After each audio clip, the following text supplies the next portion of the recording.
Good morning, ladies and gentlemen. Let's believe and pray. Our Heavenly God, we thank you for this moment.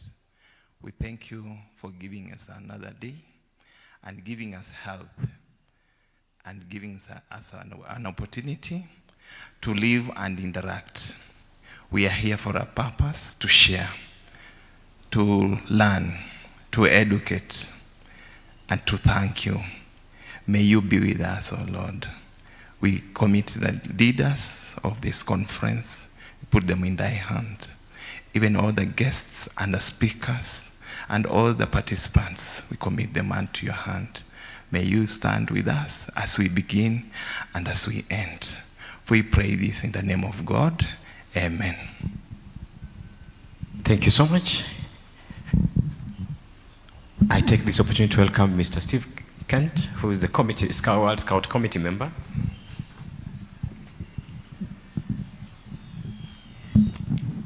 Thank you. Good morning. I guess it's almost afternoon now, but as people say, the show must go on. So here we go. Hopefully, some of our friends that are missing will join us in progress, perhaps. But nonetheless, we will get started with the proceedings, and I look forward to presenting to you for the next little while. I will also entertain some questions, and then I believe there's going to be a series of panel discussions to round out the morning. So welcome back. Distinguished parliamentarians, Scout leaders, friends, and fellow advocates for a better world. It is my deepest honor to once again welcome you to Nairobi and to this 11th General Assembly of the World Scout Parliamentary Union. As I stand before you under our Scouting emblem, I am reminded that this is more than just a symbol or a logo. It is a living promise, passed from generation to generation, burning in the hearts of more than 60 million Scouts across the planet. Ladies and gentlemen, we gather here this week at a time of urgency, not just to talk, but to act. Not just to celebrate, but to build the world we want, side by side with the young people who will inherit that world. As you know, my name is Steve. As you may not know, I'm a former parliamentarian, and as a former parliamentarian in Newfoundland and Labrador, Canada, I've been involved with the World Scout Parliamentary Union since 2016. I am proud to now serve you as a member of the World Scout Committee, and prouder still to live the values of Scouting in everything I do. I'm sure this is true for you as well. This movement shaped me from my earliest days. As a Scout, I learned the joy and responsibility of service. As a young leader, those values lifted me into public office. As a parliamentarian, I sought to pay back the trust and the wisdom and the hope that Scouting gave me. Scouting is not just a pastime, it is a pathway. It connects every continent, every faith, every background. It is a spark for leadership and a fire for community. Today we are united. We are united by friendship. We are united by purpose. And we are united by our commitment to the proposed Nairobi Declaration, which sets forth a new era of partnership, accountability, and empowerment for youth, and for Scouting, and for every parliamentarian and government represented in this room. So why does Scouting matter so much? Right now, here, everywhere. Our movement exists to help every young person achieve their full potential. Intellectual, physical, emotional, spiritual, all sorts of potential. It prepares them to become responsible citizens, courageous leaders, and dedicated servants of their communities and their nations. In 40 years, our world will belong to those who are now 10 or 12 or 15 years old. So what kind of world, what kind of opportunity will we leave in their hands? The Nairobi Declaration recognizes that parliamentarians can shape that future, not only with legislation, but by standing shoulder to shoulder with national scout organizations, listening, learning, and championing the concerns and the hopes of young people. Let's talk about Scouting's global impact. Today, our unity stretches across 176 countries and more than 60 million Scouts. We are organized in 5 dynamic regions, supported by centers of excellence and governance. Our reach is both vast and personal, from isolated villages where one Scout project can change the life of a community, to global conferences where the thunder of youth voices become an unstoppable force for peace and for progress. And in every home country represented here, there is a National Scout organization that is eager for your partnership, not just in name, but in active support, in joint advocacy, and in shared action. The proposed Nairobi Declaration pledges us to forge structured, regular dialogue and engagement, a living connection between legislators and Scouting that will resonate in every neighborhood and every classroom. So how do we make the magic happen? Our organizational backbone, the World Scout Conference Committee, 5 regional committees, and the Bureau, exists to turn values into practice. Through transparency, through accountability, through efficiency, through democracy, we ensure that every project, every policy, every dollar, and every initiative strengthens the roots of Scouting, locally and globally. But it is not enough to simply have structure. Our members and partners must hold us accountable, and we, in turn, must invite you to our work and to our governance. National Scout Parliamentary Associations, as mandated by our declaration, can stand as bridges between policy and practice, bridges between youth and leadership, bridges between hope and results. Let us pledge to make these parliamentary associations everywhere, and let's use them to listen, to serve, and to grow. So now let's take a moment to witness Scouting in motion. What happens when young people, through adventure and service, turn dreams into action? As the world's leading youth movement, we move with every new generation. Inspired by the ideas, ambitions, and energy of a global community of over 57 million Scouts and volunteers worldwide, it's you that is now shaping the future of Scouting for the next 10 years, so that we can continue to lead the way as an inclusive, sustainable, and impactful movement for young people everywhere. And it starts with a new strategy that will bring focus to what we want to achieve. From a vision to be the world's most inspiring and inclusive youth movement that's focused on creating transformative learning experiences for every young person, everywhere. To our impact statements that are about creating a more peaceful and inclusive world, one that's shaped by young people and which contributes to a more sustainable world. But it's also about how we continue to inspire and motivate young people to get involved with Scouting and to see us as both innovative and relevant to their lives today, positively shaping the life they lead. Through our global movement, we set young people on a journey of discovery, enriching and equipping them with a sense of adventure, curiosity, and appreciation for different cultures.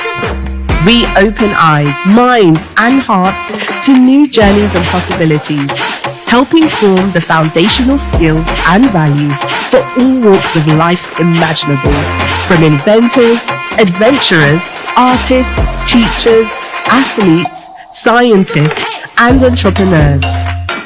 Our movement's value to the world is equipping young people with the skills and values to shape the life they lead. So, let's get ready for adventure. Let's be ready for life. We are World Scouting. World Scouting, ready for life. A great slogan, but our success depends not on slogans, but on strong, clear strategy, written not in boardrooms, but in the fresh ideas and hard-won wisdom of our youth and our partners. So 2 foundations guide us. First, our vision, a world where youth are ready for life, responsible and resilient. Second, the impact statements, a commitment to peace and inclusion, a world shaped by youth, and a future that is truly sustainable. The Nairobi Declaration calls on every legislator here to align with and champion this strategy, embedding it into law, in budgets, and in national aspirations. So let's say these statements out loud and let them ring. A peaceful and inclusive world. A world shaped by youth. A sustainable world.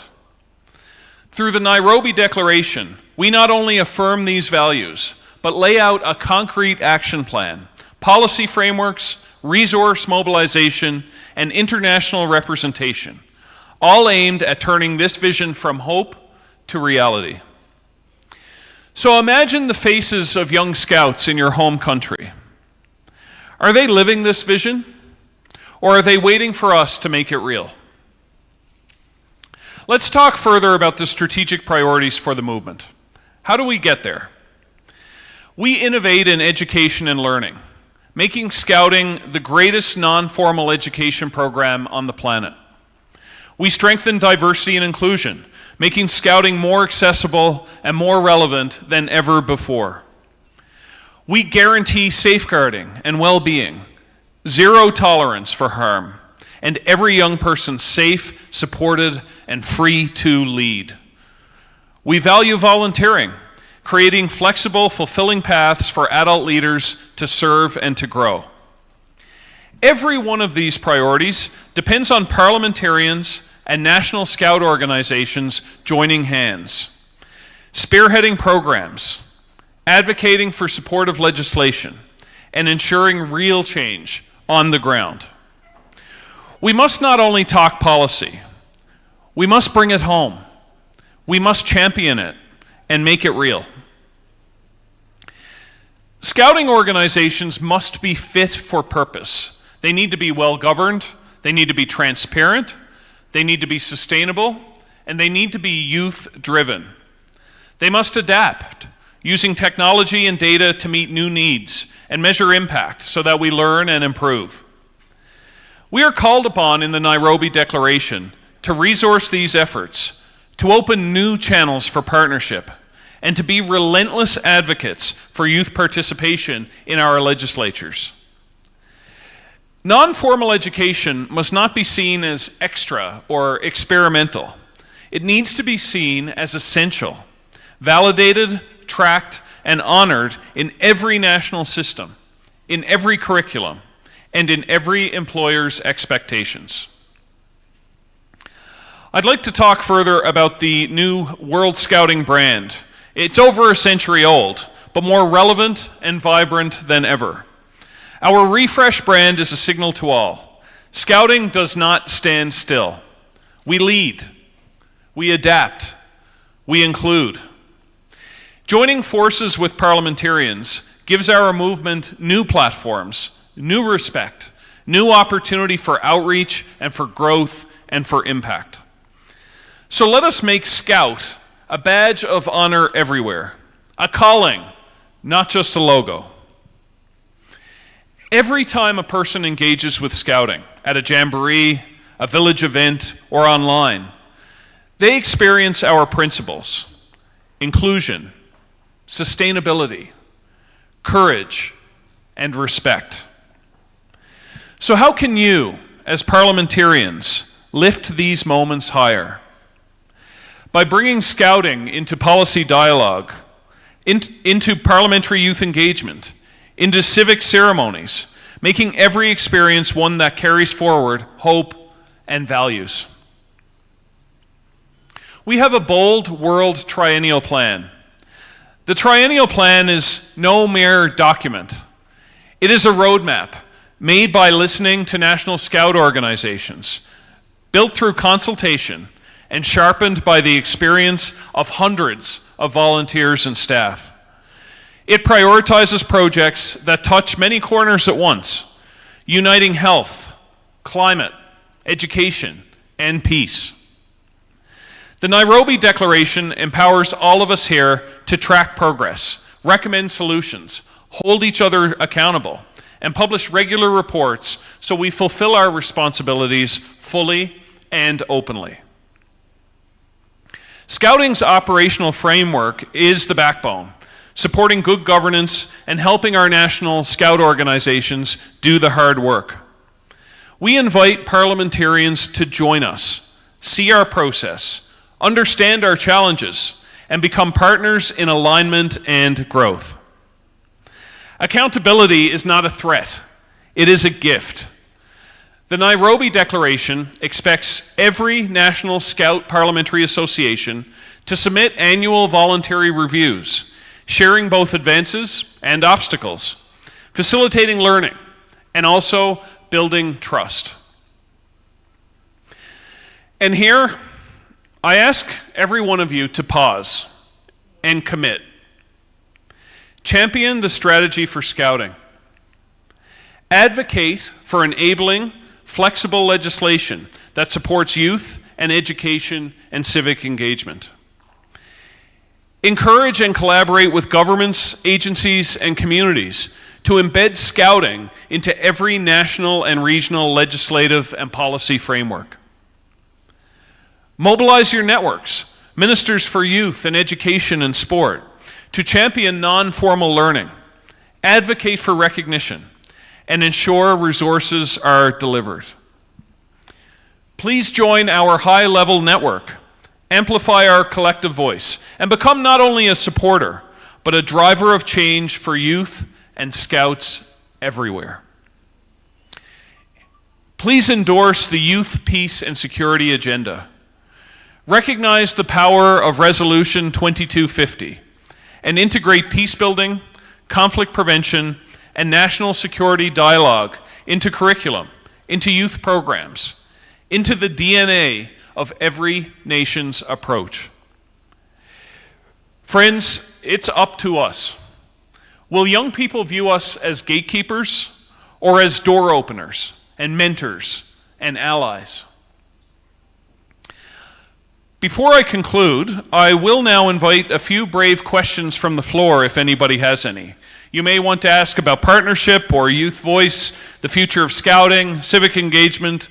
We can talk about whatever you like. So if there are a few questions, I will ask our moderator to help facilitate that on the floor of the session. So let's reflect, let's respond, let's recommit to progress, and I will pause now to take a few questions before I wrap up the presentation.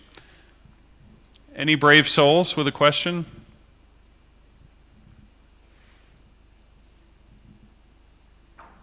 Hello. Wow. Tough crowd. Or maybe you're just so excited and inspired by the message that you're left speechless. There's a question. Excellent. Okay.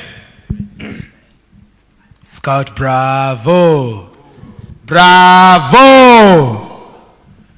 People are sleeping. So, I have a question. Yes. Now, we have seen that we have the NSOs, our directly, don't mind my English. That's okay. So, we are directly collaborating with Watson. So, as a parliamentarian, how do I come to volunteer with you guys? What is the channel? Yeah. To volunteer with parliamentarians or with World Scouting? With World Scouting. Okay, great question. Thank you. So there are many, many ways to get involved in World Scouting, and the organization is old and it's steeped in tradition. So as a result, there are a lot of traditions and practices and processes. Our new Secretary General and the new World Scout Committee is working very hard to make the organization more flexible and more adaptive and more inclusive, and to create and to make more ways for people to get involved directly. I would encourage you to get involved directly with your National Scout organization, because getting experience at a regional or national level certainly will create other opportunities and open other doors. Get involved in your region. We have a vibrant scouting region here in Africa. We just held the African Scout Conference in Madagascar, where hundreds of scouting leaders from around Africa and beyond got together to talk about the future of scouting. Beyond those mechanisms, though, getting involved nationally and regionally as a starting point, we do a regular call for volunteers, a global call, and we create a world volunteer pool where volunteers from all corners of the world are recruited to get involved in various World Scouting projects, task forces, events, activities. So if you're interested, I would talk to your National Scout organization, but also watch for the regular open call where we are recruiting volunteers. And if you have a particular interest, I'm happy to help introduce you to people and help you connect. But we're a global movement, but the world in many ways is very small. And technology allows us to connect in real time more than ever before. So I'm involved in projects and activities in scouting with people from all over the globe. And that's possible in today's world. So we need to make sure that the organization is adapting and is open to everyone, and that there are lots of opportunities for members at all levels to be active and to be involved. Thank you for the question. There's another question here. Yes. My name is Lloyd Akesa. Hi there. First of all, to thank you and to thank the World Scouts for what they're doing. You've spoke about so many things, but it's not a question, it's just a comment and an urge also to parliamentarians.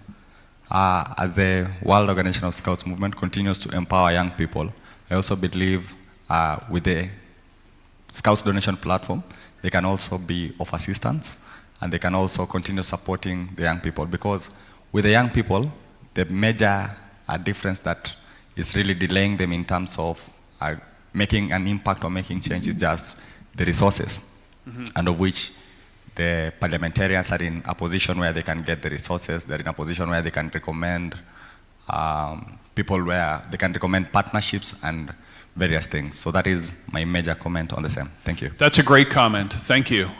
When we had the little reception following our visit to Parliament yesterday, I had an opportunity to speak with a number of scouts from Kenya, some of whom are here in the room this morning. And I heard about many great projects that you are leading that are inspiring change. I heard about projects tackling climate change, tackling mental health, tackling education, tackling poverty. And these projects are being inspired and initiated by young people, by scouts. So I would challenge you to do a couple of things. I would challenge you to continue to advocate for the resources you need to bring those projects to life. And I would challenge you to call upon your National Scout Parliamentary Association, WSPU Kenya, to work directly with you to bring some of those projects to life. You have one of the best organized and one of the best resourced World Scout Parliamentary Associations anywhere in the world. So there are resources that you can draw on, and you should challenge the leadership of WSPU Kenya. You should challenge the leadership of the Kenya Scout Association to work with you, to help mobilize resources and find the resources that you need. You also mentioned the World Scout donation platform. So that is a great way to profile your projects and to seek support from around the globe. The platform is built in a way that any scout anywhere can get involved and profile their project and ask for help bringing it to life. So that is a great way to attract support. And when people ask me where to get resources, I certainly encourage them to have a presence on the donation platform. Another great resource that's here in this region is the Africa Scout Foundation. The Africa Scout Foundation is doing great work to support young people and youth projects all over the region. It receives donations from all over the world, and I think it's another potential avenue to seek support. But please don't be afraid to speak up and call on WSPU Kenya Call on the Kenya Scout Association to step up and help you connect with the resources. They may not have the resources directly, but they are well connected and can help advocate for the resources as well. So great comment. Thank you. Any more? We'll take one more if there is one more, and if not, yes, we do. Thank you. Hello. Hi. My name is Faith Omondi, and I was requesting for clarification on something you'd mentioned. You talked about civic education. Yes. And I wanted to find out, what is World Parliamentary Scouts Union doing to bridge the gap between the lack of knowledge on civic issues among the youth and now what you know as a former parliamentarian? Yeah. That's probably the toughest question yet, so thank you for that. I don't know that I have a really good answer. I would say we have a lot of work to do. We have some parliamentary scout associations that are well established and that are actively involved in promoting youth policy and youth programs and advocating for support for scouting. But I think there's more we can do, to your point. And I think that the Nairobi Declaration that's being presented and discussed today, and hopefully passed by this assembly this afternoon, calls on the World Scout Parliamentary Union to take tangible action, to address examples like the very one that you're bringing up around civic engagement and civic education. I think there's a direct role for parliamentarians to play in making sure that there's more of a connection between scouting and education, formally and non-formally. We have some scouting programs in the world that are directly connected to the school system, school-based scouting. We have scouting in many parts of the world that's community-based. And in both cases, civic education is very important. I think there's a need for national parliamentary scout associations to work directly with our scout organizations to initiate projects around civic education, civic engagement, promoting volunteerism and activism among young people, promoting peace education, which is so desperately needed more than ever in our world today. I think we need to do more, and that's exactly why we want to pass the Nairobi Declaration and call on national scout parliamentary unions to do tangible things to address issues like the one you're raising. So that's not a great answer, but I think that the declaration really sets the framework to hopefully bring about more specific initiatives where we're working together to make things happen on the ground for young people. Because that's what it's all about. We can come together every 3 years and feel good, but if we can't report on progress and action 3 years from now, then what have we really achieved? So the Nairobi Declaration is a call to action for all of us as scouts, but specifically for National Scout Parliamentary Associations and the parliamentary leaders that are with us and the thousands that are not. Thank you. Oh, I see another hand, so we'll take another question.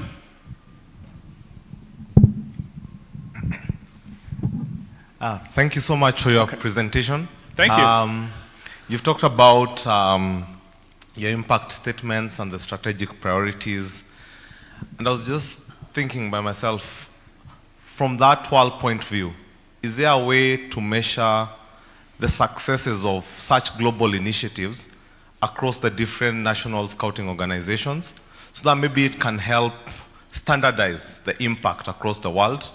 And then are there gaps that now that we have parliamentary scouting organizations, are there gaps, glaring gaps that maybe they can help to cover that? Thank you. That's a wonderful question as well. Thank you. I would say we're trying to do it in a number of ways. So, as I mentioned in the presentation, there are literally hundreds of volunteers and professionals who've been directly involved in the development of this triennial plan. And we're about to have our final of the 5 regional conferences next week in Abu Dhabi, the Arab conference. So we've had this week. I've lost track of time. So it starts this week according to Fred, but I'll be there. I don't know what day it is anymore. So at each of those 5 conferences, we've explored the regional plans and making sure that every plan around the world, all the regional plans, also align with the global strategy. And we're challenging national scout organizations to make sure that their plans, their strategic plans, and their work also fits with the global strategy, so that we're acting as one global movement. And I think that greatly increases the opportunity to have meaningful impact.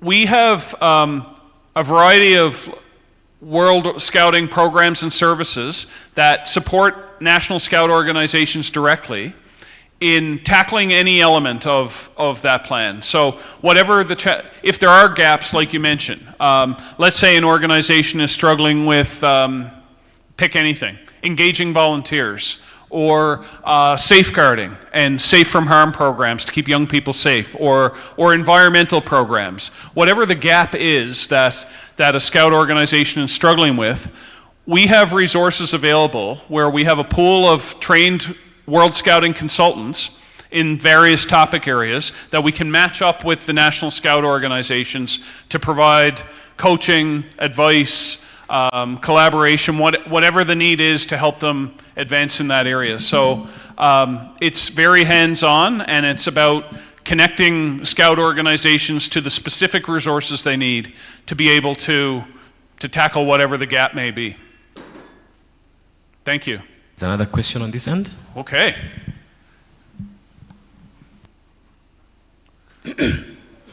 Thank you very much. My name is Robert Mutai, and I am here courtesy of WSP invitation. I am a volunteer. Great. And it's a privilege to be here today. I had 2 questions. Another question my friend had already asked, but let me put it on another version. And maybe you can tell us what are the top 2 strategic priorities for this year event. For this event? Yes, and then the second one is what are the primary channels for staying updated, for staying updated on the latest development that WSP Union Parliamentary is working on, so that, because we understand that the youth are the major contributors of this union, and they are using latest technology to get updated. So what are the primary channels which the youth can use to get updated on a daily basis? Okay. Thank you very much. All right, thank you for that. A 2-part question. In terms of what I would say are the key priorities, the Nairobi Declaration speaks to 4 points. And I think broadly the themes that are in the proposed declaration really reflect the priorities that I personally believe the World Scout Parliamentary Union and National Parliamentary Scout Association should focus on.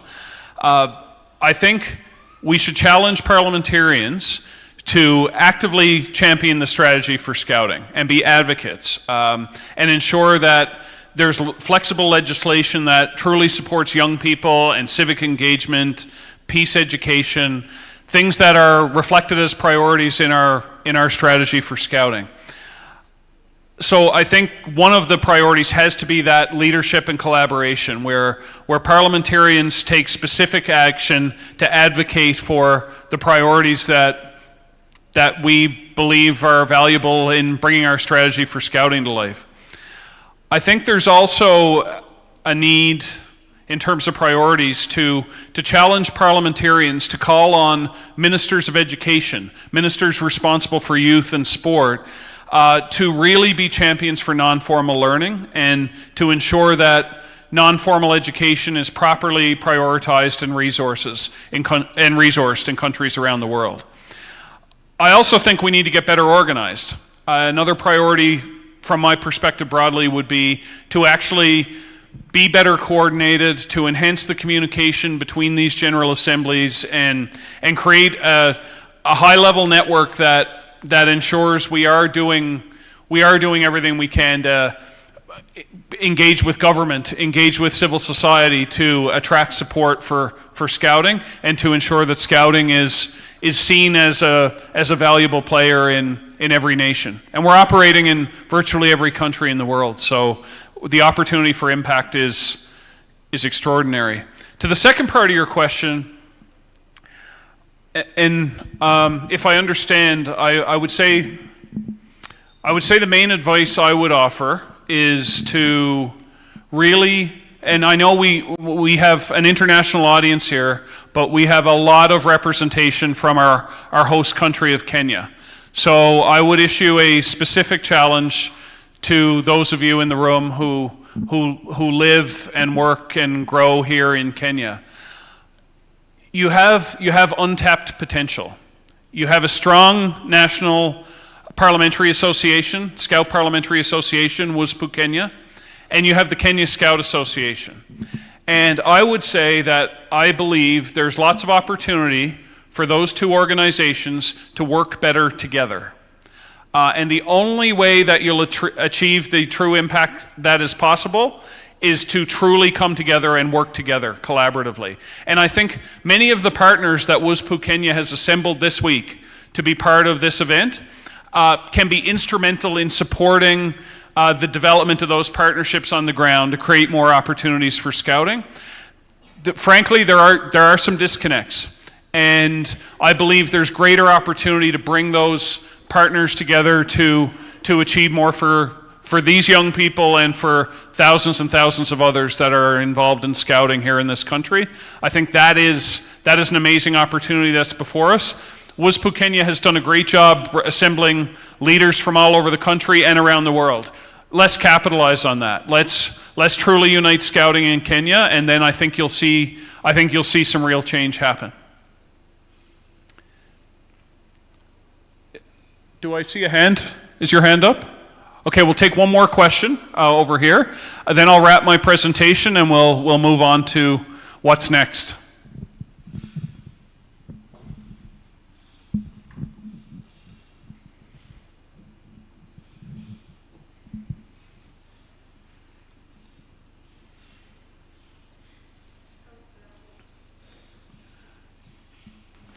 My name is Miriam Kola. Thank you for your presentation. So my question is, how does the World Scout Committee ensure that its leadership reflects the diversity of scouting movement? Thank you. That's a great question, and thank you for that.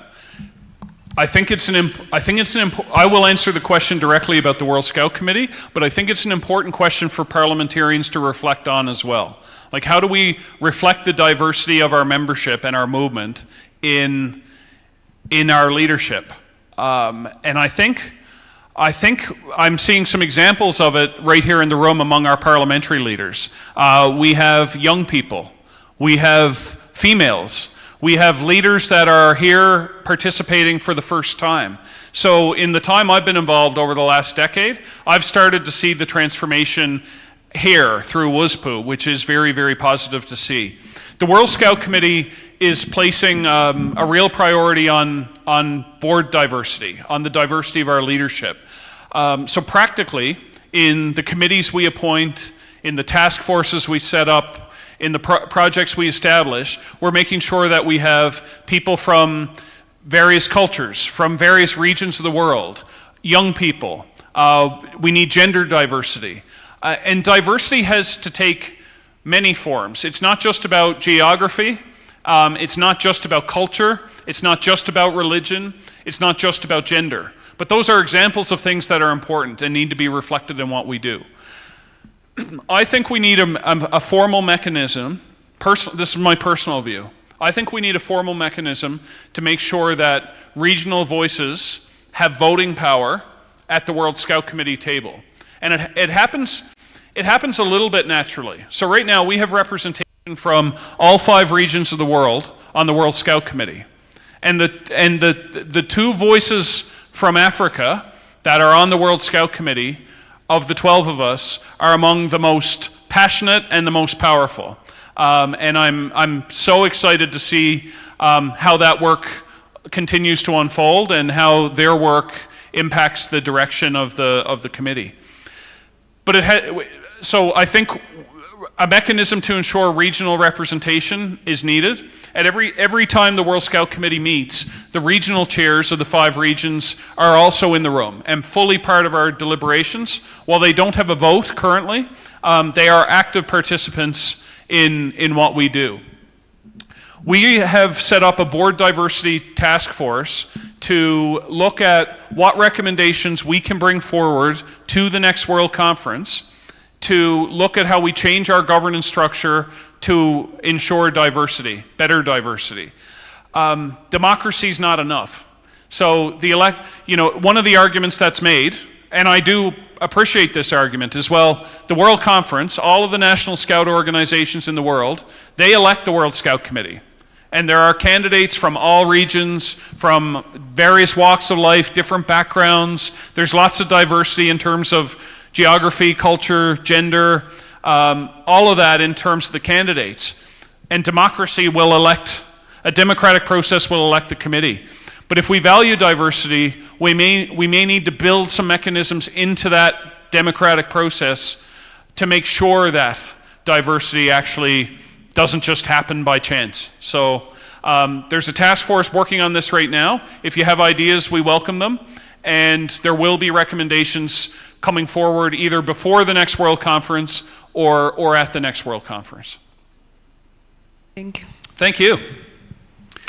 So I will conclude. I'm actually under time, but in an effort to get us hopefully back on schedule, I will donate the rest of my time back to the plenary, and we'll see if we can get things on track here from a schedule perspective.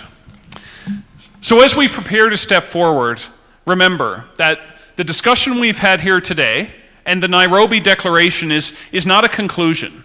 It is a foundation for the next era. The strategy house that you see on the screen is built by many hands, each laying a brick of accountability, inclusion, advocacy, and perhaps most importantly, courage. So I urge you, today and tomorrow, well, we don't really have, many of us are leaving tomorrow. So today, in the time we have left here together, please connect informally, share your ideas, explore new partnerships, challenge the leadership of your National Scout organization and your parliamentary association. Build the commitment that will hold for decades to come. I want to thank you for your time this morning. I want to thank you for your leadership. I want to thank you for the great questions. I want to thank you for your spirit. Soon, this afternoon, let's celebrate the adoption of the Nairobi Declaration. Let us raise the flag of scouting and parliamentarian partnership higher and promise every young person a better world, built not simply out of hope, but out of concrete action. Together, ever onward. We do not wish for a better world, we build one. We build a better world. So let's keep scouting, accept the challenge, please keep making a difference. Thank you for your time this morning and good scouting.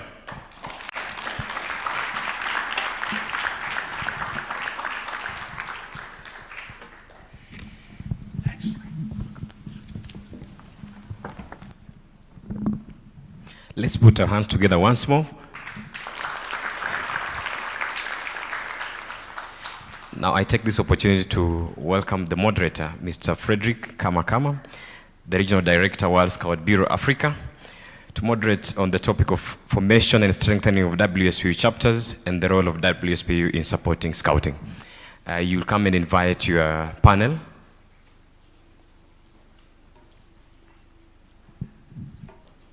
Just come and invite as we arrange for the seats. I request that two scouts can help us carry 3 seats to the podium.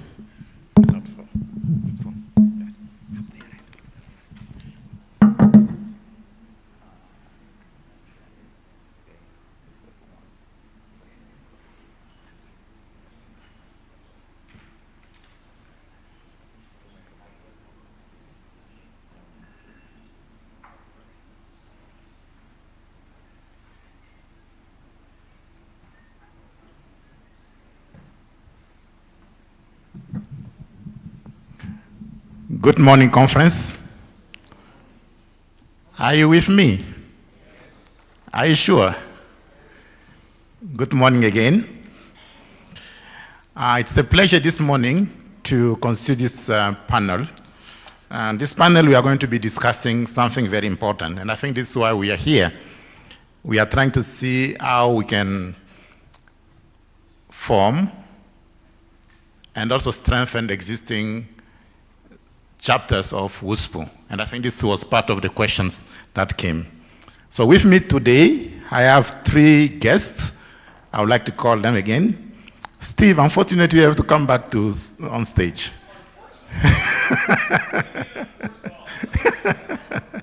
Yes.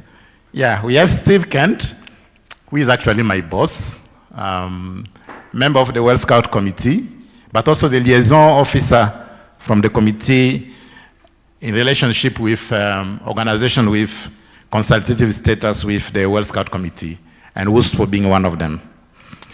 The next, I was checking the room, scanning the room. Dr. Atif, are you around?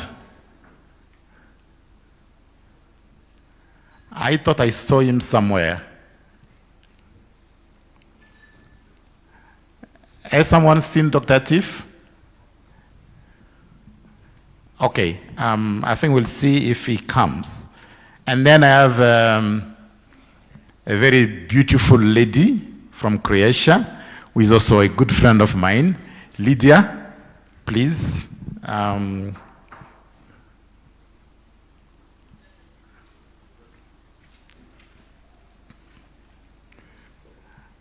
Has someone seen Dr. Atif around? Is he coming? Please. Yes.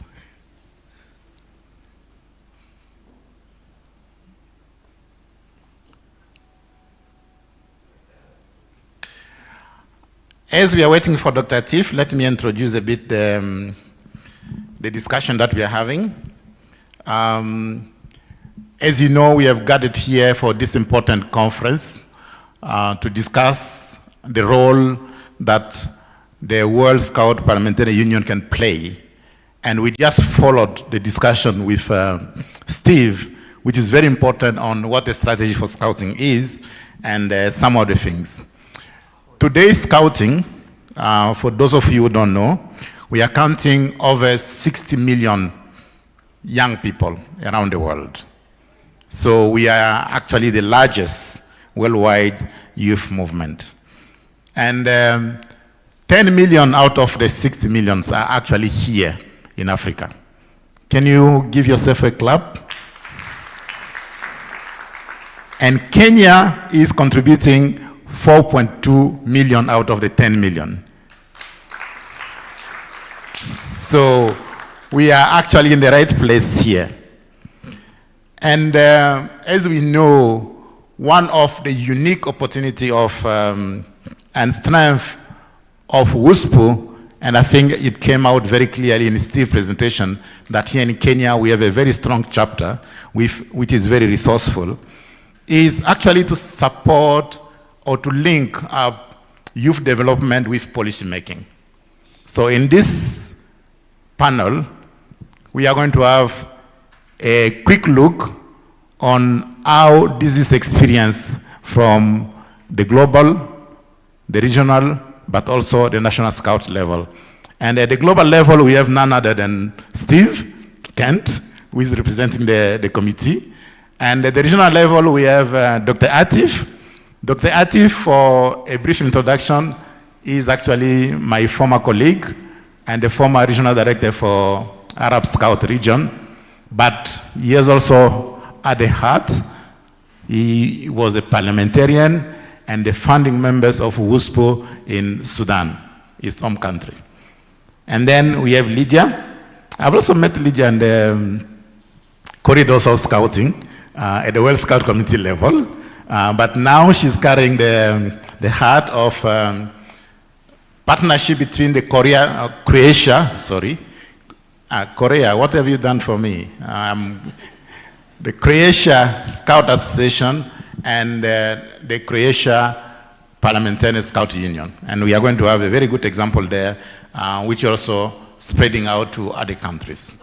So, to start with you, Steve, Please tell us a bit more on how we can build on this relationship between Scouting and World Scout Parliamentary Union. And at a global level, what is the perspective that is being represented?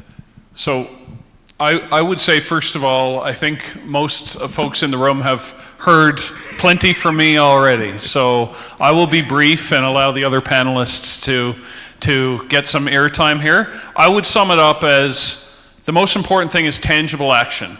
It's great to get together and listen to presentations and have nice ceremonies and socials, but we need specific action taken by our parliamentary scout associations to support scouting in their countries. Getting together every 3 years is not enough. That's very powerful. Dr. Atif, as I introduced, you are one of the founding members of WSPU, actually as a parliamentarian back in Sudan. And your experience also at the regional level. And I know you are also here as a consultant of the Arab Region Scout Parliamentary Union. So tell us a bit more on the establishment of Scout Parliamentary Union in Sudan, and also the role that you are playing in places like in the Arab region, and what lesson can we also learn for other national scout associations? Thank you very much, Brother Frederick Kamakama. And actually, I'm very proud to be here in this country. In fact, I am missing my own country, Sudan, because of what's happening nowadays.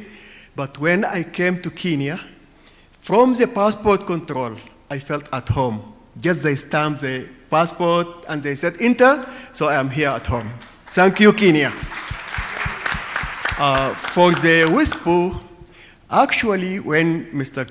Kim Ching-Hu, the one who thought about it in the first time in 1991, we host in May 1993 the first General Assembly for WSPU in Cairo International Scout Center, but that also was the beginning of the Arab Scout Parliamentary Union.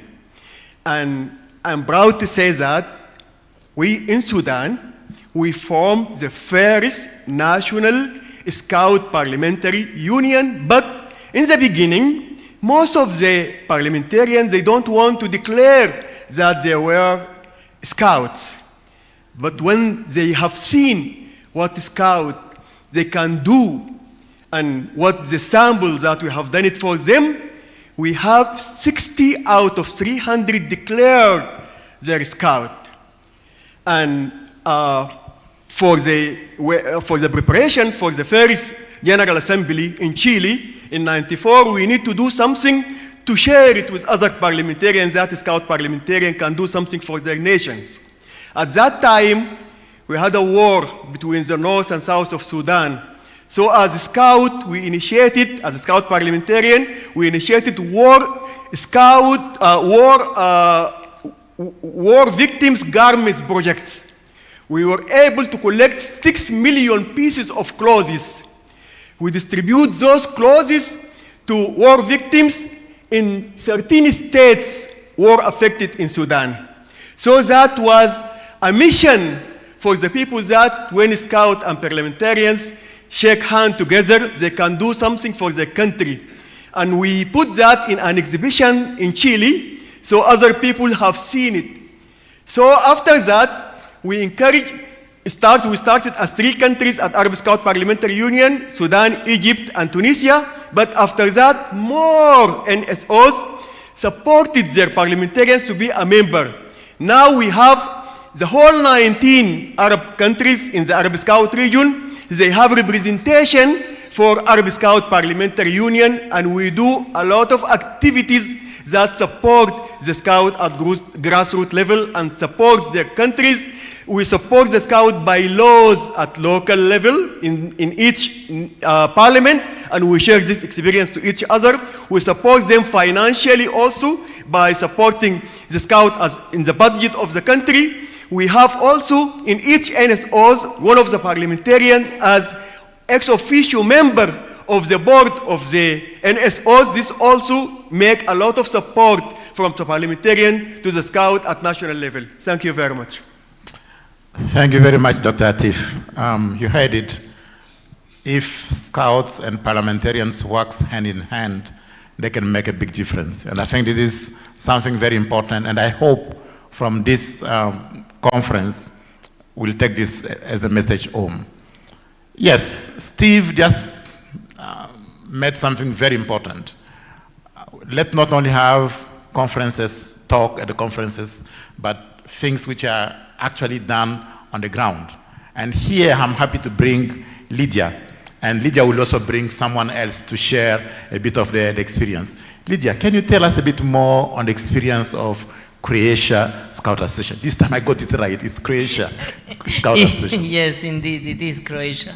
Hello, everyone. I have to say that we had a little advantage because me personally, as you already said, I was a regional chair and I was a member of the World Scout Committee.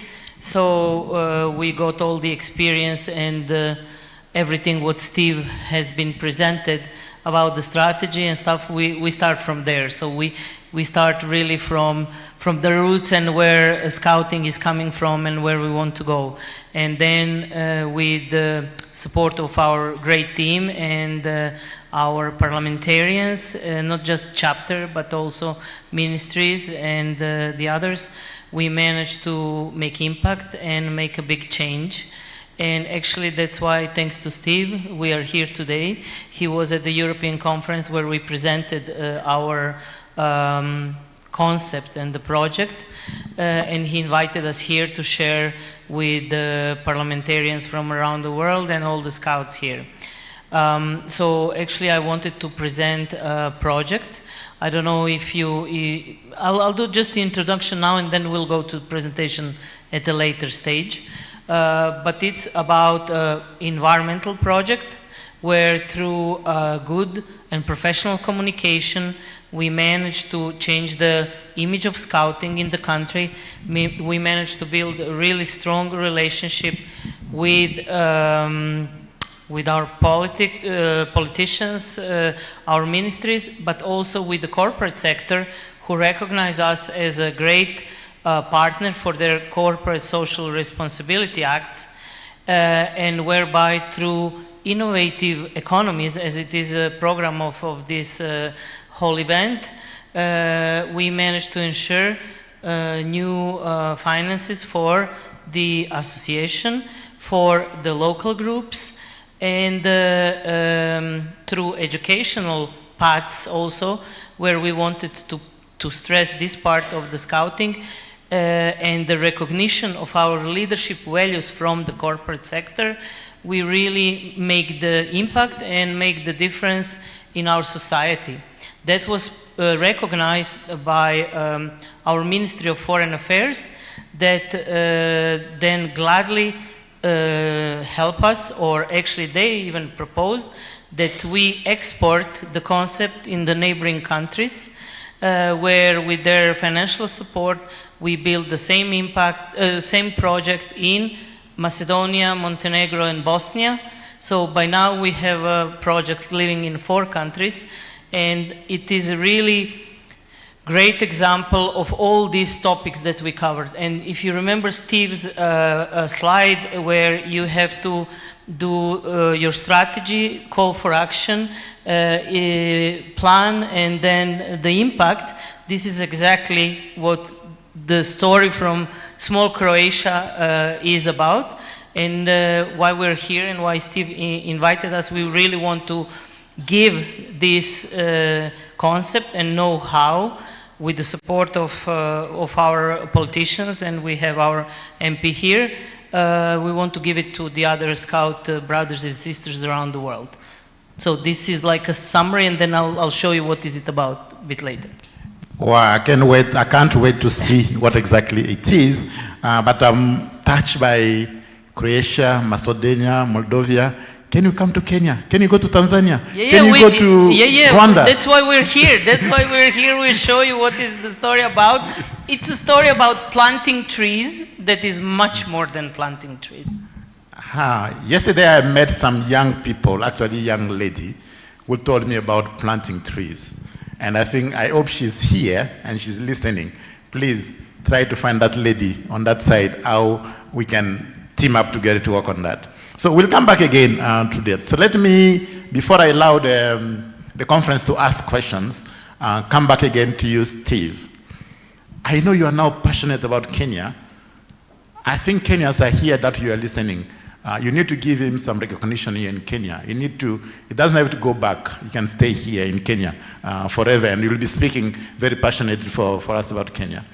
Apart from Kenya, and I think Croatia, now we are talking about this, can we have other concrete examples around the world where that this parliamentary union and Scout are doing really great things? I know, like we have been talking about at the UN level, there is really that strength which is coming there. And I also know, like the European level, whereby the European Commission and the European Union actually working up, setting up like the European Youth Forum, working on this this element.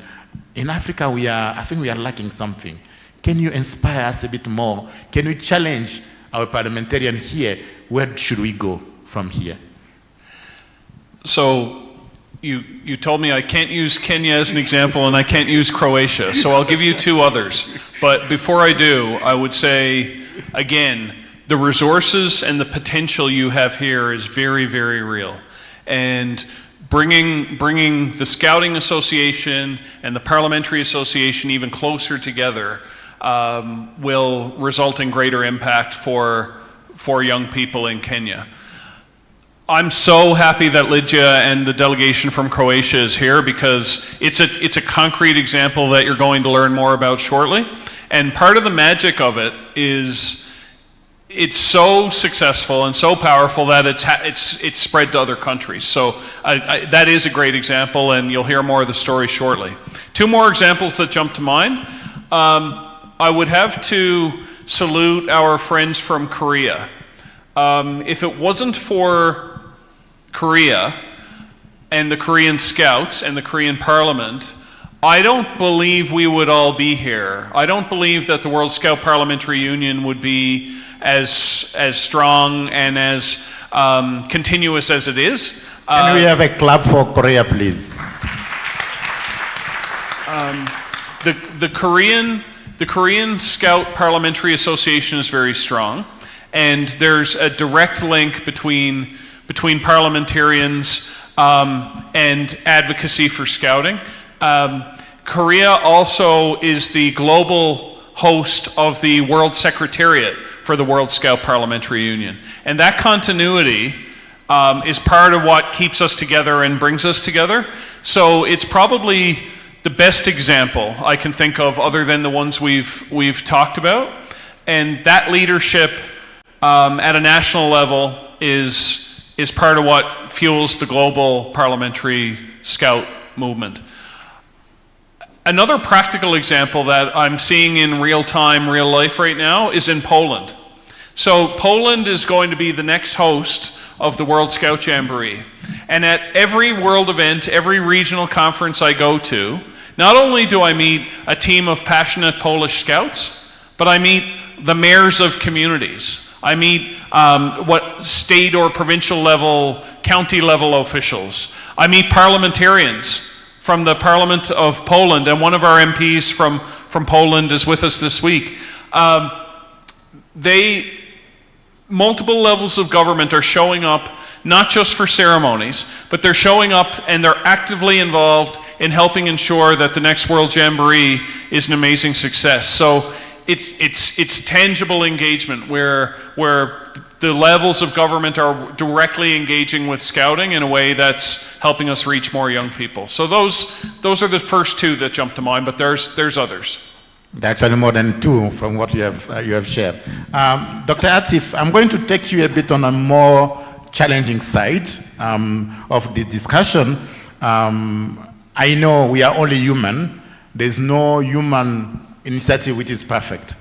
And I'm going to ask you a bit about the challenges. And you coming from the national level, the regional level, and now being a consultant with WSPU Arab region, what are the red flags? Because I know sometimes, what are the challenges that we are having in establishing very good, strong relationship between WSPU and the National Scout Associations? And yesterday, unfortunately, I was challenged as a regional director to do some follow-up, and I'm starting my follow-up with you. What are the issues that we need to address for us to establish, first of all, very strong, vibrant national chapters of WSPU, and also establishing very good, strong collaborations with existing members, National Scout Associations? The first challenge that we face sometimes, if the NSOs feel that there is a competition rather than competition, this also sometimes can create a big problem. We need that everyone feels that we are completing each other, and for each, the parliamentarian and the Scout and the NSOs, if they recognize the role of each other, for sure they will go forward. The other thing that the competition is not in that the parliamentarian do the work of the NSOs, but they reinforce the efforts of the NSOs. And for sure, we were able to solve such of this by when we have a representative for the parliamentarians in the board of NSOs, they can coordinate from inside. The second issue also, the competition on the roles. For example, if the chairperson of the national WSPU is competing with the chairperson of the NSO. So also this opposition competition sometimes took place. So we need to say that the parliamentarians, they are not seeking for names or for place to fill. Their role is to support, and we feel that by at regional level we had a manual to support the parliamentarian to know their role and how to set also some regulation and resolutions and some legal things that they can do in order to support the NSOs and also to support the youth in general. And this is what I can see here in Nairobi when I see in the youth assembly, not only the Scout, but also the youth from other sectors. They are working together for the help of the nation. This also can solve a problem of many NSOs when they feel that they are putting their feet in each other's. Thank you. Thank you very much, Dr. Atif. Lydia, I'm going to give you the floor now to do the presentation, to give us more inspiration. Then I'm going to open the floor for some questions. Just write down your questions and we listen to the presentation for Croatia. Croatia is now, I didn't know that Croatia was the darling of Steve Kent. So now I know. That's very darling of Steve. Yes, please, Lydia, you can take the floor. Please. Okay, thank you. Considering the time, I have decided not to go through whole presentation, so I'll shorten it, but I want to make impact, so I'll ask my friend over there to give us a video, and then I will give some more thoughts, inspirational ideas, and the formula of success, and then we can go to the questions. Okay? So can we have a video, please?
And this was just the beginning. This year we need your help To continue this reforestation and make burnt black areas green again.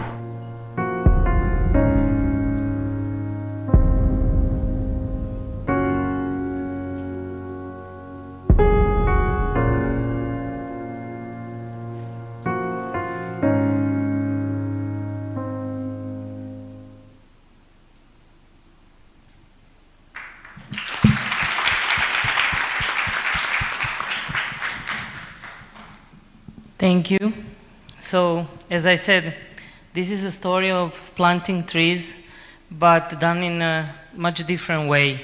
And when we spoke with a lot of our colleagues in European region, like, as I said before, everybody are planting trees. All the scouts are planting trees. But what is different here? So first of all, the very big difference, and this is what we have a trouble in scouting, we know we are doing a great stuff. We know how great we are, but we are not so great in telling others about this. Our communication and marketing, we don't consider marketing in a way companies consider it. And it started with a professional marketing approach. So we took the best marketing agency in Croatia who recognized the idea, and they did whole campaign for us for free. I mean, we don't have such a smart people in the organization who can do all these logos and everything. The professionals did it for free, but what they got for it? There are some people here who are from marketing, so you may know, but there are all sorts of competition for the campaigns when you do the marketing campaigns. They got all possible awards in Croatia, in Southeast Europe, and at the end of the day in Europe. So whoever knows for Effie Award in Europe and in the world, for this campaign, we got gold Effie at European level. So it was done really, really professionally. And what that brought us, so since we start to speak a business language, the business recognized that. Every big company has its corporate social responsibility team, goals, plans. They said, wow, I want to be part of it. I want to give you money. So you don't have to ask money to the parliamentarians. They don't have money for you. They cannot give you like, okay, I have, I don't know how many tens of thousands of euros of dollars, but they can support you. They can recognize you, give you the space, and then the corporate sector will give you the money. So this is the formula. The formula is communication and marketing, and then the money from the business. And what that brought to us in Croatia? First, we really, really changed the image of scouting in Croatia with this project, because everybody wants to listen about climate actions. This is very relevant topic. So no matter how great we think we are in our wood batch programs and these kind of things, but honestly, people don't want to listen about this at first. Once you open their hearts, you open their minds with something like this, then they say, wow, you're doing such a great stuff with young people. You are bringing up new leaders of the future. And then you got their attention. Then you can bring all other topics. But you have to open their hearts and their mind to listen to you. So this is how we did it. And everybody started, you saw, so this, I apologize that everything is in Croatian, but you've heard the story and the website is in English. So if you want to find out more, go to the website, but you have over there with Robin, you have a table with these little crayons, so you can try yourself to draw a tree and to upload it to our website. And at first, we thought that this is going to be a project of like a couple of years, maybe. We are now in year number 9, and we have and I can tell you, we have a line, we have a queue of the companies who wants to support us. Unfortunately, we don't have a capacity to take them all at the same time, but guess what? All those companies, or majority of the companies, are international companies. So they exist in Croatia, in Korea, in Kenya, everywhere. So what we want to do is, we really want to give away the know-how, because everything is done. Our marketing agency is happy to adjust all this in different languages. You can get a know-how and you can start the activity in your own country. So just to give the Ministry of Foreign Affairs. So as everybody recognized the project, then throughout, because as a participant of the project, we have European Union, Council of Europe, and everybody that we mentioned. And actually we got the medal from European Parliament, Citizen of the World, for the action that in the meantime, the numbers here are old, from 2021, but in the meantime we became the largest voluntary reforestation action in Europe. So European Parliament recognized this and we got a medal for it. So, and it's just growing, and it's a pity to stay just in Southeast Europe. We would like to share it globally, but to go back to my previous thought, our Ministry of Foreign Affairs recognized this. We have a funds together from European Union for the development and cooperation, and they said, look, this is a perfect project to support in the other countries. So when, for example, scouts in Macedonia, they went to their own ministries and said, you know, we would like to plant the trees, we need the support for that. They said, okay, but we don't see why we should support you. Many other groups are planting trees, and why are you different? And they didn't support them. But then Croatian Minister of Foreign Affairs got there, they spoke like politician to politician. They told them, look, this is really good project because of this and that. And then the politicians in Macedonia said, oh, wait a second, scouts were there, this is the same thing. Okay, let's invite them and let's start project here. And we ensured the support, where we ensured for each country, each association 80,000 euros to start the support. We are training them, we give them know-how, and that's how we successfully have a project in 4 countries now. So it's, for me, and thanks to Steve, I was not so smart to see it until you told me in the European conference. It is actually a perfect place. WSPU is a perfect place to promote something like this and spread the project around the world. Thank you. Lydia, I have a question for you. You sort of just started to answer it, but just to build on what you just said. So I do think this is a perfect example of how scouting can collaborate with government and with parliaments. So if, I think of my own country. So I live on an island in the North Atlantic Ocean. It's a very big island, but there's less than 500,000 people on the island. And we had forest fires this summer that resulted in communities being destroyed and evacuated and homes lost. And there are stories about forest fires all over the world, given the state of the planet. So in a country like mine that hasn't connected with you, you've already expanded to multiple countries. How do you suggest that other scout associations take the first steps? Like, what are the practical ways to go from this is a good idea to we have this partnership and we're launching the project in our country? Okay, first of all, don't send me an email like you did, because I never answer. So don't send me an email. That's true. She didn't answer. Because I'm too busy at work. So anyway, and how to reach you, by the way? No, but not me. We will establish, or we'll give the contact in the office of the person who is responsible for the project, and that's how we go from. And for, speaking of Canada, we have Canadian Embassy that is working with us since the beginning.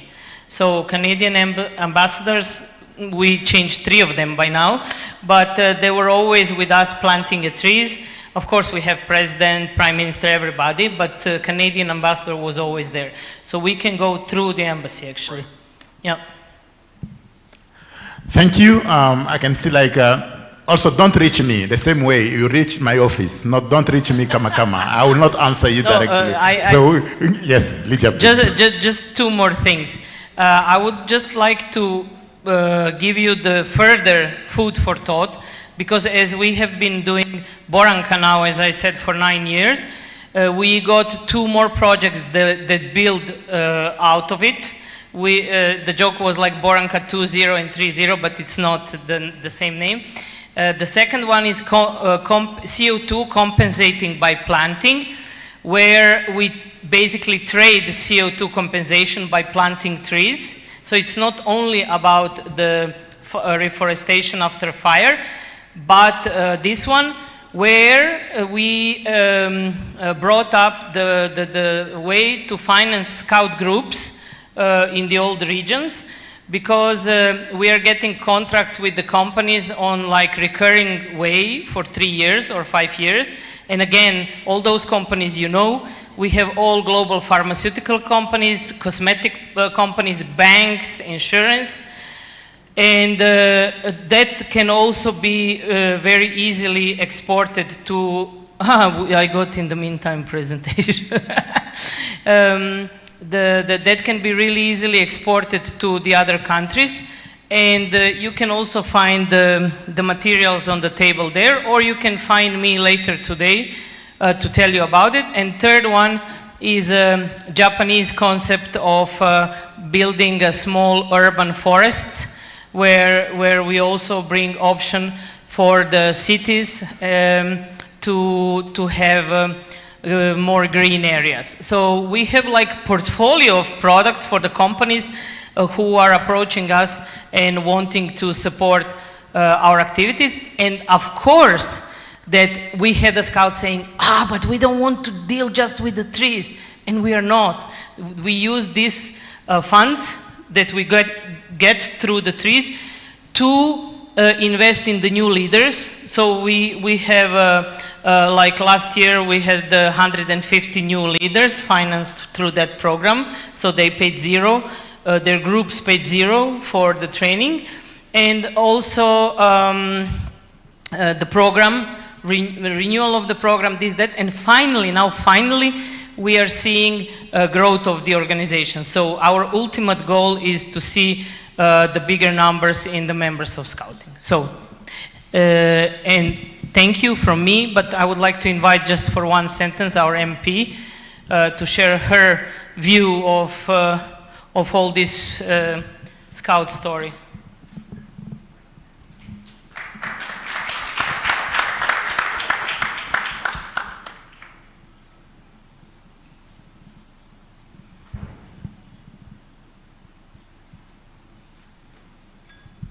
Thank you, Lydia, and thank you, Mr. Kamakama, and all present here, Steve, you also, and thank you for this opportunity to present you this exceptional project.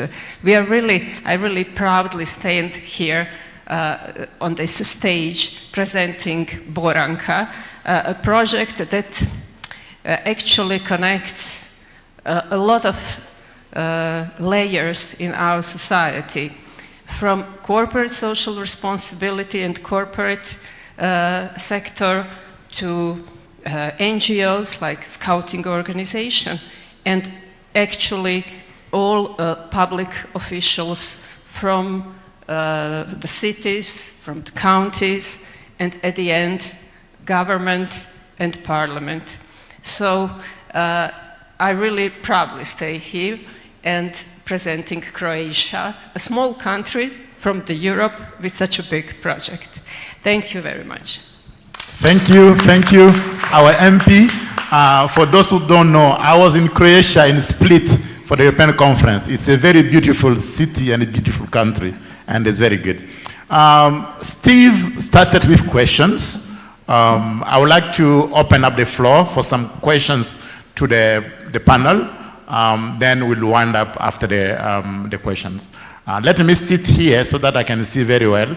where questions are coming from. And when you're asking your questions, please frame it very well. And who do you want to answer that question? Thank you. Yes, I can see my friend there, Faith. That's the name. My computer is still working. That's good. Yes, Faith, go ahead. I'd first like to thank Lydia for the presentation and the project. I was really in awe as a sort of benchmarking from how you've managed your project. I'm also co-founding a project on the same tree planting, but in a different way. Maybe when you have some 5 minutes, you can come and check out the booth right next to the exit. So I have some comments and a few questions. First, I'd like to ask, what does Boranka mean? Because, yeah, so just to know the general meaning of the name. And then my second question to you is, you say that the project has been running for 9 years, and I was curious on how your sustainability plan has been for those 9 years, because there's only going to be so much from the forest fires. How do you make sure that the project keeps going even when there's a gap between what you're getting from the burnt trees and what's coming out in form of crayons? Yes, that's it. Thank you for your question. So Boranka, yeah, I was speeding up, so I didn't say that. In Croatian, bor, it's a pine tree.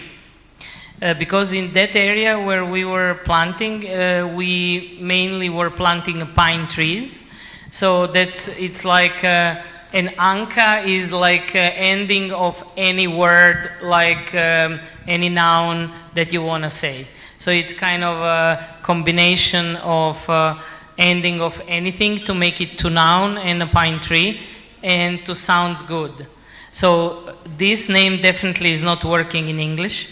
We have to build a new one for English, but this is just a marketing way of communication of the project. And then sustainability, unfortunately, in Croatia, there are enough every year new burned areas that we have to plant. So we did not run out of the burned areas yet. But we are having, through this, we are having a really good cooperation with Croatian Forests Company, which is a state company, where we agree, so we're not just coming somewhere and plant randomly, but we agree with the country company that manage forest areas, where to plant and what to plant.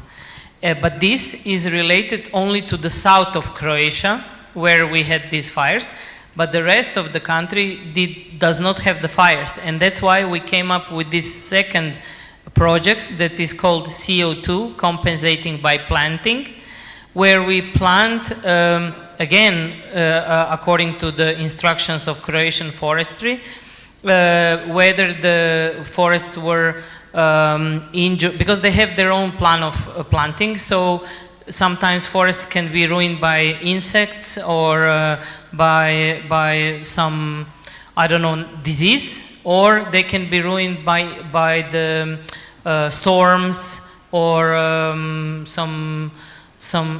by the storms or cold or something like that. So then in the other parts of the country, we offer that program, which is CO2 compensating by planting, so that everybody can participate. But a very good question. Thank you, Lydia. Thank you, Faith. Another question from the floor? Am I seeing well? Yes. Yes, the lady and then the gentleman in front. Hello, thank you very much for this opportunity. My name is Fabi, and my question goes to Lydia. And before I ask my question, I think that idea is quite brilliant. I don't think I've seen a more brilliant idea about reforestation. My question is, you can plant so many trees, and we do plant a lot of trees. But my question is, what is your plan, or rather the strategy you use to make sure the trees actually grow? Because we do plant trees, but then again we just leave them, and they end up drying or just dying. That's my question. Of course, young people are super smart, and you all get the real stuff here. So you are very right. I mean, especially where we are planting, it's very dry and very hot. So we are doing those plantings in the autumn, winter, but then next summer is a problem because everything is very dry. Then we organize another project where we, through various European programs, so we got young people from around Southeast Europe who came to the seaside for like 2 weeks over the summer, and they were watering the trees.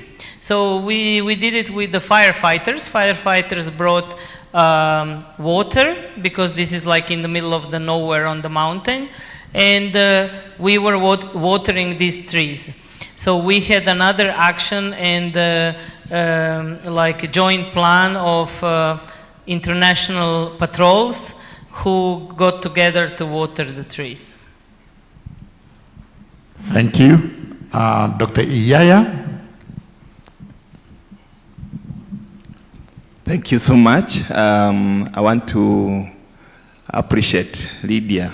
I think I last met her in the 2007. 21st World Jamboree. I saw you from the back. And she had brought a very big team from Croatia, which is a very small country.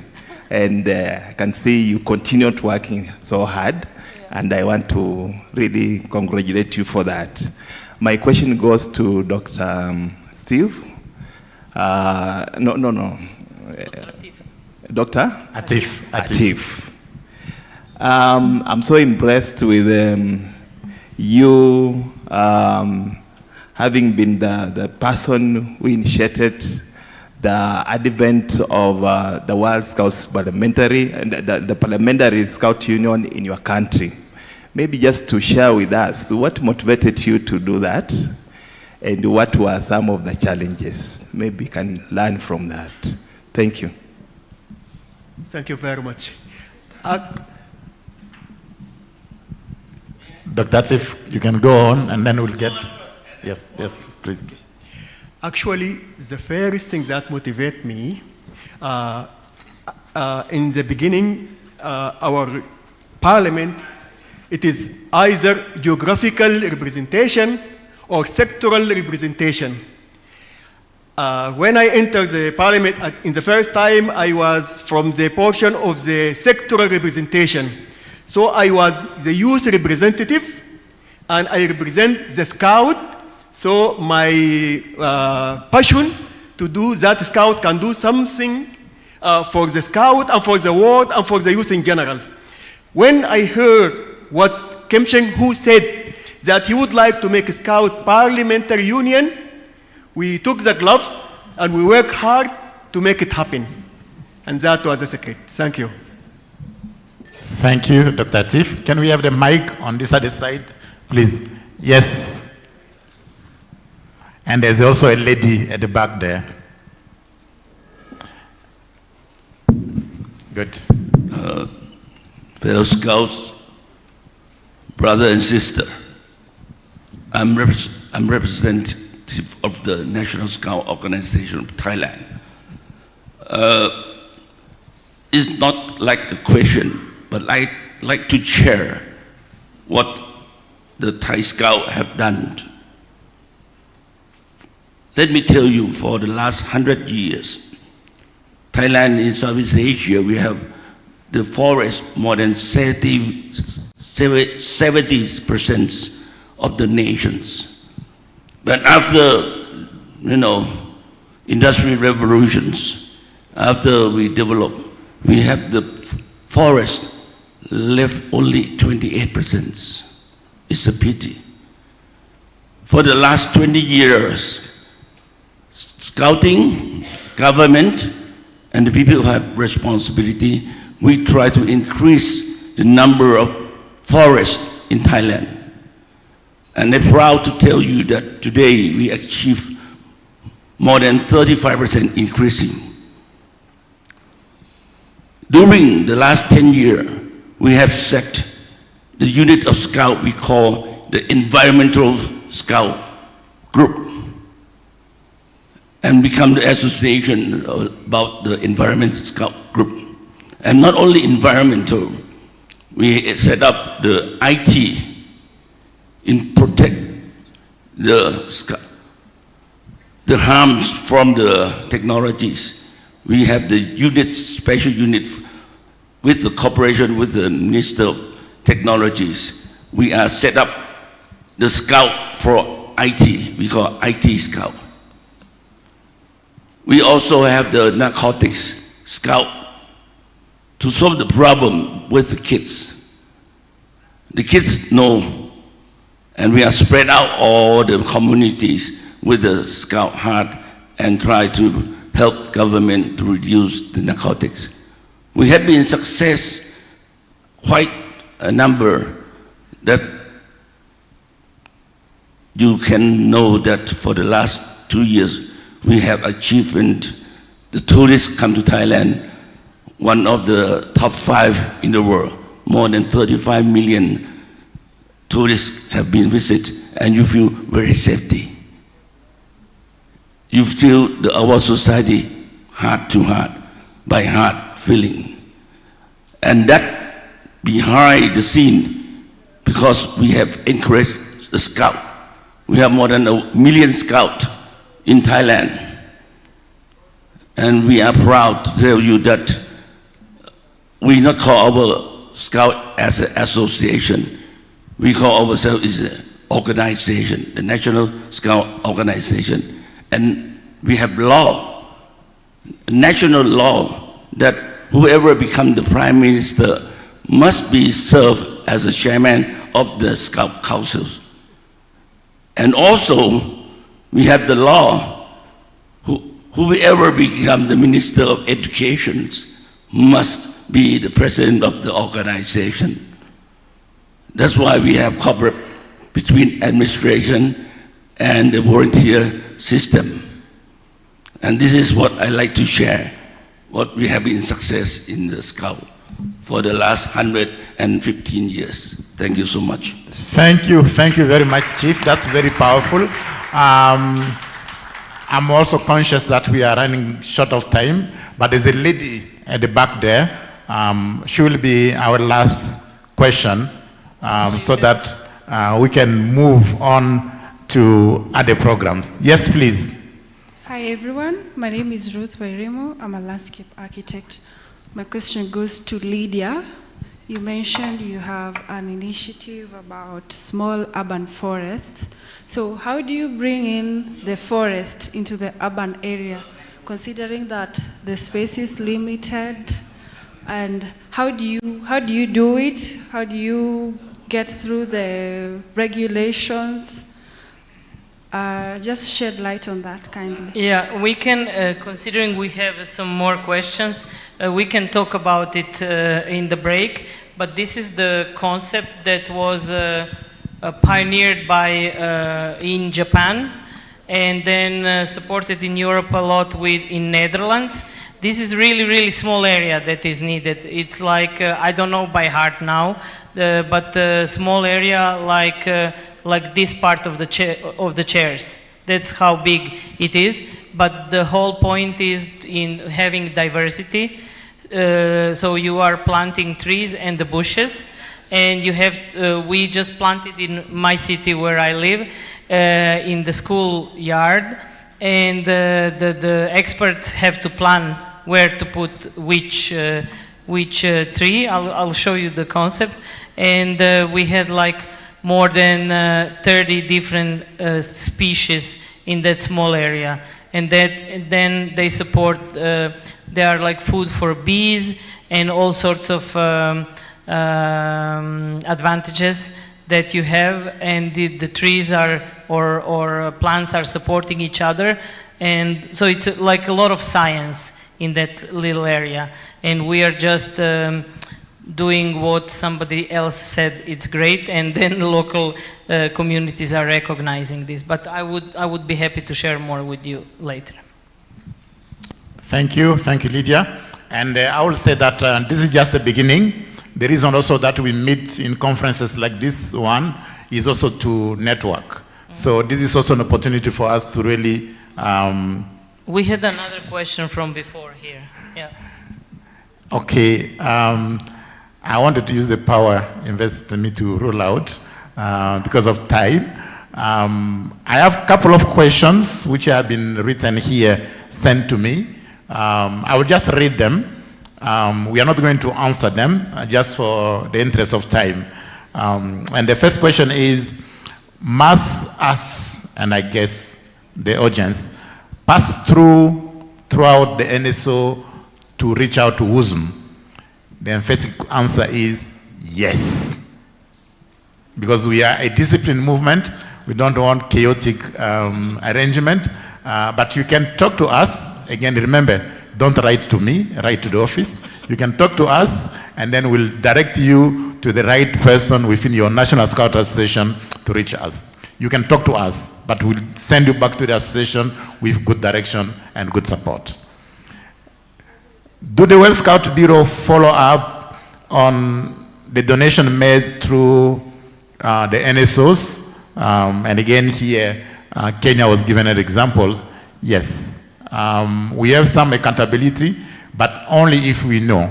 And you know that we don't see everything. So we say that scouts are truthful, and we guess that we are all open up to that.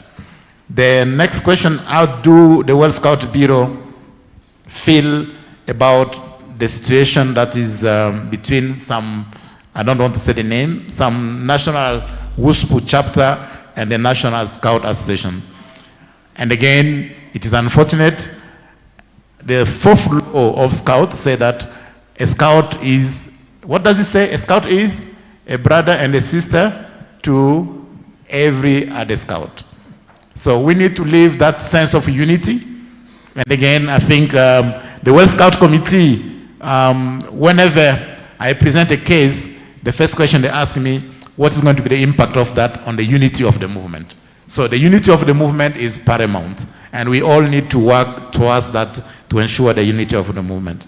There are many other questions, so I will like us to stop there. Before I conclude, can we put our hands together to say a big thank you to our panelists?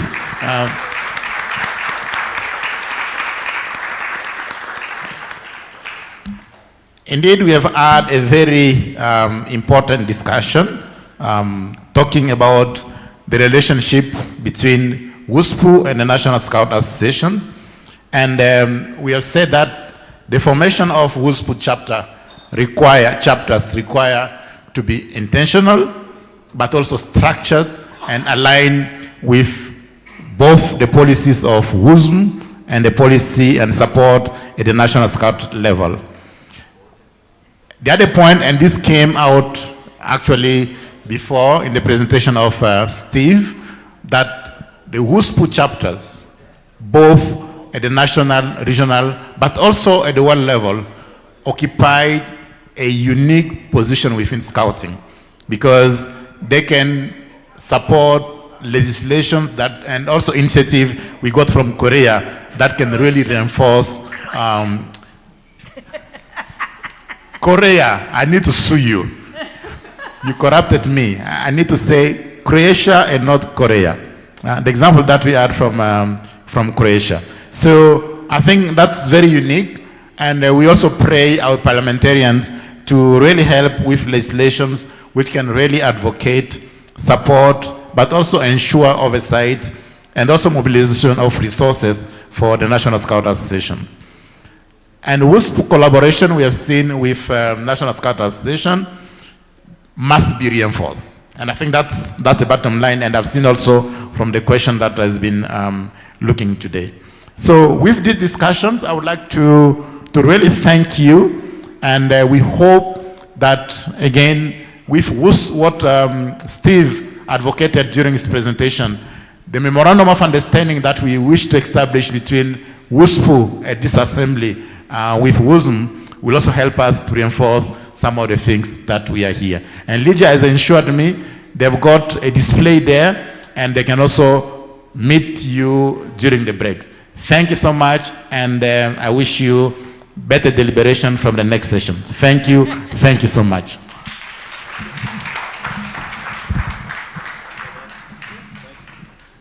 Thank you so much, Mr. Kamakama.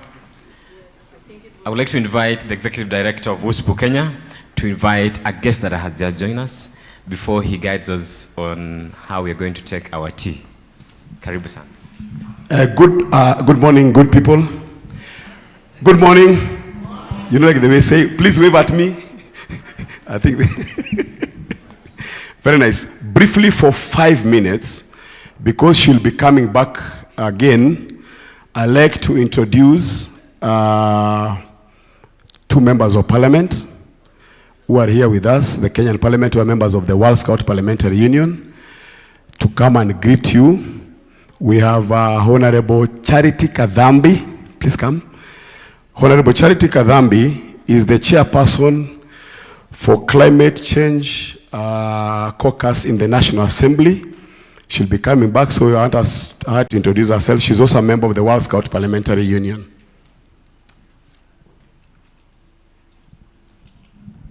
Bravo! God is good all the time.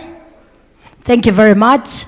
I'm Charity Kadhambi Chepkonye, Member of Parliament, Joro Constituency, Nakuru County, Rift Valley. I'm the Parliamentary Chair for the Climate Change and the Conservation.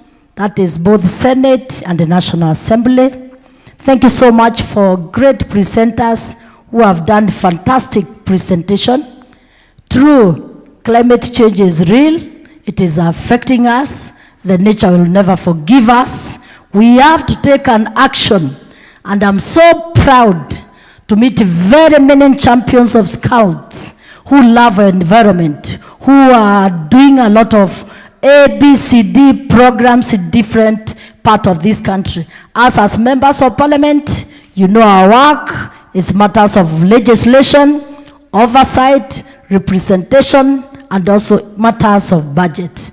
And on the matters of the climate change, it is good, Chair, with the few minutes you have given me, to announce that Kenya Parliament is the first country in Africa to have a climate change act in relation with climate change. We also came up, we did even an amendment so that we could have also done to include the matters of also credit, the matters of carbon credit. It is also on this platform, allow me to say that we have also matters of legislation. We have done amendment of the CDF Act so that we increased the amount of money for conservation and also matters of environment. As members of parliament, we are playing a lot of roles in this country, and I'm very happy because most of Kenyans looking at me, you have seen what climate change has done in this country. You have seen loss of livestock, the drought has been there. Right now you have seen what is happening in Elkoya Malakwet, the matters of landslides. You have seen a lot of impact. We have lost a lot. Therefore, this is the high time we walked the talk. We must all of us take an action to make this country better and to make the world better for all of us. Thank you very much. God bless you. So, before she goes, let me ask the scouts who are here. Between, if you go to our forest to plant trees, between 9 a.m. to lunchtime, how many trees can you plant? 10. 10. How many? 20. So 20 between 9 and 12. Then we have lunch. How many? 30. One person, I'm saying one person. 100. Okay, let's reduce that number to say 20. Say 20, okay? Now, if you plant 20 trees between morning up to lunchtime, you have lunch, then after lunch you also plant another 20. So that's like 40. Or let's say, in a day you can plant 100 trees. Are we able to plant 100 trees in a day? Now, Mheshimiwa, what I'm thinking, and through, now that Bwana Kamakama is here and this, we need to organize with the Kenya Scouts Association, through your, and also your office, that you can mobilize scouts across the country and organize through her caucus that scouts can plant 100 trees in a day, and we get the number of scouts that can plant. So let's say like 2 million scouts plant 100 trees per day. How many trees are those? 200 million. Are we able to do that? If you agree, say aye. I think we'll work with you and see if that's possible. Wow, that's a fantastic. I had forgotten. Thank you. Allow me to challenge us, this team, that actually we must come up with our target. Because you have seen His Excellency President William Samoei Ruto initiated a program of 15 billion trees so that we can increase the forest cover in this country. Therefore, I think it would be very good if actually we can come up with a target. Today you have confirmed that we are going to plant 200, how many trees? How many? 200 million trees. Wow! Why don't you clap for these great people? And we must start, we must also encourage our children, and sorry to say, our CEO, in what we are doing as members of parliament with my colleague there, Mheshimiwa Honorable Donya, with other members of parliament, we also initiated so many programs in our respective schools, in the primary schools, in secondary schools. Why are we doing that? So that we bring back the culture of making the culture of our children realize that they have a good position when they are at young stage for us to make this world better. Thank you. Thank you very much. We will explore that. Sindio. Now, I'd like to take this chance. This is the last one. Invite Honorable Doris Donya. She's the second Vice President for World Scout Parliamentary Union Kenya. Tafadhali njoo salimie wageni. Left, right, left, right, left, right, left, right. Good afternoon. Good afternoon. Scouts motto. Scouts motto. Wow, you know there is a great disadvantage when you have a meeting or you are addressing people who have been told they are going to eat. Anything you say is just like, when will that woman finish? We are supposed to have tea. But now, as Honorable Charity has said, we are excited to be here because anything matters to do with climate change must be dear to our hearts, because you saw what was on the television. People have been displaced, people are sick, they don't have food. And when I joined Parliament, I started doing boreholes, the solarized boreholes in Kisii. When you have water, you even prevent cholera because we give our women water to wash the vegetables and fruits.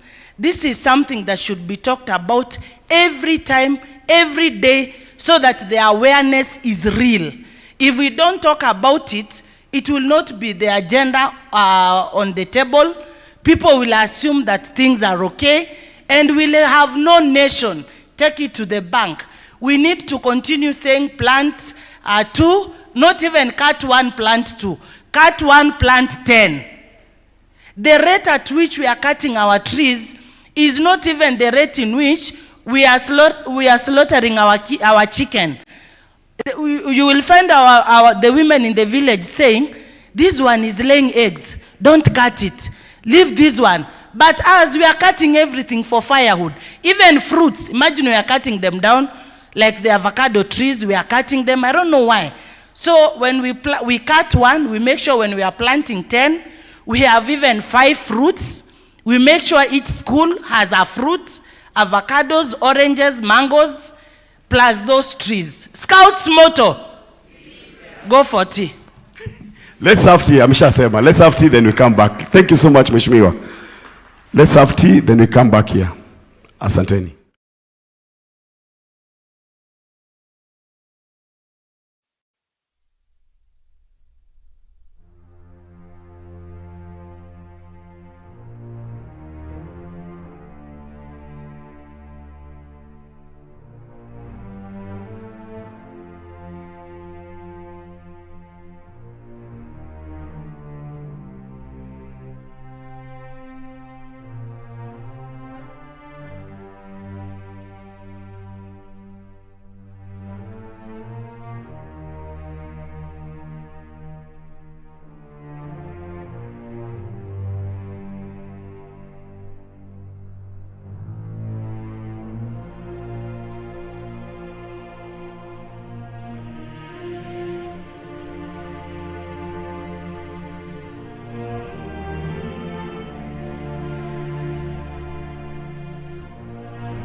remotely, having a flexible schedule, working part-time hours, or freelancing, FlexJobs gives you a leg up in your job search because every job on our site has flexibility. You don't have to wait. Of the CEO of the Media Council of Kenya, Mr. David Omoyo, who is not able to be here yesterday or today. The Media Council of Kenya is a partner of this conference this year. And I guess many of you must be asking yourselves, why is the Media Council of Kenya here? I am certain that probably in many of your other forums around the world, you've not had the media there. Allow me for the next few minutes to just elaborate why. We believe in the power of three.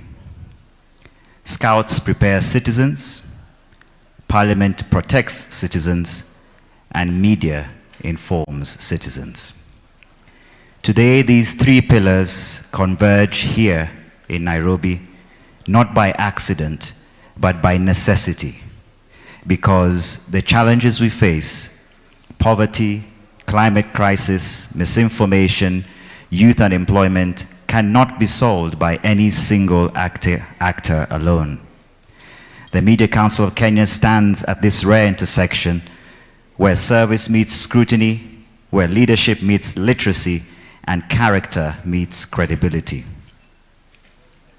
The civic triangle of Parliament, Scouts, and media is important because parliamentary Scouts across the world occupy a civic ground, a sacred civic ground.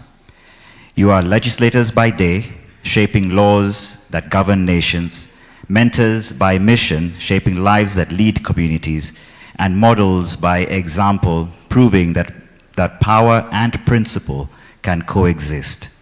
But here's the truth. Great work unseen is impact undone. The media is the amplifier, the authenticator, and the accelerator of all your work. We give visibility to victories in committee rooms and community halls. We provide verification when fake news threatens truth. We ensure vocalization of youth voices too often dismissed as noise. Think of it this way. Parliament provides the policy, Scouts provide the purpose, and media provides the proof. And in 2025, ladies and gentlemen, proof matters more than promises. The Sustainable Development Goals are comprehensive. 17 goals, 169 targets, but they share one fatal weakness: abstraction. End poverty, ensure clean water, promote peace. These are noble, even necessary, but not compelling until we tell the story of the scout troop in Turkana drilling boreholes, or the parliamentary scout sponsoring legislation on renewable energy, or youth climate champions turning waste into wealth in Kisumu. The Media Council's pledge is credible SDG coverage, facts over fluff, data over drama. We pledge constructive scrutiny, holding power to account without cynicism. We also pledge community storytelling, turning global aspirations into local inspiration. Parliamentary Scouts bring the moral compass. Media ensures that the compass actually points north and that everyone can read it. The creative economy is Scouting's secret weapon.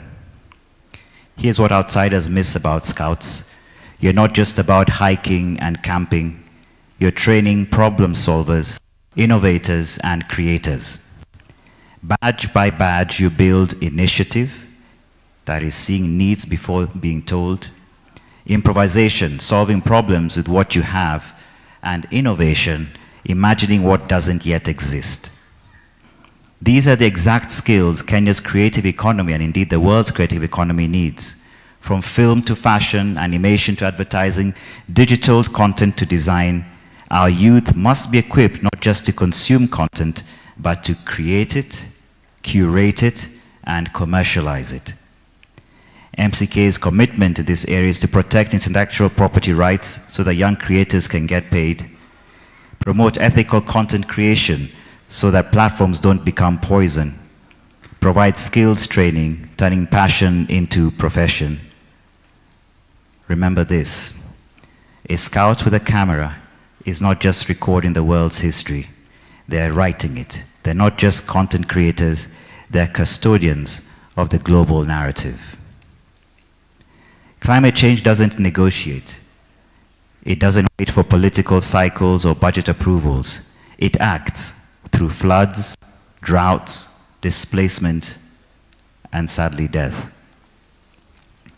Scouts are already on the front lines, planting trees, purifying rivers, preparing communities, and protecting futures.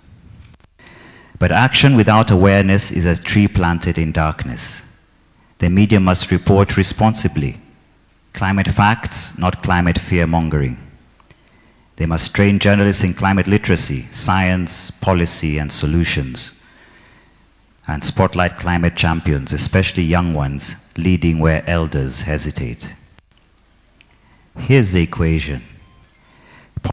Policymakers provide the framework, practitioners do the work, media provides the witness and the multiplier effect. Media freedom is the oxygen that democracy breathes. For parliamentary scouts across the world to advance SDGs, creative industries, and climate justice, as is the theme of your annual assembly, you need an ecosystem where journalists are free to investigate and illuminate, citizens are free to question and critique, and institutions are accountable to the people they serve. This freedom is not optional. It's not decorative. It is foundational. MCK safeguards this through the Code of Conduct for Media Practice, accreditation and training, complaints handling, and media monitoring. Strong democracies need strong scouts and strong media. Both are society's early warning systems, alerting us to danger before disaster strikes. This assembly happens at a pivotal moment. Kenya is not just hosting, Kenya is modeling sustainability, innovation, and integrity, as well as global citizenship. Parliamentary Scouts can accelerate this by bringing your unique blend of legislative power and lived values into every debate, every bill, and every budget. The Media Council of Kenya stands ready to partner with the world, with WSPU, Parliament, government, and the World Scouts movement to ensure these stories are told boldly, truthfully, and widely. Let me leave you with this. Scouts build character. Parliament crafts laws. And media shapes culture. Separately, each is powerful. But together, they are unstoppable.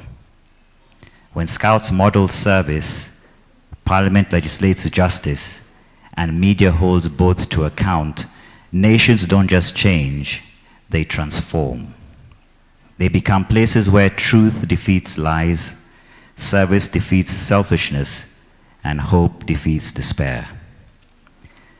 The Media Council of Kenya pledges to continue playing its unique role, cultivating a media environment where service is celebrated, leadership is illuminated, and truth is protected for a better Kenya, for a better Africa, for a better world, starting now, starting here.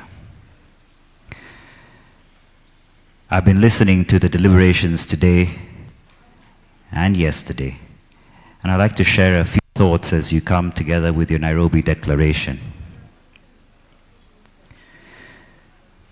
The CEO of the Media Council of Kenya is also the president of the World Association of Press Councils and the East African Association of Press Councils. We see a link between the media and the Scouts movement, one that we can start creating as part of a Nairobi Declaration, mainly because we have shared ethics of ethical leadership, youth empowerment, and accountability. We could launch joint campaigns with the World Scouts movement. The youth media development and training can be undertaken. We can create Scout press clubs in universities and schools. We can create a special Scouts media corps that reports on issues that affect Scouts. Most of all, we can train Scouts on media literacy.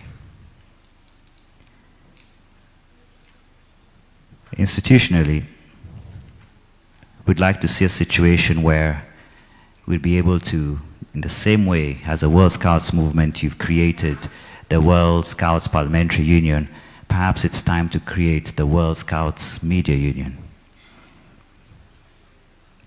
Then you become a true movement, moving ideas into action.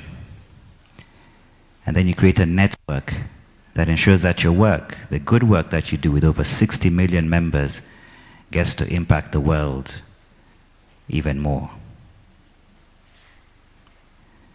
I was particularly impressed, Madame Lydia from Croatia. I wanted to say Dobar Posao, which I think is good work in Croatian, and especially by your son, who told me that he travels the world with you. His eloquence and multilingual nature are things that model the very Scouts movement.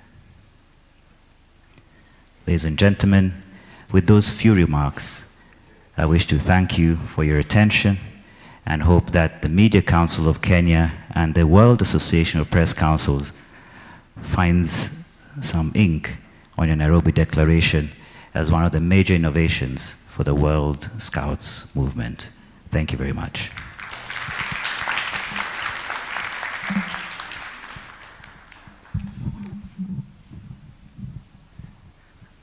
Let's give him another round of applause, please.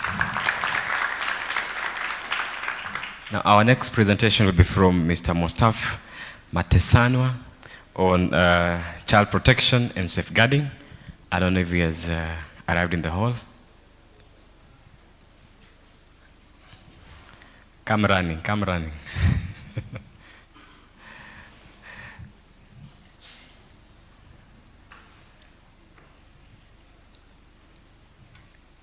Then after Mr. Mustafa, there will be panel discussions led by Frederick Kamakama, Honorable Beatrice Adagala, among others. So if you have questions, even to the previous presenter, kindly feel free to reach out or to reach out to me or to him personally so that he can be able to answer that, especially in relation to media and scouting, how they merge, and possible collaborations as well, because Media Council seem to be a very formidable partner in fostering the ambitions of the scouting movement. So, Mr. Mustafa, how long should you give me? We give you 1 minute? Okay.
Good afternoon.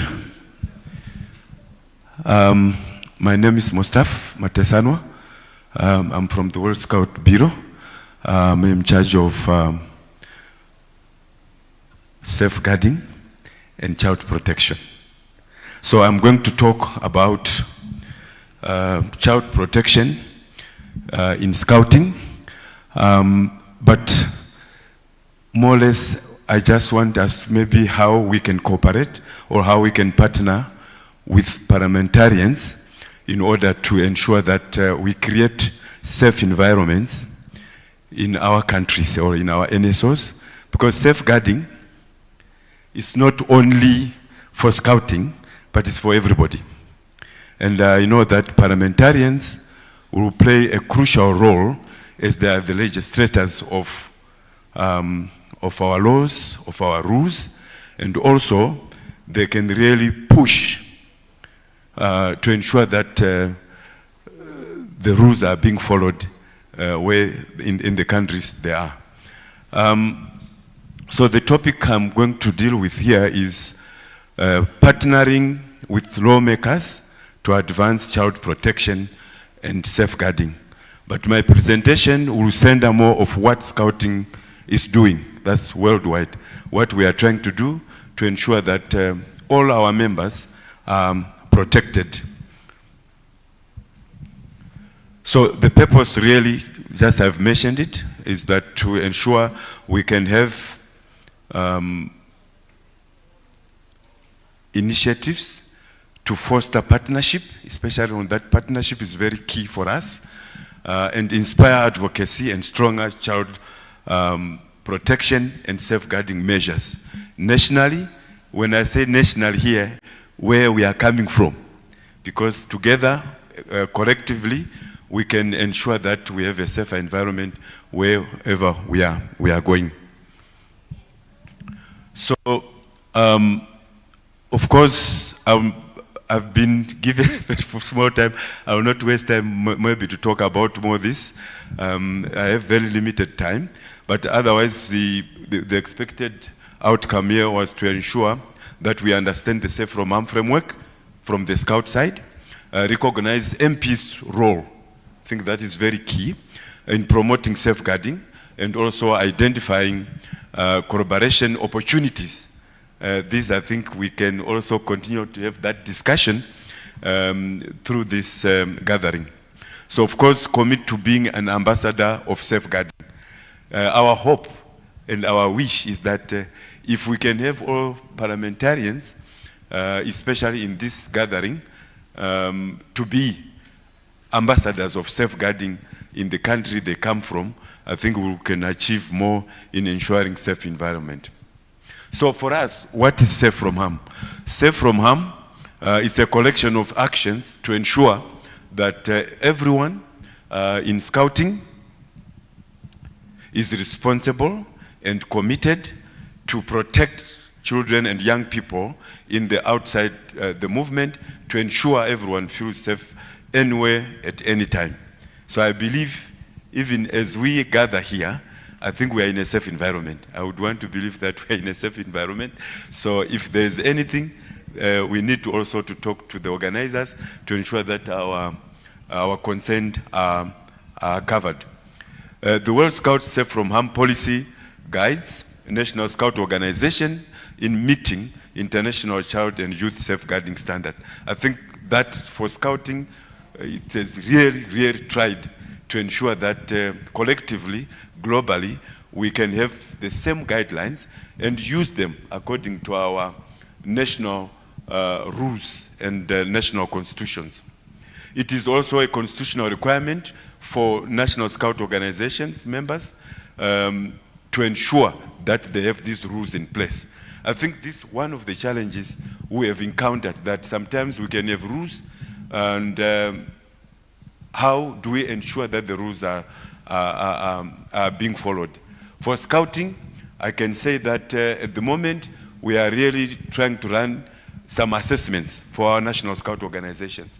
We have some panels, we have some assessors who really can say to an NSO, you are meeting the standard or you are not meeting the standard.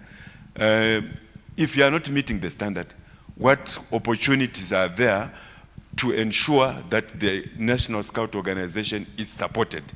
So we have WSPU services, with consultants who are ready to really support those initiatives.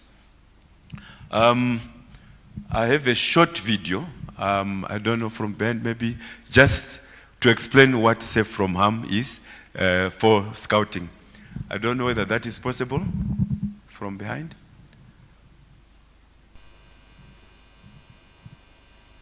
Hey Scouts! You've probably heard somewhere about the world's Safe from Harm, either on national events or on the internet. Today, we're going to explain to you what this exactly means. Safe from Harm is a group of action that was designed to make sure everyone in Scouting is responsible and committed to protect children and young people inside or outside the movement, to make sure everyone feels safe anywhere at any time. And for that to happen, we first must understand what harm is. Harm has different shapes. It can take form physically, psychologically, emotionally, and verbally. For example, to make fun and make jokes about someone else, it's called bullying, and it's a form of psychological and emotional abuse. Harm and abuse can happen anytime. That's why it's important for us to understand what it is, and most importantly, to know what steps we need to make so it doesn't happen. This is why Safe from Harm exists, to ensure that harm never happens inside Scouting and to teach you how to identify any harmful situation. To keep Scouts safe, our team of volunteers and staff are present all around the world to support your local group and to help you identify any safety concerns that you may have, whether in Scouting or outside of it. The Safe from Harm team works to ensure that Scouting is a place where Scouts are safe from any harm. We are present at every World event, such as the World Scout Jamboree, the World Scout Moot, and Jora Jodi. We also offer online and live trainings for staff members, volunteers, and Scout leaders in every region. But how can you contribute? You can take part by being a Safe from Harm digital ambassador and sharing this message with your friends and family, because raising awareness is the first step to create a safer environment for everyone. And with over 50 million Scouts in the world, we need everyone to be a part of it and to practice Safe from Harm. So stay tuned for the Safe from Harm updates on our webpage and social media channels. Got it? Woohoo! Yes, I think the last part, that how can we help? How can we ensure that all of us, we are in this together? So, worldwide, our commitment is that Safe from Harm is a central to Scouting mission and strategy. Our focus is on prevention, protection, and response. Our global and regional initiatives promote safer Scouting environment, and we promote also continuous learning and collaboration among national Scout organizations. Now, this is where we are looking for partnership.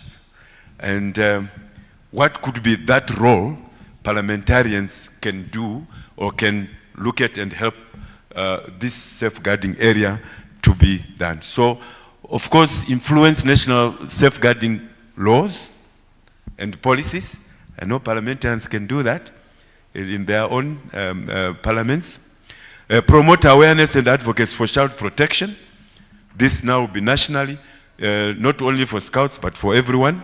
Support community initiatives fostering safe spaces, and serve as champions and ambassadors for safeguarding in the society. So this is what maybe you can carry home and think about it and see how, in your own capacity, how you can really push this and also help us to do this. We will not do an open discussion because we had prepared this to be in a breakout room where we can have more discussions, but I think we can carry on these discussions as we are here and also see how best we can do this. So our key messages are: safeguarding is everyone's responsibility. All of us. We need to be to ensure that we take that responsibility. Scouting prioritizes safe from harm for all young people, and partnership with policymakers are essential for lasting impact.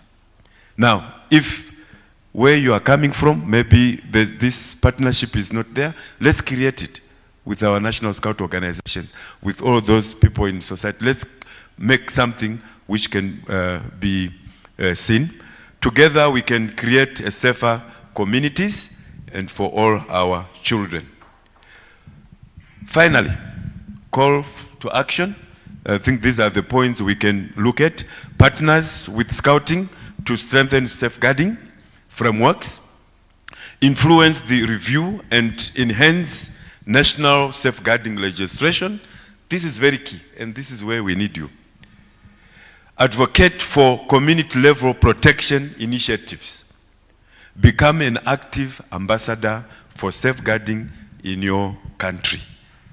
I think if we can carry these and try to put them in action, together we can create a safe environment for all of us. And you know, when the environment is safe, also peace can prevail. Thank you very much for your attention. Let's keep this discussion as we continue with this gathering. Thank you very much.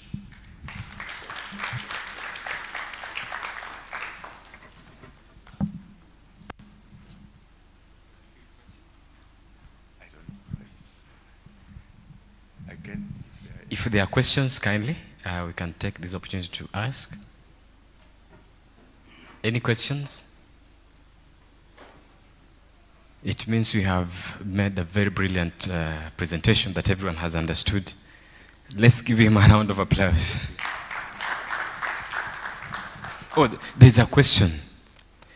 Unfortunately, there's a question. There's something you missed. And he has said that you need to clarify. I'm sorry, we are minority side. A few member here that you couldn't see what I raised the hand. Oh, okay. I'd like to share a little bit about safe for harms. In my countries, we are so worried, not only the thief or the bad people, but today we have faced big problems with the scammer. The scammer and young people receive information from this IT and all technologies and change their head, change their behavior. Instead of the good student to a family, they not listen. They listen to the hooker. They listen to IT. So they change the habit. They change the family. They change the human life. But worse than that, the scammer, penetration and cheating the young children to investment. You want to work, you want to have a profit, whatever it is, and it's a cheating. We lost the money. Can you believe it? Each year, more than 10,000 baht, equivalent to almost $2 billion we lost from the kids, from the people who were scamming. So not only save the crime from the physical, but this technology. So this is quite important in this present world. Thank you for your kind listen. Thank you. Thank you very much. Yes, the smartphones, the internet, it has come with good things and also people taking advantage for it. So our programs in Scouting, we try to integrate safe from harm in our programs, and we do believe that the young people will receive more information when they are doing a program, they are more aware, and as they use the internet and their smartphones. Thank you very much for that observation. It is really a challenge, and this needs all of us to put our heads together, and working with the parliamentarians, we can come up with some legislation which can really safeguard our young people. Thank you very much. Excuse. There's a question? Oh, there's another question there. I have a question. So you've talked about like you do look for those NSOs that you do assess them. Do you take actions on the NSOs that don't treat the youth, the small youth, the way they are supposed to be treated, or give them the question for safe from harm? If there is a way they don't pass the safe from harm test, they should be not involved in the actions for the children and the youth, young people. Yes, thank you very much. Yes, we have had a resolution on our World Scout Conference, which is now makes every member be committed or obliged to be compliant with the safe from harm guidelines. So at the moment, because it's almost like 3 years ago we have introduced this, 3 or 4 years, at the moment our assessments are not based on punishing the National Scout Organization, but to ensure that they comply. If they don't comply, we support them to comply. But maybe in the future, it could be possible that if an NSO continues not to abide with the rules which they have put themselves that they are going to abide with, probably there could be some sanctions. But at the moment, our main aim is to ensure that everybody complies and they have the regulations in place. Thank you very much. I don't know whether I've answered you. You know, you don't start by punishing. You start by ensuring that people get the regulations. And these regulations, they are made by the National Scout Organization, guided by the guidelines of the world as a member. As a member country has to abide to that. But probably, I don't know, but where we are going, for sure, we need to find a mechanism of ensuring that once you have put regulation, you must also abide with those regulations. They are not imposed. It is the NSO who say, according to our rules in our country, this is how we ensure we do that. So our role is to ensure that that is what is being done. Thank you. Thank you very much.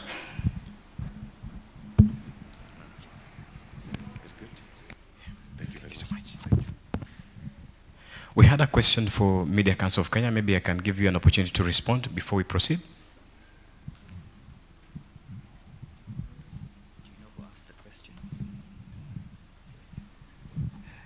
Good afternoon again. The question, I don't have your name, but maybe if you do recognize, the question reads, from your presentation, we really appreciate the great work you continue to do. Getting a platform to showcase projects as Young Scouts is quite a tough venture and expensive. How can the Media Council help in getting a cheaper or waived payment to have our stories told? From the exhibition, you can witness the great things Scouts do. The first thing I need to tell you is that according to the Code of Conduct for the Practice of Journalism, you shouldn't have to pay for any story. Okay? You should never have to pay for any story. There are two different ways you do media.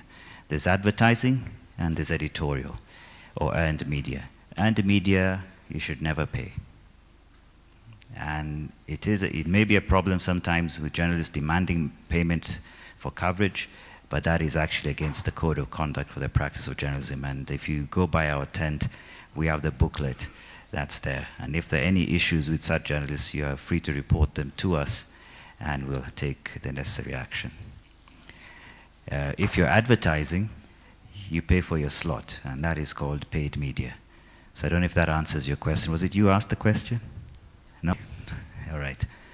Is that clear? Any questions? Okay. Thank you.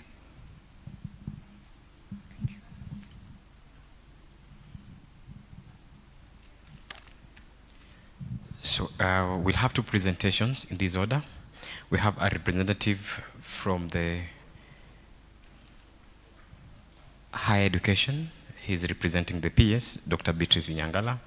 Then after him, we'll have a representative from Higher Education Loans Board speaking to us about the support they can offer the young people while going through their education system. Karibu sana.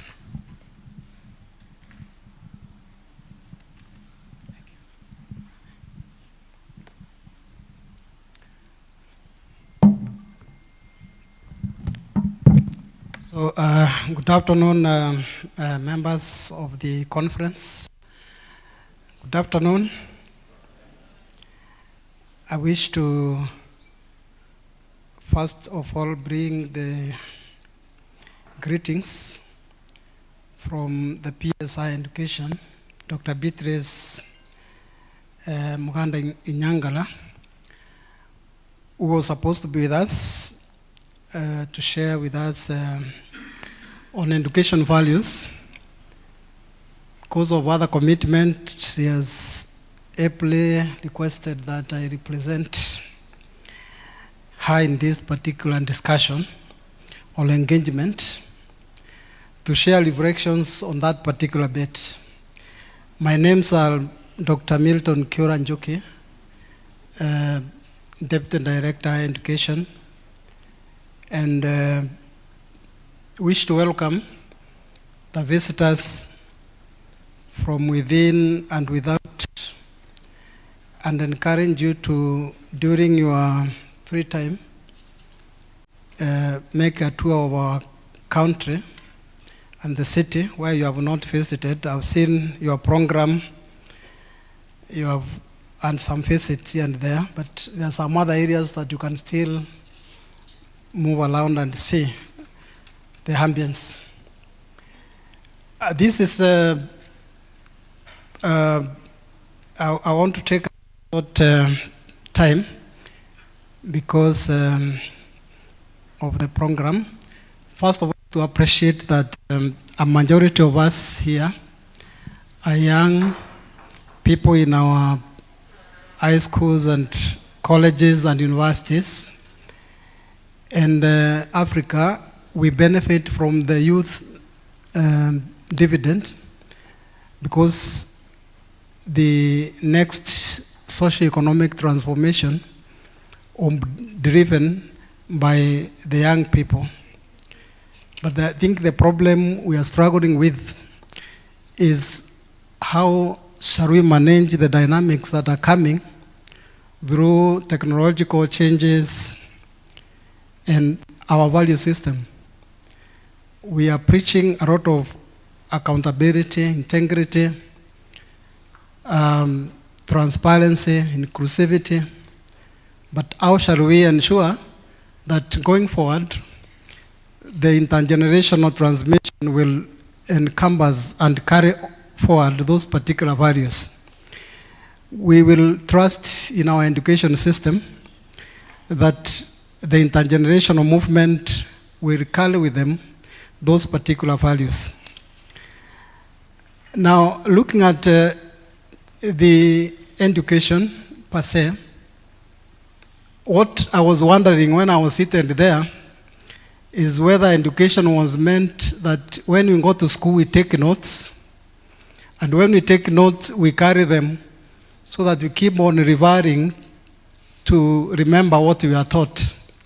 Or it was meant that when we go through education system, then it's supposed to be part and parcel of us, so that when we are walking, we read it.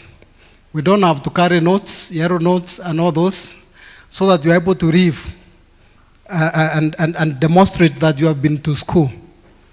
Then when we find ourselves carrying, having to refer, writing a lot of laws, writing a lot of, constitutional,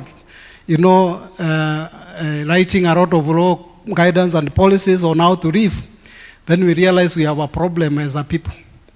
Education is meant to socialize us in the way we are supposed to live, without a lot of reference to what we are taught. Because education, in its scarce meaning, is simply what remains after you have forgotten all that you learned in school. What remains is what we see you walking and how we see you behaving. If you see you behaving in a funny way, in a way that is not acceptable, Then we realized that was part of your education, and it is part of what has remained in Kenya education system has entrenched and anchored educational values in its curriculum in a way of trying to create a socio-economic transformation. If you look at our education curriculum transformation or reforms, one of the key tenets that you have put in our educational system is what we call value-based education and community service learning, meaning that even if we create a mass of educated and trained youth without educational values, then we will not be able to transform our country. And therefore, the expectation is that in our education overlay, we are supposed to entrench what we call integrity, which is strictly under Chapter 6. Chapter 6 has to be expressed through our curriculum, and that's why we have entrenched value-based education in our curriculum. So it is expected, even as we create human capital in our education system, then educational values are to be entrenched within our education system. And this will include issues of accountability,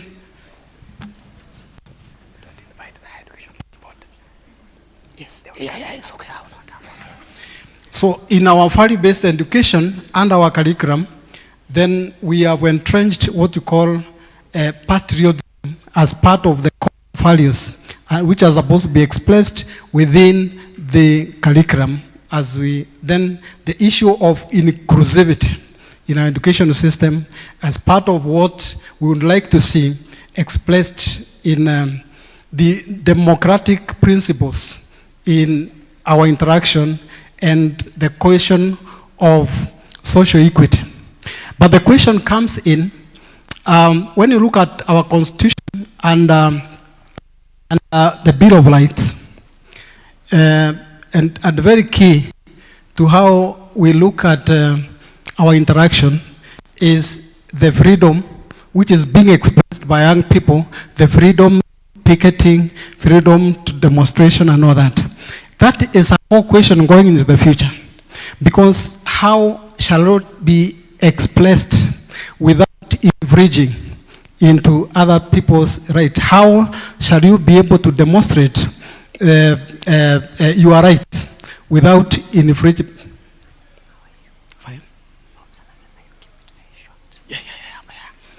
So how shall you, exercise some of those principles without encroachment into other people's rights? How shall you ensure that your way of life does not negatively infringe on others' people's rights? And this, connects well when I was looking at the four core values of Scout movement is the issue of integrity. So how do we connect what you do with the integrity that is part of core values in the Scout movement in Kenya, in the world? How do we demonstrate the respect in whatever we do? How do you demonstrate the care, the value of care in whatever you do?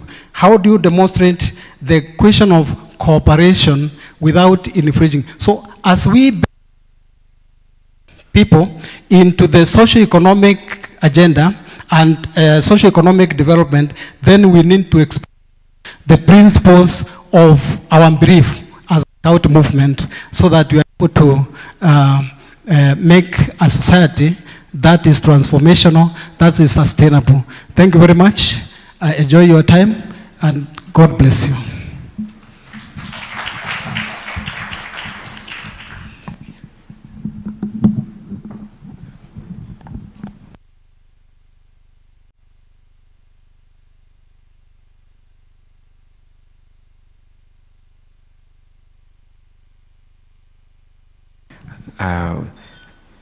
Mr. Kamakama?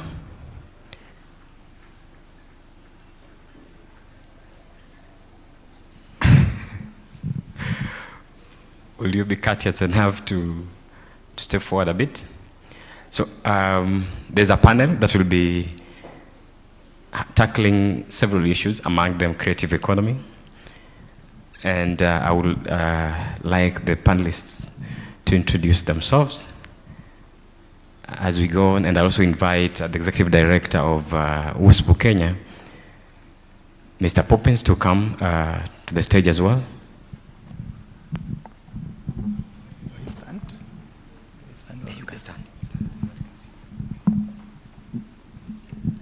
Good afternoon. My name is Dr. Yaya Richard. I'm here because I was a scout. I was a Scouts Commissioner. I was the Director of Youth Program at Kenya Scouts. And I'm here to discuss the issues of the role of parliamentarians in supporting Scouts on climate change. That is why I'm here. Thank you. Good morning, ladies and gentlemen. My name is Javas Bigambo. I am happy to be here, and I appreciate the scouting concepts, and it is what has shaped my ideological inclinations. I'm here as a panelist invited to discuss matters to do with leadership and governance. I look forward to a very critical discussion with all of you. Thank you.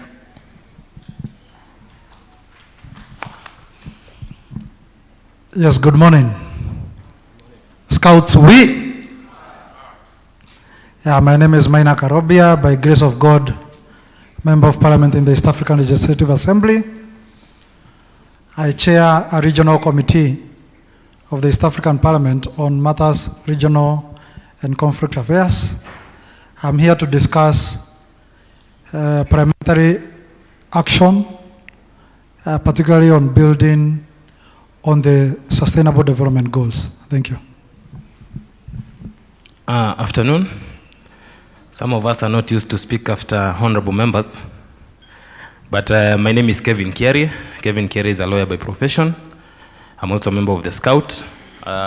In my formative years, I've been a Scout in my primary level, secondary level, but when I joined university, I didn't find, in our university we didn't have Scouts. So I opted maybe to join NYS, but the values that I was taught at the scouting, I think the 1 year that I was at home, I grew a little bit fat. So when I went for interviews at NYS, I was rejected by virtue of that. So I opted to do law. So I'm an advocate of the High Court of Kenya, and I actually attribute to where I am right now to scouting because of the values that I was taught, the values that I underwent. And I'm here as a discussant or as a panelist to discuss about the role of youth in promoting sustainable development goals. Thank you very much. Good afternoon, everybody. My name is Lois Ngema. I'm here to discuss tourism and culture, representing Marasa Africa. And Scouting and tourism has one thing in common, or rather the same DNA, which is service, exploration, and respect to nature. Thank you.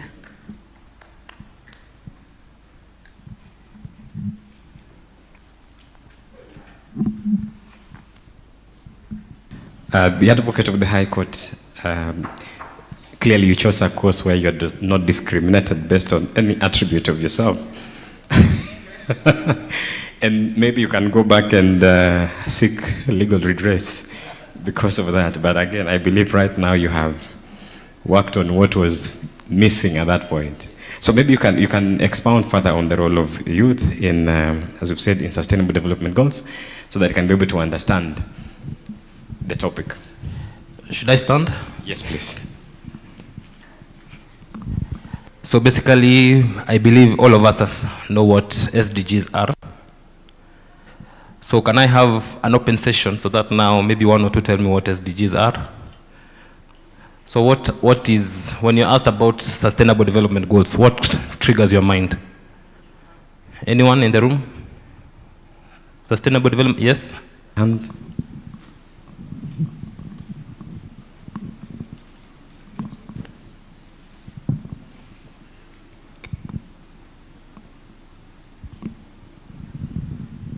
When you talk of the global SDGs, you talk about impact action. People kind of inspire communities from rich, poor, to reach their goals. Thank you very much.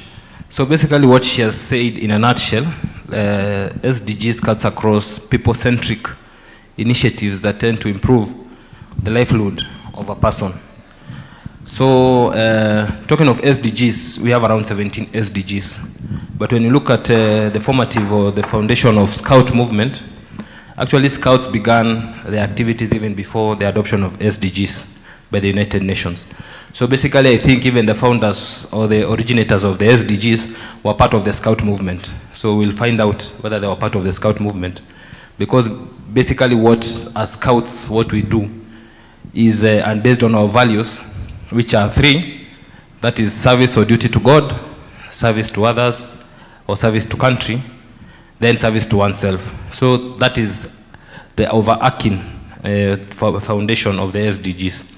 So, but in this case, I'll tend to look at 3 SDGs that basically affirm the Scouting movement. So when you look at SDG number 4 on quality education, so basically what as a Scout, or what I was taught, I don't know if it changed after I left, but what I was taught in the informal kind of education is that I was taught to be a hands-on skill person. So hands-on skill is an informal education that you don't acquire in the formal education. So basically, as I was studying law, we were not taught about hands-on skill. We were taught about cramming and understanding history, CRE, because we were told the first law is the Bible, if you're a Christian, or the Quran, if you're a Muslim. That is your first law. So you had to understand what CRE is. But through Scouting, the activities that we did when I was in primary and secondary, they were basically teaching me on how to be, 1, morally upright, number 2, responsible. So that is the informal education, which actually complemented my formal education. So on that aspect of Scouting, basically as a youth, it promoted, or it promotes, that is SDG number 4 on quality education. So when you're done with your exercise, both informal and formal, you turn out as a person who is well-rounded or well-molded, all-round person. Then the other SDG is on peace, justice, and reconciliation. So basically what we were taught about when we were in Scouts, when I was in Scouts, and I believe it is taught right now, is about the aspect of conflict resolution, you being at peace with others, so you don't use your level or your power right now to cause harm to others. So that is promoting the SDG on peace, reconciliation, and justice. The other SDG is on aspect of no poverty. And when you talk of no poverty cuts across actually bettering zero hunger. And when you talk on zero hunger, you talk about improved livelihoods. So what we are basically taught, or even at the theme of this General Assembly on climate action, we are talking about how do we improve the food security, how do we improve sustainable farming agricultural methods. So these are some of the things that when we were taught about being innovative as a young person. So you don't use the formal or the normal route. You try and think without the box. That is what we were taught. Then lastly, on climate change. So the initiatives by the Scouts, which I know maybe at the end of this session or maybe at the beginning, there is usually a tree planting. So climate action cuts across environment conservation, tree planting exercise, and even educating the community or even educating ourselves on proper health, water, and sanitation initiatives. Then when as I conclude, the question I'm asking myself is, as we gear towards 2030, because that is when the SDGs will be reviewed, I'm asking myself a big question. What am I doing as a young person to promote SDGs? So for a long time it has been, what are SDGs doing for us? But as a young person, what am I doing to promote SDGs in my own initiative? I don't have to be in a Scout movement, I don't have to be in a caucus, but as Kevin Kiere, what am I doing to promote SDGs? When you realize that, then in one or another we'll be contributing, all of us, to ensure that we achieve SDGs. And again, cognizant of the fact that SDGs is not a single initiative. It requires collaborative partnership, like what the World Scout Parliamentary Union is doing, calling all stakeholders, even calling other players across the globe to come and participate in this initiative. This is part of the contribution to ensure that as a youth, I'm playing a role in promoting SDGs. Thank you. Just before you settle, I would like to pose a question to you. As an advocate of High Court of Kenya, you have pointed out SDG number 4, which speaks about education. What are you doing to ensure that, especially the Scouts movement, gets that opportunity to get education that is affordable and available to all? Thank you very much. In my own initiative, I run a foundation. But you know, in Kenya, when you run a foundation, people think you have political ambitions. So we tend not to shout so much on the media so that the sitting MP cannot think I want to overthrow him. But what I'm doing in a small way, at least I have 20 students that I'm educating in my village. And through the small networks that we have, we reach out to partners like WSPU, Conrad, and so on and so forth, that actually even promotes formal education. So that now you ensure that even though we passed through challenges when we were learning ourselves, you try to better the lives of those who are behind us. Because that is the conversation I usually have with my friend here, Mheshimiwa, that what impact will we leave behind when we leave the youth bracket? Because youth is a face. You have to agree that youth is a face. In the next 5 years, me and Mheshimiwa here will not be youth. But what impact will we have left as youth? So that people will say, Kevin Kere was there, he did this. So not just any other youth passing the face. Thank you so much. Then the next question goes to Mheshimiwa, that you've just introduced indirectly. In leadership and governance, what are you doing to ensure that the young people are incorporated and they learn from what you do or what other leaders do, so they feel that they are part and parcel of the, maybe let's say, the legislation process or the development process? Because if we don't involve them, then that will not be development per se, because people will not own it. They have to own it first. So what are you doing to ensure that that happens? Yes. First, allow me to thank WSPU, the Parliament of Kenya. Maybe you can stand so that everyone can see you. Okay. Thank you. Yes, allow me to thank the WSPU and the Parliament of Kenya and every other stakeholder who has supported this particular General Assembly for making it possible for young people to come here, converge, and discuss about development. I was talking with Kevin here, my good friend Wakili. Allow me to digress a little bit. And he was reminding me that the last time I was in this hall was 7 years ago. Was it 7 or 6? 7. 7 years ago in this particular hall. And I was an uninvited guest. I forced my way together with Kevin and another friend of ours in this hall. But because the chief guest of that meeting was the then deputy president, who is the current president. What am I trying to say with that story? Is that I believe matters of governance and matters of service are matters of sacrifice, offering yourself to serve, irrespective of what you have, irrespective of where you come from. All that you need is that particular load, or the rod that Moses was asked by God, what are you holding on your hand, so that you can deliver my children. The same, what we young people are we doing in our respective communities so that we can improve our communities and serve them better. On my side, what I'm doing, and I believe leadership is not just about political leadership. Leadership is all around form of leadership, from a business point of view, organizational leadership, church, mosques, all that community leadership. I've taken it upon myself.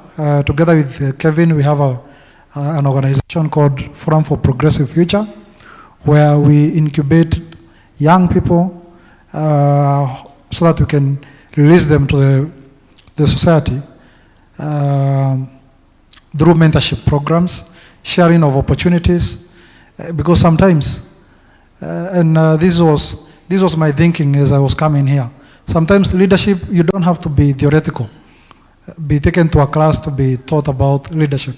Sometimes it takes practical experiences so that you can learn and unlearn and relearn the myths and the beliefs that are there about leadership.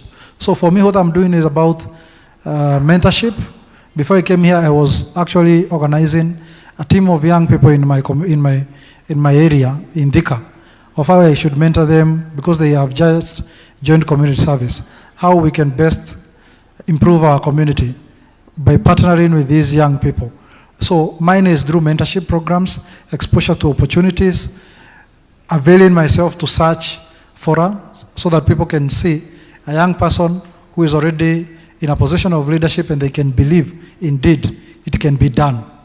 And leadership is not just political leadership, even organizational leadership, even business leadership. All that it takes, I believe, in leadership is you to have a value system. What are these systems and these values that you cannot compromise on? Sometimes we like demonizing political leaders. Political leaders in Kenya or in the world, everywhere people complain about political leaders. But what I've realized, the few times I've interacted with politicians, you realize each and every politician has his or her own value system that they believe, and they are positive values, that they believe they cannot compromise, even if it is one value. There are people who believe I must have integrity. There are people who believe I must be courageous. There are people who believe I must be transparent. There are people who believe I must be accountable. So at least they have values. And that's why rarely will you find somebody who is somebody who is valueless leading any person. Because people, as much as there are those incentives that motivate people to elect a person, there are other value systems that attract the voters to that particular person. And this is from a business point of view and also from a political side of it. So even in terms of development and bearing in mind that there are certain SDGs that cultivate creative economy, I'm taking it upon myself to equip teams in my area with sporting equipment and even exposing them to other opportunities so that they can be able to be self-sufficient. I've organized even a first aid kit training for young people, and they will be certified. And with that certificate, they can be able even to access jobs locally and even internationally. Last year, we took 20 young people to Saudi Arabia with this certification of first aid. So they are there on missions around fire and disaster management. So there are small things that we are doing, as Wakili is saying. But you know, in Kenya right now in politics, we are in very interesting times. Unless you sing certain slogans of politics, people are not really interested in objective development. People are just interested in slogans of, this should be removed, this should serve this term, this should serve whatever term. I believe as young people, we need to change the conversation. And we need to look at leaders, both from a business side of it and those in politics, and even those in organizations, from objectively how they are delivering on the mandate, the mission, and the vision of the organizations and institutions that they serve. Thank you. This process began in Nyeri, and here we are in Nairobi. And from the deliberations that happened before, this is specifically through Mheshimiwa, what the young people want is fidelity to the Constitution, not to be selective in terms of the value system. Provided you observe and go by what the Constitution provides, then the people will not have a problem. My next panelist will be speaking about tourism and culture. and the opportunities available there for the young people, and what you're doing to ensure that also you address the needs and the requirements in the standard development goals. Kindly. If you have questions, kindly just hold. Once we are done with the round of speeches, is what I would call them that, then we can be able to ask them and they'll be able to answer. Thank you. Proceed. Asante sana.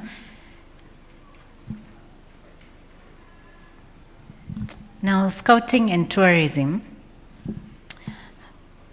it's a match made in the wilds of Nyeri, where the Baden-Powell home is. It's exciting to know that it's now a World UNESCO site. It's an exciting time for us, and especially that we'll be having people coming into Nyeri.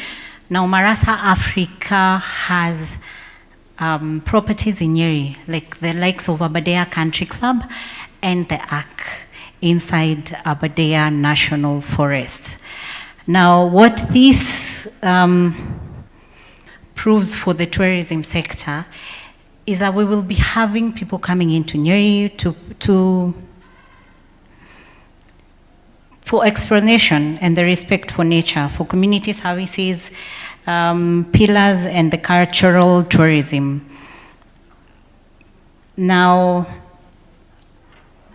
cultural tourism, or rather cultural heritage tourism, generates 40% of world tourism revenues. This is per the UNESCO, yet in Africa we feel it's a little bit untapped. We might be passive sightseers, or we are active stewards. In Nyeri, our recent MOU with the county government signed just months ago unlocks parks tours as the tourism potential through eco-trails, annual Founders Day events, and half marathons that blend fitness with heritage hikes. This isn't nostalgia, it's innovation, creating jobs in guiding, hospitality, and artisan crafts while honoring Kikuyu traditions like Momoko dances at the Nyeri Museum and creating jobs for the youth. Now, linking the SDGs to hospitality, let's try linking the UN's 2030 agenda. Now, if you take SDG 11.4, it calls for safeguarding cultural and natural heritage, but scout tourism amplifies it across the board. Take SDG 8, for example. Decent work and economic growth. Nyeri's designation as the global scouting city would boost local GDP between 15 to 20%. Through sustainable visitor influx, funding artisan corporates and youth-led tour companies. SDG, for example, as well, it talks about responsible consumption. Our tree planting drives, like those during the WSPU activities. And when I talk about this, we ensure low-impact travel, preserving, for example, the Aberdare Forest for ecologists. And we know in the Aberdare Forest we have the likes of treetops, we have the likes of the Ark, and we do know that the treetops is where Queen Elizabeth slept before she was announced as the Queen. We also have SDG 4, quality education. Scout heritage sites double as living classrooms, teaching values like integrity and perseverance to over 4 million Kenya Scouts, fostering culture literacy that combats erosion of traditions. In Kenya, this means turning sites like the Italian War Memorial Church into peace educational hubs where Scouts lead guided tours on World War II reconciliation. These are all in Nyeri. And then finally, when we talk about the economic empowerment from local to the global scale, now the game changer, of course, youth economic empowerment in Nyeri Scout tourism isn't elite safaris, it's community owned. Of course, our Baden-Powell Center, which is still under construction, where the Novas develop apps for virtual heritage or craft Kikuyu beadwork for export. This creates dignified jobs for the youth.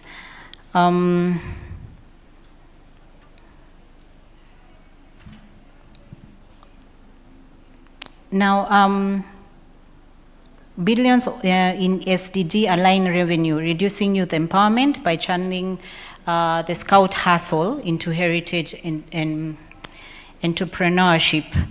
I believe with the culture, with the tourism and culture intertwined into scouting,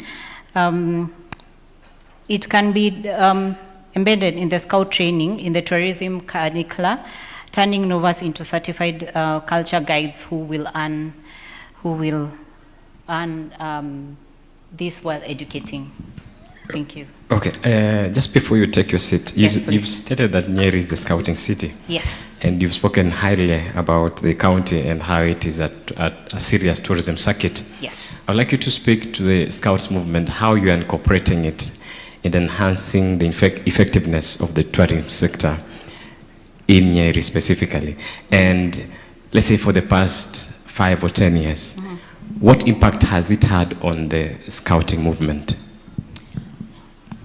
Let me start by saying that, like for example, the lodges or the eco lodges in Nyeri have had quite a big impact from, let's say for example, the summit that we're currently having. We have then guests who comes into these lodges. And Nyeri being the city of scouting, it brings in then a lot of tourists in Nyeri, creating a positive impact for the town as well. It might seem like it's sleeping town, but the scouting movement has given Nyeri a name. Yeah, so when you speak of Nyeri and scouting, it then blends in very well. So you've spoken about what the scouting movement has done to Nyeri County. Yes. What has Nyeri County done to the scouting movement? That is what I would like you to speak about. Now, there is an MOU that was signed. I don't know if I mentioned that. By the Nyeri government. And let me just read on that part. MOU effective? Yes, it Okay. is effective. Just a second.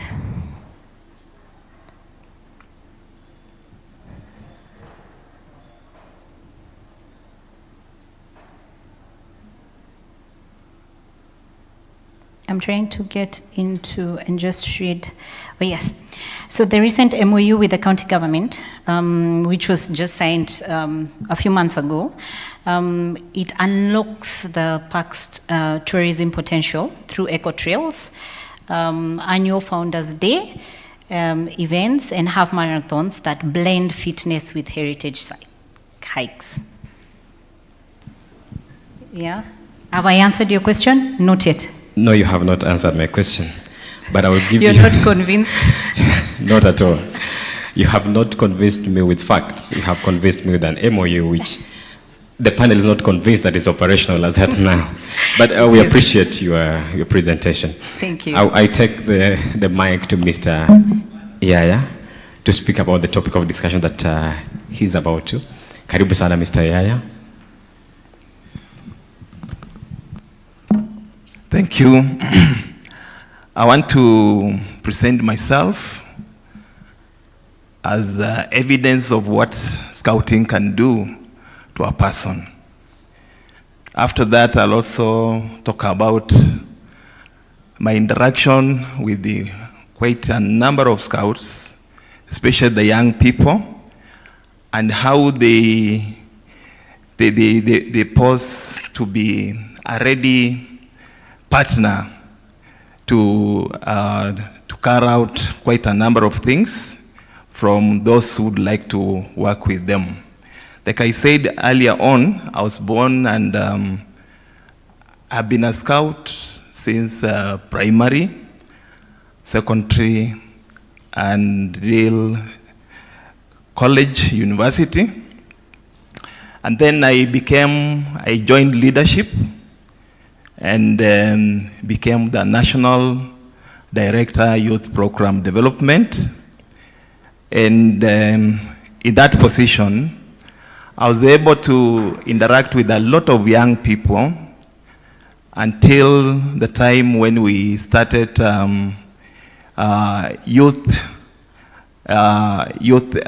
we started youth wing in the scouting movement or in the scouting organization. And I'm happy to note that I have quite a number of young people. We started the youth wing or department in the scouting organization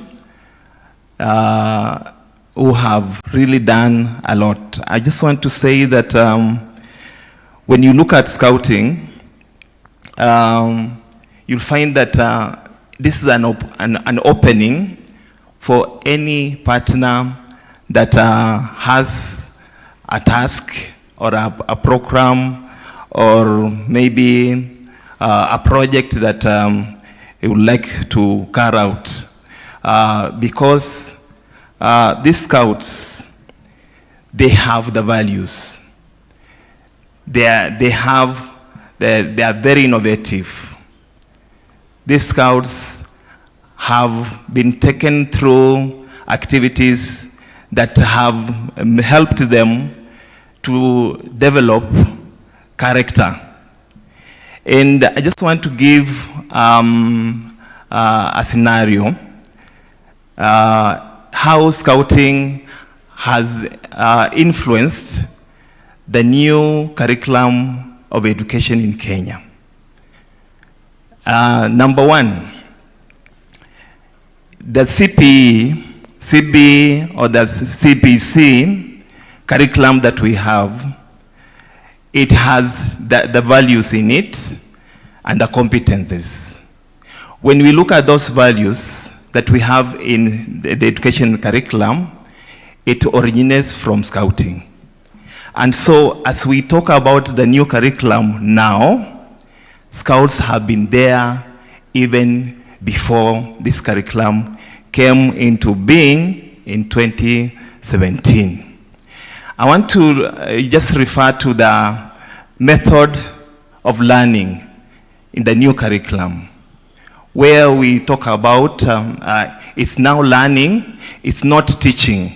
We don't have teachers in scouting, we have the leaders. In the new curriculum, we have the facilitators. The teacher is a facilitator who facilitates learning. It's about learning. It is the young people, the learners who are learning, and the teacher is there to facilitate. This has happened in scouting for a very long time.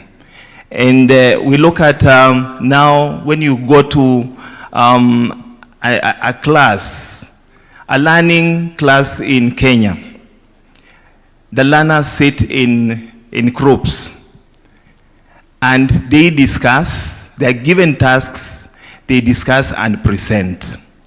This is exactly what has been happening in scouting. When we are having activities, we are organized in patrols. And every patrol has a patrol leader. When you have a task, it's given to the patrol leader who discusses with the rest and they present. This is how scouting has influenced the new curriculum in Kenya. Now, I want to come to what I'm supposed to be talking about.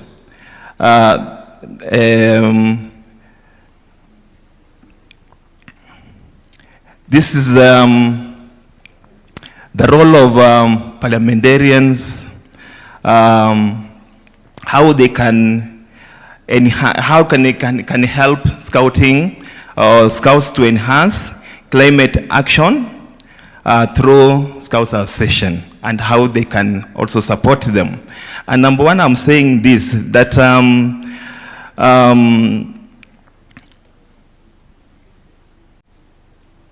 this is an opportunity where we are saying that Scouting is one of the largest youth movement globally. And climate change is not new to Scouts. In Kenya Scouts Association, for example, we've had a project that was called Trees for Peace. Trees for Peace, which was a project that was started by Kenya Scouts Association, where the young people planted trees, all of them planted trees, and they were working with the government. And so when we're talking about climate change, they already know about this. Number two, these Scouts live in the community. In these communities, we have, they witness the floods, they witness drought, they witness other calamities. And so these Scouts have been dealing with this. And so when we talk about this, any partner that comes in to support climate change, the Scouts are an opportunity. Scouts are not waiting to be told to act. We are saying that they are already acting. The role of the parliamentarians is to remove barriers and create enablers. So what we are saying that parliamentarians through the World Parliamentarian Scouts Union, as they want to support Scouting to do activities, Scouts are found all over. And so they'll be able to act. So what is the role of parliamentarian in helping the Scouts to do these activities? Number one, which has been said, the policy support, which has been mentioned, that we would like to, the Parliamentarian Scout Union, to support the policies that will give these Scouts an opportunity to do what they are doing. And number two, because of time, we have also the institutional collaboration, which we are saying that they can create or strengthen the parliamentarian friends of Scouts who exist to support their programs. Number three, showcasing a practical example that we can pick one of them or those Scouts groups that are doing something with the projects. For example, we have the youth, the group from University of Nairobi, who are doing a lot of things. The parliamentarians can pick and find out what they are doing so that they can now support it, and it can be the group that can be used to showcase what parliamentarians can do when they partner with the youth, so that other universities, other youth Scouts groups out of school, in institutions, they can also come up and they can be supported. And then we are saying that the media, like they have said, they can help these Scouts to make people know what they are doing and what Scouting is very important in our country. I want to finish by saying that if we empower the Scouts with the supportive policies and resources, we do not only plant trees, we plant resilience, responsibility, and hope. And that is what I can say about it. Thank you. Thank you so much. I would like to welcome Mr. Javan Bigambo to speak about leadership and integrity. And in that discussion, kindly speak to the Article 1 of the Constitution that speaks about sovereign power belonging to the people of Kenya and can only be exercised in accordance with the Constitution. And it goes further to say that people may exercise it directly or indirectly through their elected leaders. So the leaders actually exercise the authority, and it is delegated. So kindly proceed. Thank you so much. And also add the chapter on leadership and integrity, chapter 605 of the Constitution. Thank you so much. That's chapter 6 of the Constitution. You see, even if your grandfather was tall, you have your own growing up to do. And in your own growing up, there is learning, there is discipline, there is maturity, there is interaction, there is time. I seek your indulgence that I speak briefly and then retire to my seat, because it's no occasion for lengthy discussions. I can see that our chronometers are discussing 14 minutes to 2, and it's possible that your attention is being summoned elsewhere to entertain your taste buds. And so I'll be quite brief. Now, ladies and gentlemen, I ask myself, what if every citizen was a scout? What if every leader, every parliamentarian was a scout? What if every parent was a scout? What kind of country would we have? I ask this because as I stand here with the benefit of retrospect, my mind, even though I was not there, a man who should have been my classmate, a compatriot or contemporary at the time, a man under whose symbolic shadow this afternoon we gather, Baden-Powell, 117 years ago, published a book titled Scouts for Boys. And in that book, there was the Scouts' motto, be prepared. Be prepared. I don't know whether seated here as we are this afternoon, we are prepared. But the question is, prepared for what? A scout by nature, by the principles, by the values, and by the motto, is a leader. A great leader who cherishes values, who cherishes ethics, discipline. I can see in our numbers with the vantage position that I have this moment, some are uniformed and some are not, but all of us are being moved by the spirit of scouting. And as we look at all these things, under the thematic issue for which I was invited to discourse, leadership and governance, and tethered to the question that the moderator has thrown my way and it has fallen upon me like a wet blanket, issues on sovereignty, issues on leadership and ethics, leadership and integrity. Things that all of us, I think, speak about and reflect on quite passionately, but things that we want to relate with the way we relate with our mothers-in-law or fathers-in-law, at a distance.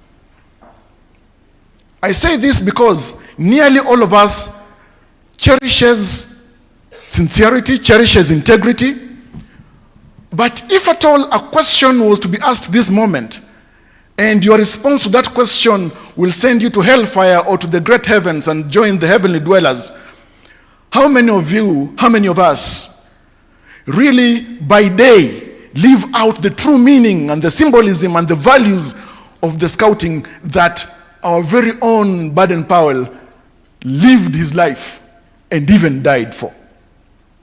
How many of us, whether you are a citizen, whether you are a parliamentarian, whether you are just a scout? And that's why I began by asking, what if each of us was a scout? What kind of country would we have? Would we still have a country grappling with the issues of corruption?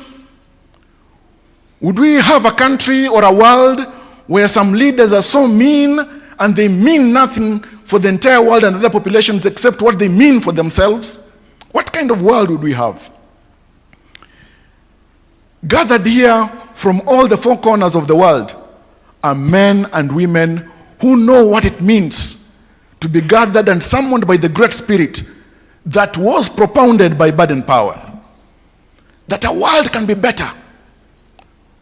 A world can be better when we are prepared to serve, when we are prepared to perpetuate ethics, integrity, when we are prepared to be sovereign individuals who, even when we exercise our rights in this country, by delegating rights and responsibilities to individuals who take up roles of leadership, whether as president, as senator, as women representative, as governor, as member of the county assembly, we delegate our sovereign power to them because we exercise our power directly or indirectly. Directly, of course, by way of voting, by way of public participation in matters legislation, and there is a great legislator here. Or at times we delegate that authority to individuals whom we give or grant permission and power to lead us. And many a times, many of them let us down by going to be dealers in things that when we look at and reflect on, we cast our heads and frown. So when that English soldier decided to start a movement, when that English soldier decided 117 years ago to write a book, Scouts for Boys, Scouting for Boys, maybe he was just thinking about boys. He didn't know that later on that book would speak to our world, would speak to generations, would speak to you and I. Years after he lived, walked this good earth, and departed from our midst. It is an English poet, Rudyard Kipling, who once wrote in his poem titled If, that if you can keep your head when all around you are losing theirs and blaming it on you, if you can trust yourself when all others are doubting you, if you can meet triumph and disaster and treat those two impostors equally, you will be a man, my son.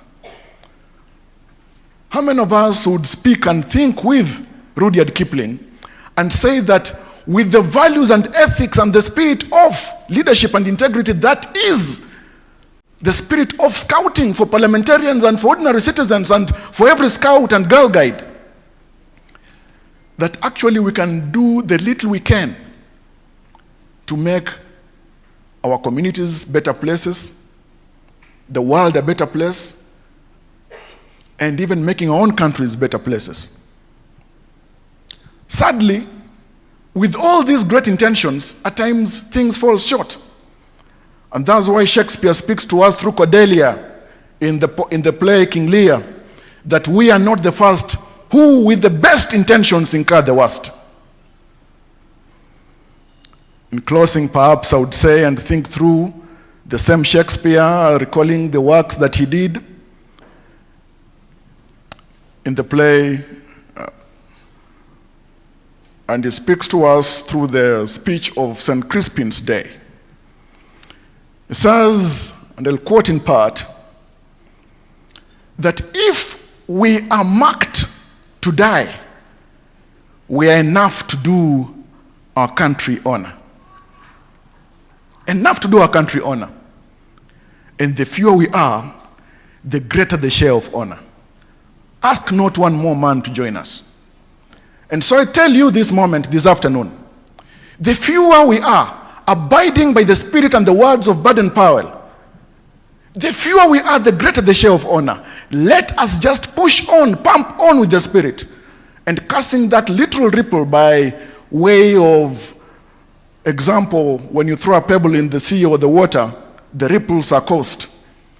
And with that small ripple of action, leadership, integrity, ethics, sacrifice, let it be the spirit that moves us now and into the yearning world. I thank you. Makofi. Hiyo ni kizungu tupu. Kizungu tupu, kizungu kubwa kubwa. Now, my next question goes to, not to Mr. Javas, sorry, but I will pose it to the advocate in the House. And I know there are legislators in the House as well. Question number one. The role of legislators, or the roles are three: representation, oversight, and legislation. And they exercise that power on behalf of who?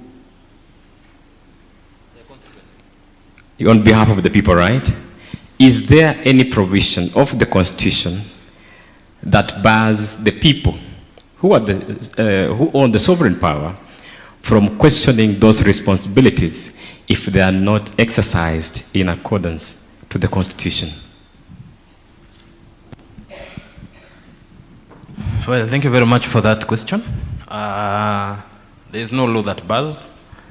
So what the laws, starting in the Constitution, states, it gives the criteria for recalling a member of parliament who is maybe not doing what he or she is supposed to do. So it's just other legislations have been put in place by the same legislatures to just firm up the procedure of recalling either an MCA, a member of county assembly, or a member of parliament. So how can the scouting movement claim their position both in leadership and in the governance of a nation? Thank you very much. Based on our numbers, scouts are in thousands. Because if you attend, for instance, I know in February we're having a session next year, and I'll be in Nyeri for that assembly. We'll be expecting 10,000 scouts there. You can imagine 10,000. Those are current voters and future voters. So if we pile up in numbers, we can decide the best way to change the governance or leadership of a country is through the ballot. So what if we elect some of us to be legislatures, others to be members of county assemblies, so that our ideals or our vision can be able to be now executed or now be translated now into action policies, legislations, and so on and so forth. Thank you so much. What that drives at is that our leaders should not take fault in people questioning their performance. That is, they are just taking back their power because what they exercise is delegated. So the leadership should be ready to subject itself to the people, and the people must also take their position and question the leadership for us to have a cohesive society. Anyway, I open the floor for questions. So if you have a question, kindly.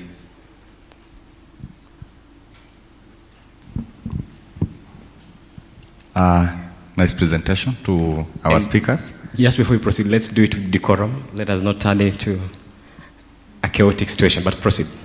Okay, thank you. I have two questions. First to Mhesh and to Kelvin.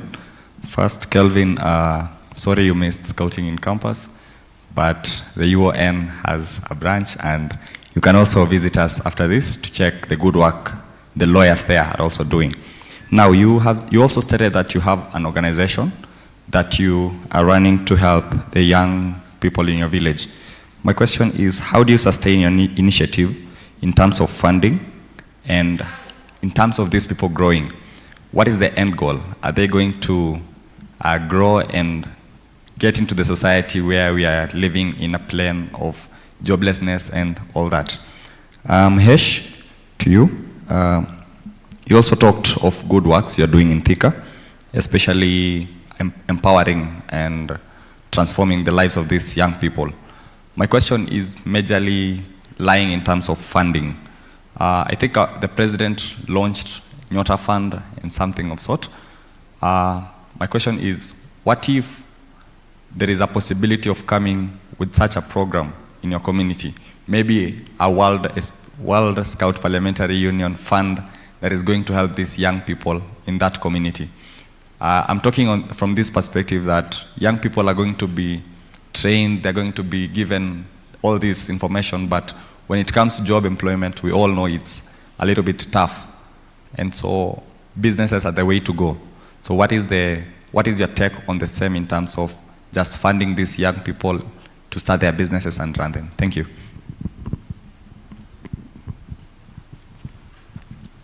So we answer? Yeah, thank proceed. Thank you very much for that question. So what I'm basically doing, mine is an end-to-end. So I'm doing both formal and informal. So the way I stated, informal, just as one of the pillars of Scouts, is that you are trained to be job creator through the innovative and the approaches that we undergo through Scouting. One of them is you're trained to be innovative. So innovative means, other than you waiting to have a job, why don't you yourself become a job creator?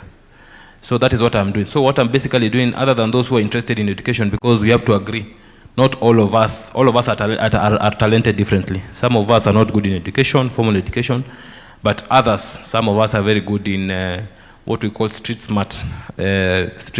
So you can maybe set up a shop, then your shop picks it up.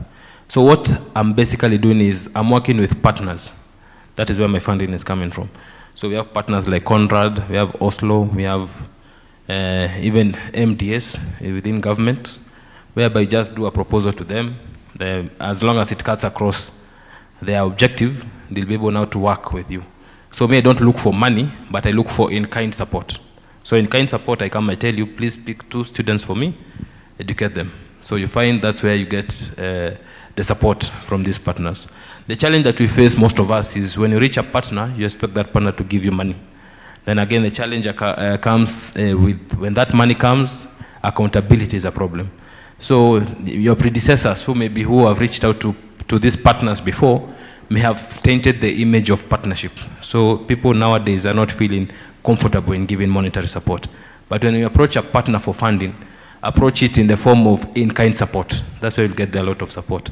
So other than the formal side of it, the informal, the end-to-end part of it is, in my village, what we are doing right now through FPF, the Forum for Progressive Future, Mheshimiwa talked about, is we are doing 4 Fest. So we are coming to a society, we train the young people on a business registration process. Then now we are coming with partners who are necessary, the BRS and the registrar societies, whose mandate is basically registration of these companies, sole proprietorship, partnership, JVs. So when you come and educate the young people in the community, these are cutting across those who are educated and those who are not educated. So we train you on essentially the essence of you being in groups.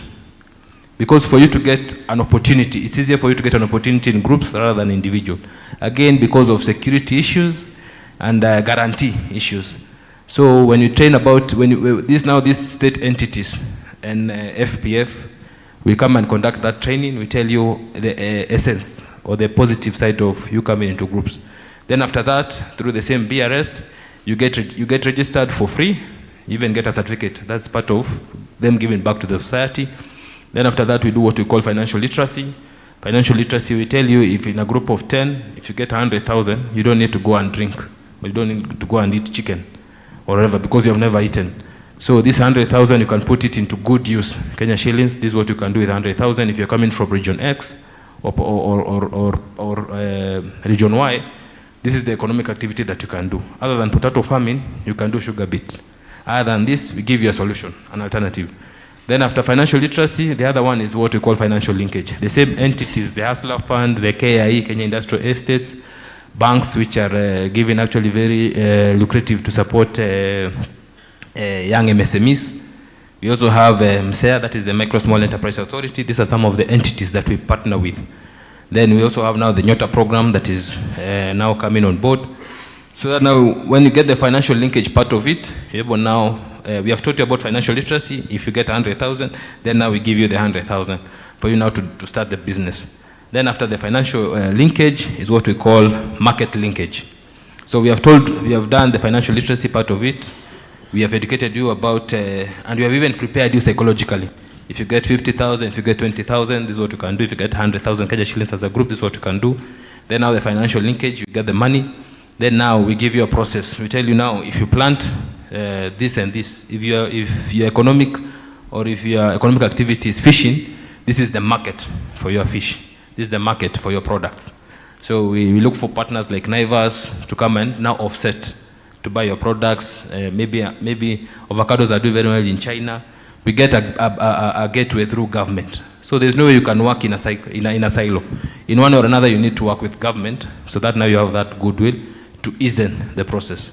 Then after the market linkage, now that's where MSEA comes in, what we call mentorship. So the essence of, or the description of MSEA is to mentor now this idea, from an idea into an incubator to micro, small, then enterprise, then now you become a fully fledged entity. So that is my end-to-end. So education part of it, up to where you can, Then now the informal part of it, in terms of job, we tell you another way of being a job creator. Thank you. Thank you so much. Before the next person asks the question, I would like to inquire from Mheshimiwa if he has incorporated the scouting movement in running activities in his constituency. My brother, my constituency is Kenya. No problem. So, because I serve at the East African Parliament. But me serving locally is just giving back because my jurisdiction is more at the regional parliament. But just to answer your question directly, I'm working hand in hand with the WASP, or that is WSPU. My friend Poppins, we do have programs on the ground. And actually, the World Scouts Parliamentary Union, there's a time actually last year we were moving around the constituencies in Kenya.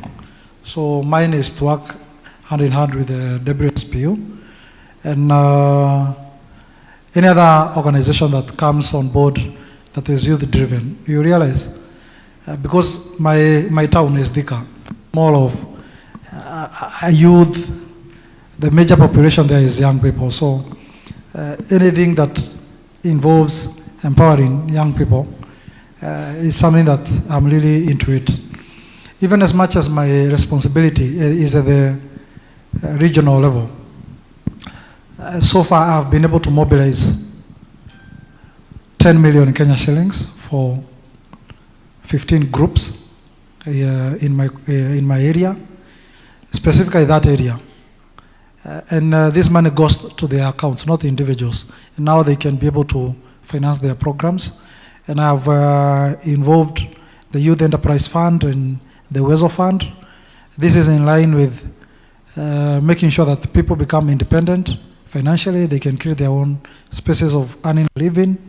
And that's the way to go, because honestly, kazi ni kidogo, watu ni wengi. So we try as much as possible to mobilize resources from well-wishers and from government so that we can be able to sustain. I've also helped groups, young people to register groups. This registration of groups will be able to help them access resources from government and even any other well-wisher, because it is very rare for me to give you the money in. I can't give you 100,000 as an individual. I can only give you that money when you are organized. Because when you are organized now, I can be able to be doing follow-ups, you can be able to monitor. And it is my clarion call that even as we come here, and when we deliver the call to action of this General Assembly, that we need to pressurize our parliaments world over to make sure that the appropriate resources that will be in line with the SDGs. We are now 5 years to the term of these Sustainable Development Goals. We need to ask ourselves, if we monitor, if we do review of the progress that we have made so far, in as far as SDGs are concerned, what will be the score? So I want to really urge this assembly that when we will be doing the call to action, let us urge parliaments across the world that we appropriate resources and finances towards SDG cautious programs within our government. And by the way, it is one thing to appropriate, it is another to actually allocate and actually implement that. Because I know Parliament, sometimes it does its work, but then the people at the Treasury, they have their own priorities, they have their own objectives to cover within our financial year.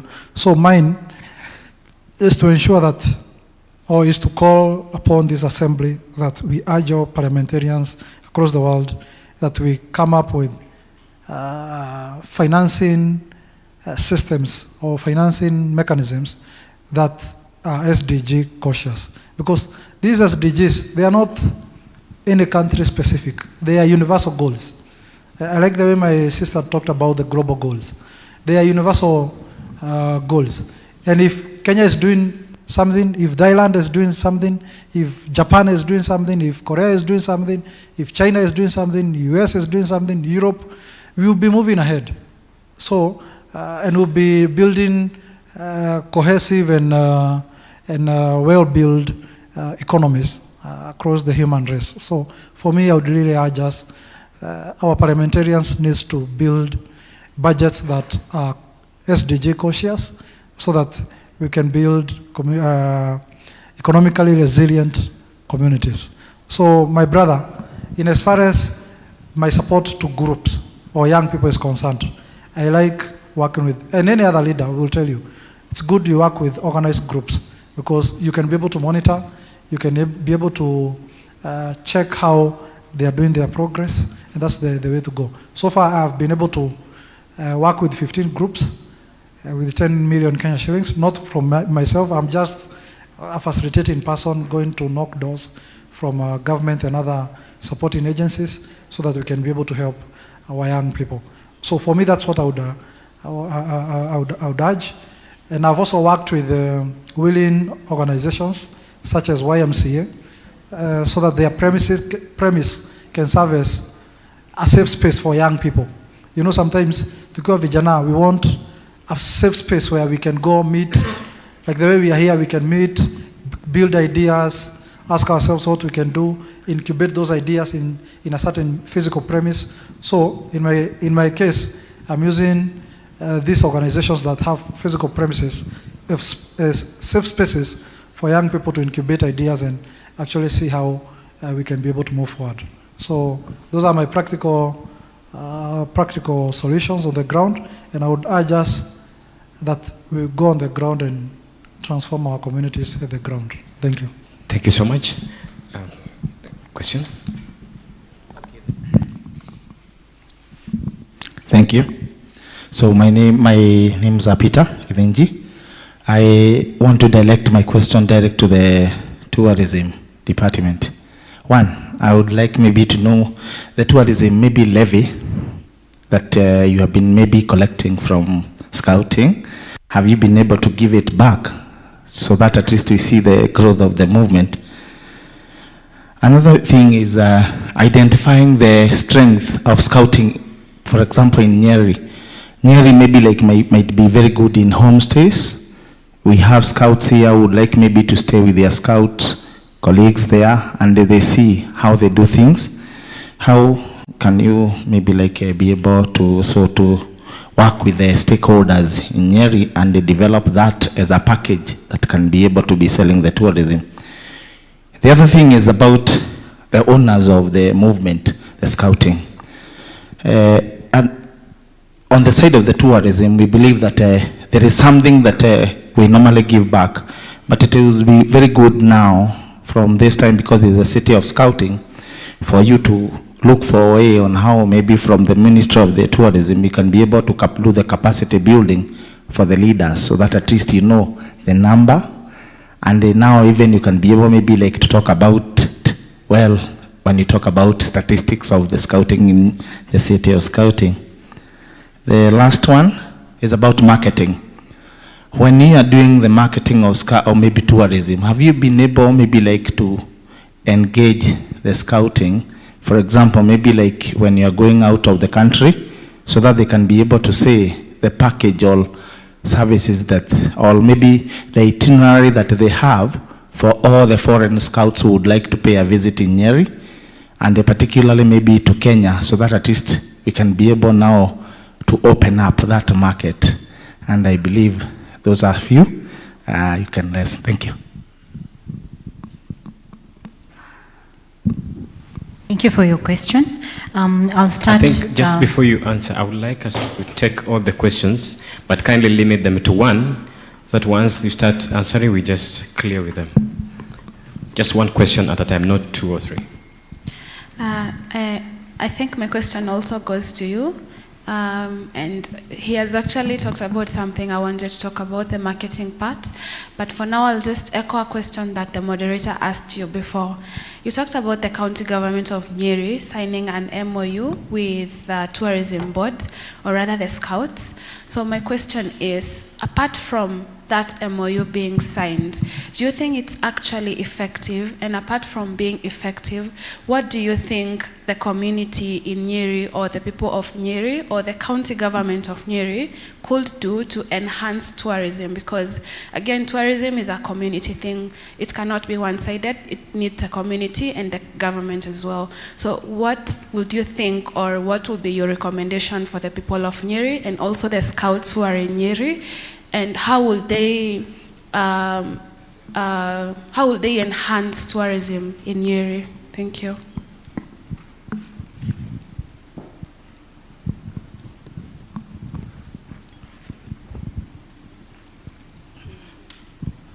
My name is Muhori Mbogwa, and my question goes to the Department of Climate Change. I like the presentation that he gave on the impact of Scout in planting trees. I come and I grew up in the edges of Ololuangong Forest, where one of the most crucial rivers, the other river, comes from. And the roles of Scout, we can only plant trees. And actually, when we were at Nyeri last week, I got a chance to plant 3 trees. And specifically, I planted 3 bamboo trees in Nyeri. And recently, our esteemed president banned the importation of timber products in Kenya, and he allowed people to move in Mau Forest and harvest trees. And now my question is, as parliamentary scouts or members of parliament who are here, where is the balance between the planting of trees and the harvesting of trees? And to be specific, Mau Forest is a forest which is known of having indigenous trees, African grown trees.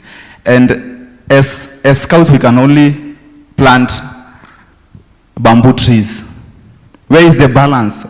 Are you working on policies whereby there is a balance between the kind of trees which is being harvested and the kind of trees that we are planting?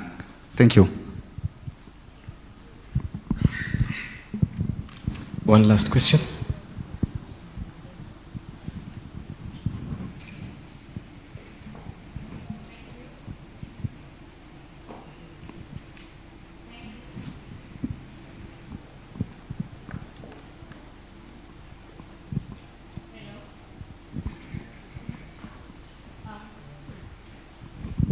Okay, thank you. My name is Mwango. I'm a lawyer and a certified sustainability champion by Africa for SDGs. Mine is not a question, but rather an additional call to action to the legislator and as well Wakili Kevin. So I'll speak about SDG 14, the voiceless SDG, that's life below water. When we meet on roundtables or discussions like this to talk about SDGs, we tend to talk about people and the environment, and not necessarily the life below water. And also, if we talk about life below water, when you mention blue economy, I think, or I tend to believe most people, what comes to your mind is the seas and the oceans and not the inland or the freshwater bodies. So I'll bring our attention to the rising water levels of the inland water bodies in Kenya, the lakes along the Rift Valley, and also I think Lake Victoria is also facing the same. So for me, the same would have never come to my attention if I was not a scout. Back in 2020, early Feb, we went to Loruk in Baringo where we camped, and we decided to go back and do some projects, but at the end of the year, Loruk was no longer existent because it's submerged under Lake Baringo. Also right now, Lake Naivasha is really rising, but not so many people are talking about it, especially the government. And were it not for the residents of that area screaming and shouting for help because they have lost their residential areas, we wouldn't have known what's really happening. So my question is, if this is affecting the people, what's happening to the marine life below that water? As at 2022, I did a research paper on the effect of these rising water bodies, and at that time, it was only 8 kilometers remaining, I think, for Lake Baringo and Lake Bogoria to finally mix as the water continues rising. So what will happen when a salty water body and a freshwater body mix, not only to the marine life, but also to the imbalance of the ecosystem? And I believe that most of the disasters we face as the planet Earth, let's talk about floods, drought, all these things are mostly affected by the hydrological cycle. So we really need to look at our inland water bodies and not just the coastal regions. So my call to action will be to the legislator to please come up with policies, regulations, and also statutes that are firmly protecting these water bodies, because I know the SDGs are there, yes, but they're not legally binding. And then my call to action to Wakili will be, so for now I know we can actually litigate anything with the constitution that we have. We don't really need to have these statutes in place. You can circumvent and find a loophole and litigate. So what about we voice out for this marine life and also the riparian areas that we have along the freshwater inland body, so that they're protected and they're not just left out. Yeah, thank you. Council, we had said you limit yourself, control yourself. One question, please. Apologies. Okay, so to answer your question, unfortunately, I don't have the statistics on the tourists that we have received in Nyeri County in regards to scouting, but I do know that we have received a lot of tourists in Nyeri County in the recent past and even in this year. Yeah. Now for community, what we have done, I'll use an example of Aberdare Country Club. Usually we have traditional dancers that welcome you when you're coming in at inside the club. So we are trying to incorporate the communities, so because we all know that tourism involves a lot of community, and if you want tourism to thrive, you have to involve the local community, because then they know these sites very well. And also, like for example, the Ark, which forms also part of the Heritage Council in Nyeri. This as well, we have involved the local communities and the local guides as well. And that's why in my initial stage, I said we will. It would be a nice idea if we had the youth to do the guide at the Baden Powell Homes, which is now a heritage site. Yeah. Now for the MOU, which we will involve a lot of eco trails, heritage runs, and also like the Founders Day events, which will then bring a lot of tourists or guests into Nyeri town, which is the city of scouting. I hope I have answered all questions in full. But if I have not, please see me, and then I will be able to answer more. Thank you so much. Thank you. Any other question that might not have been answered? I think we are good to go. Thank you so much. If you have any burning question, kindly reach out to the panelists individually.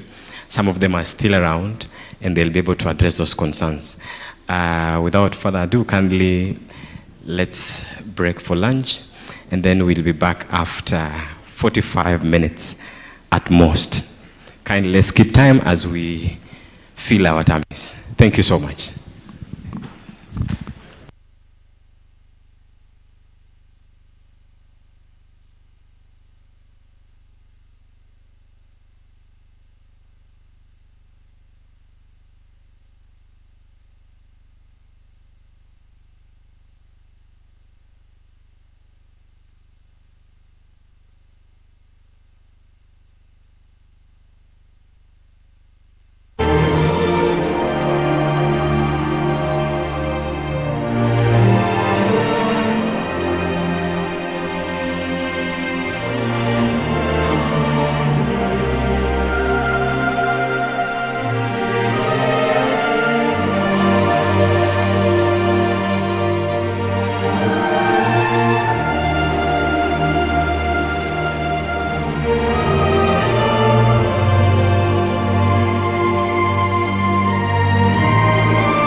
GoDaddy has the perfect hosting plan for any website. From low-cost shared hosting to your own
Good afternoon. Good afternoon. Scouts we? Scouts we? How was your lunch? How was your lunch?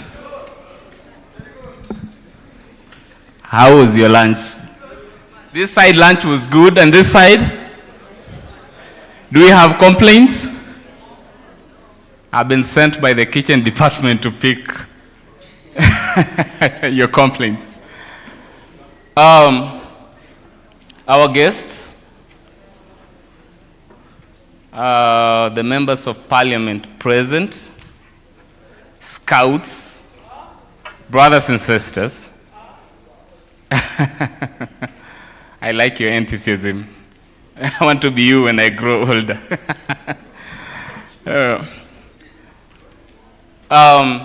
My name is Dr. Odur Blacks Nelson. I serve at the World Scout Parliamentary Union Kenya office as the co-chair of a program called the University of Scouting. I co-chair with Honorable Kibagendi, the MP for Kitutu Chache.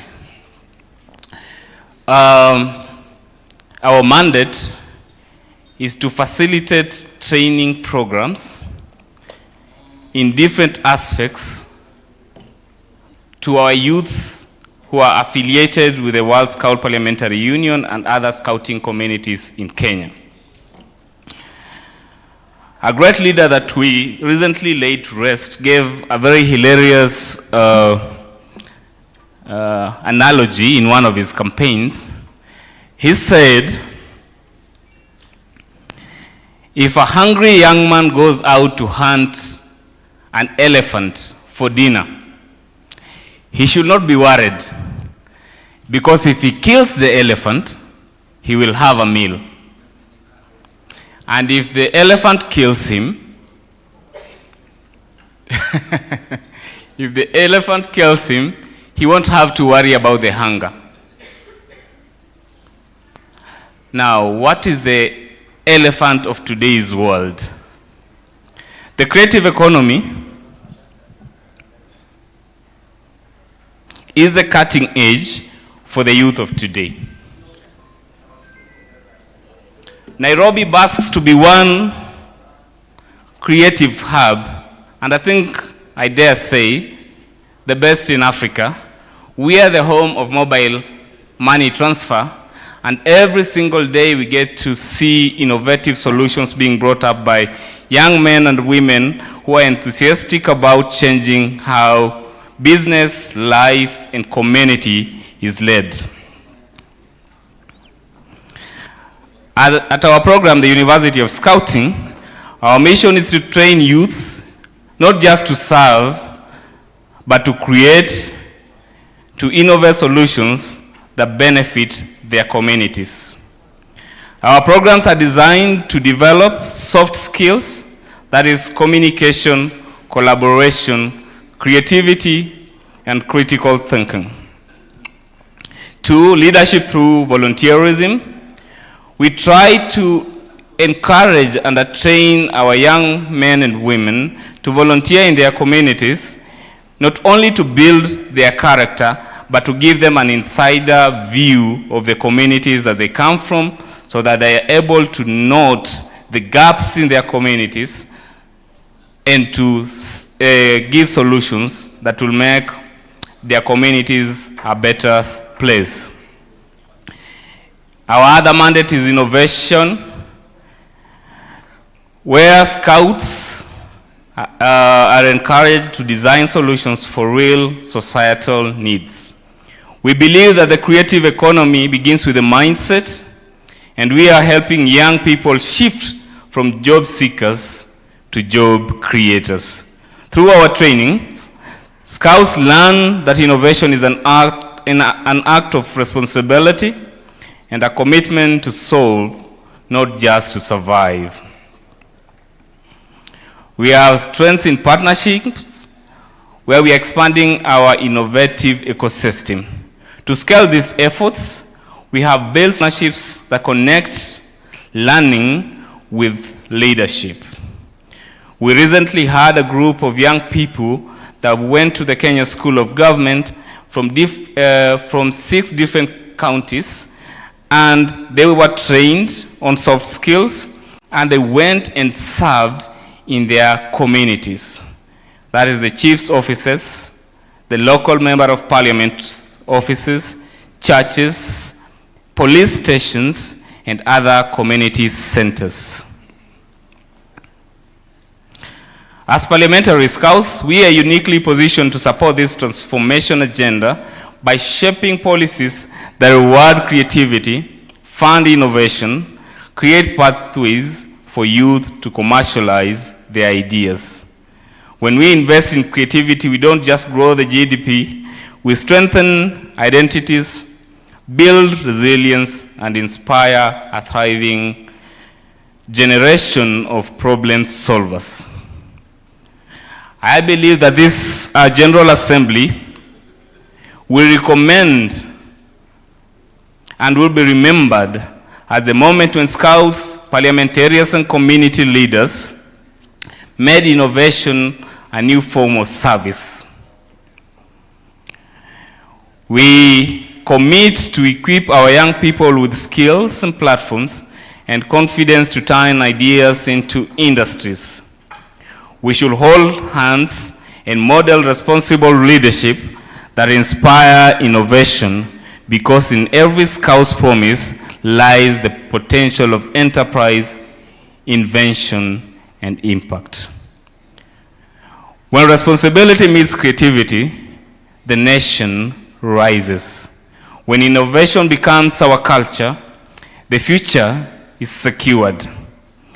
Allow me to express my sincere appreciation to the World Scout Parliamentary Union, its leadership, the government of Kenya, and all the delegates gathered here for your dedication to collaboration, innovations, and responsibility. We can nurture a generation of creative leaders who will shape a more inclusive and prosperous world. We are very grateful for the partnerships that we hold. We are grateful for the partnerships that have been fronted. I take note of the proposal presented forward by the Media Council of Kenya. We have young people who are very enthusiastic about creating solutions, but they lack the basic funding to be able to deliver on what they aspire to do. The creative economy is that which is in our hands today. Every generation has a responsibility to hand over a better community to the next generation. In this generation, we will not invent the wheel anymore. That has already been done.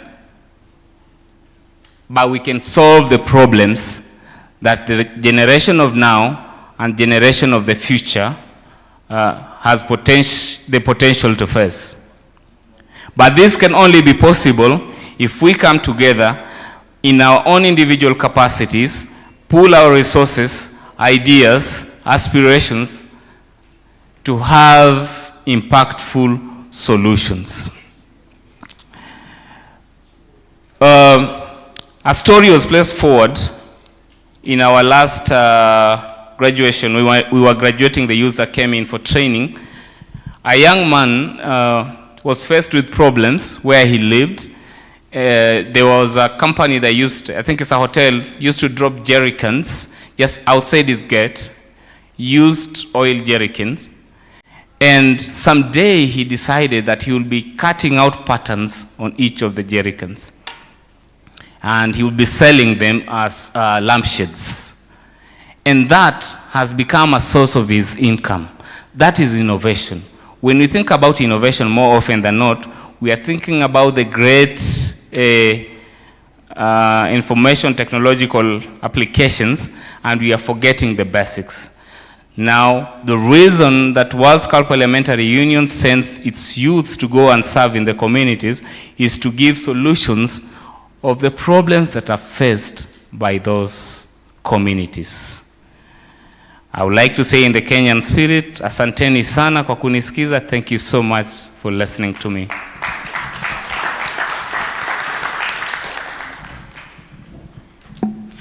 Thank you so much. Any question to the presenter? No question. It means they have understood your presentation. Thank you so much, Dr. Black. Thank you very much.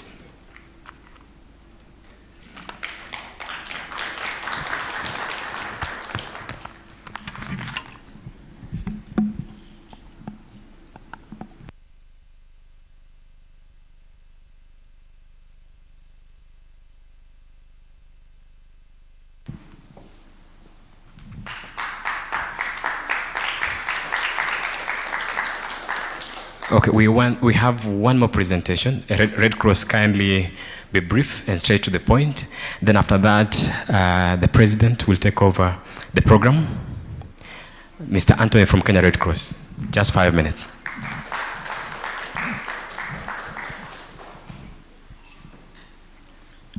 Thank you. Scouts, we. I like it. Thank you for having me here. It's such an honor when we have parliamentarians, we have members of the community, we have our MPs, and really just talking one thing and focusing on one thing: service to humanity. And even as I draw my insights and sharing, I'll focus on those 6 or so things that really unify us as Scouts and in what we do out there to the world. One, it's humanity. We are out here as human beings to serve humanity and let no one challenge, let no one question how you really want to serve humanity. You already won the toughest race on earth. You are the sperm among all the millions that made it out here. So we have every right to be here and serve the world with that honor. Secondly, it's your independence. Just think around how your conscience is with you. When you're doing wrong, when you are not integral and you go to rest, you cannot run away from your consciousness. So that choice of independence and how you do things, let it follow you through the same way as your conscience. Never do wrong in the spirit of no one is watching you. And then what we do is a service to the world and to humanity. And you volunteer your time. No one is paid enough as a scout to be out here. Cherish your time, cherish others people's time. It's a single most universal thing we have on earth. People talk about air, but the higher you go, the cooler it becomes. Sometimes you can go out, you can run out of air as you climb mountains, but time is universal. Take care of it, respect it, and work around to ensure that everyone respects your time and equally respect their time. We have so many enemies, and I want to speak about unity. It's in these challenging times that our unity will just push us forward. Let's go hard, let's go harder in how we are united to do things together, as opposed to what could break us. We have so many enemies, and if you look at it, why is it that there's a select few of us? What's the population of Scouts in Kenya? Around about maybe 2 million or so. Kenya Red Cross has a population of 300,000 or so volunteers. But look at how Red Cross shows up every time there are disasters. You'll imagine we're in the millions, but we show up. Why? Because we're in the community, and you are the community. So in the same breath, let's be united so that enemies cannot find space in between us. Last but not least, we're in a world where we can no longer do things the same. I want to appreciate WSPU for bringing us to such spaces. For the longest, Scouts, we've limited ourselves to just the forest and the bush. Yes, these crafts, the knots, and everything is important to us because they give us that agility and creativity. But we are in a very high-level evolving world. Every day, something is changing by the hour. As you think globally, whatever solutions you're coming up with, think around how would this play out in a different place in the world, and then act in your space, act in your environment. Influence those people around you. It's such an honor. I am in charge of disaster preparedness and response at Kenya Red Cross. Whenever you see disasters happening and we are out there responding, it's not by chance. There's so much behind the scenes to make it happen. I'm a proud member of WSPU. God bless you. God bless Kenya.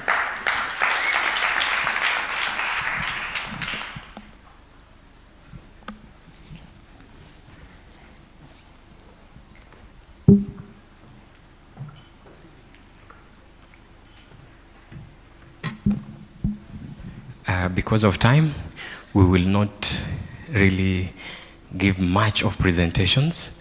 Kindly from ICRAF, you have 3 minutes. And then after that, I will hand over the program to the Executive Director of WSPU Kenya, Mr. Poppins, who will invite Mr. Thailand, and then you will invite the President, Honorable Kiarie John.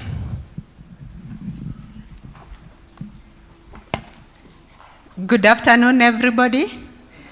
I'm Mary Jenga. I'm a bioenergy research scientist and working also on climate change, energy, and low carbon development, working with World Agroforestry Center, and we are so glad and happy for the government of Kenya for hosting us. And what I want to contribute, I've listened the whole sessions, and what I want to contribute is that as a scientific organization based here in Kenya, hosted by the Kenyan government, we are happy to contribute with data, contribute with science. And one of the areas we would really be happy to contribute is capacity development. Building the capacity of the scouts. Having, for example, demonstrations in schools, climate smart agriculture, soil management, water, clean cooking, and agroforestry, so that they are the champions of change, the leaders, and they are, we have had that, be prepared, is what they say. Because the next thing we would do is that we could work with the scouts and we could set monitoring systems in schools that the scouts are managing, collecting real data, field laboratories, you know, so that they can be informed and then they are ready. And the third thing is edutainment. We have had people talk about let's grow trees. As a tree organization, we would be happy to work with scouts on edutainment. They are doing cycling, marathon with the purpose of growing trees and creating an atmosphere that even the young people can like what needs to be done to mitigate against climate change. And we have data also that we can contribute to policy development that really integrates the role of young people, the role of the scouts. And thank you very much.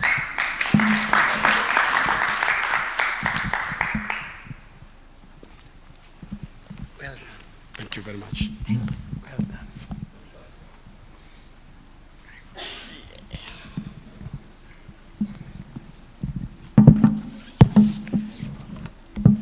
Ladies and gentlemen, good afternoon.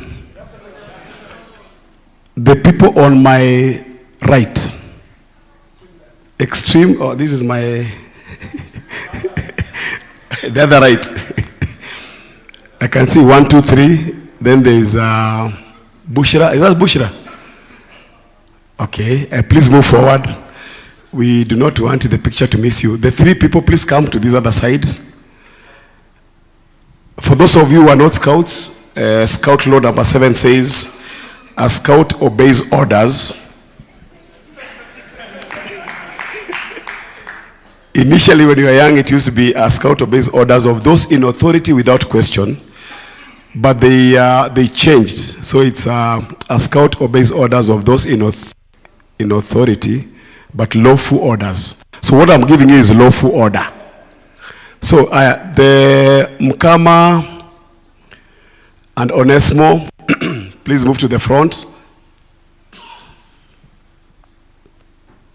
Those 3 people, please move to the front.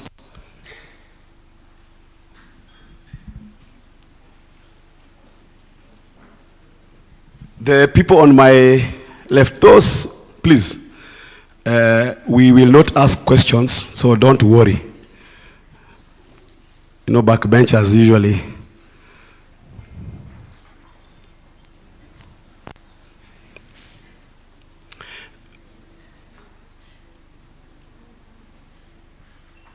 Madam, please, niseme na Kikisi.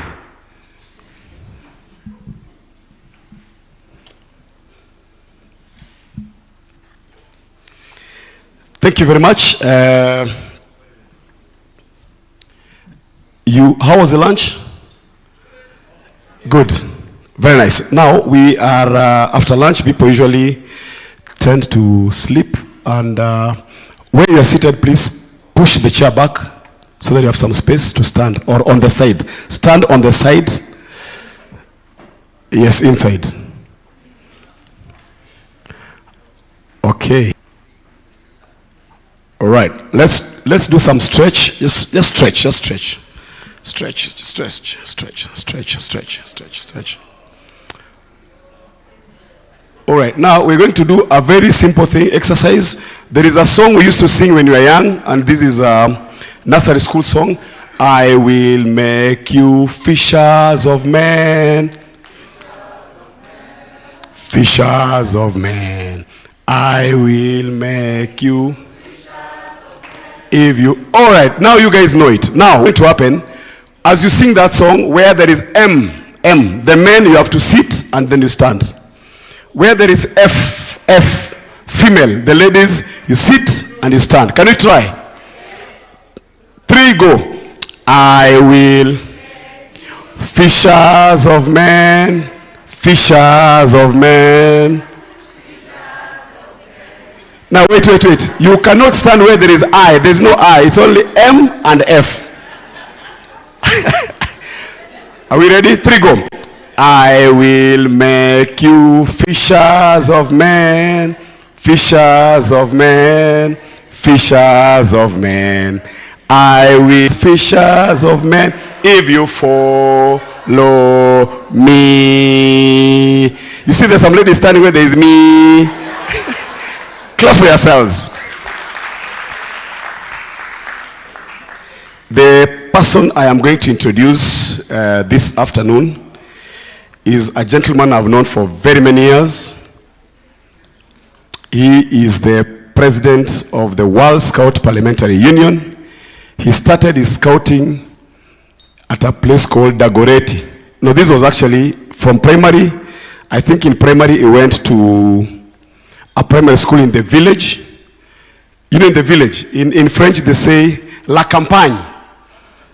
Yeah, La Campagne, in the village. Then he came to Nairobi, and he was actually telling me that when he came to Nairobi, it was his first time eating meat that was between 2 slices of bread. That's a burger. So that was the first time. And at that time, he was wearing shoes, you know, to school. And that was at a school called Dagoretti High School. He was a scout at Dagoretti High School. He graduated, did many things in this republic, but now I want to talk about scouting. He has traveled across the country in regards to scouting.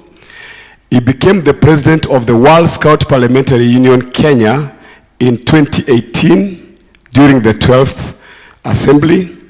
At that time, we had about 20 members of parliament, both in the National Assembly and the Senate.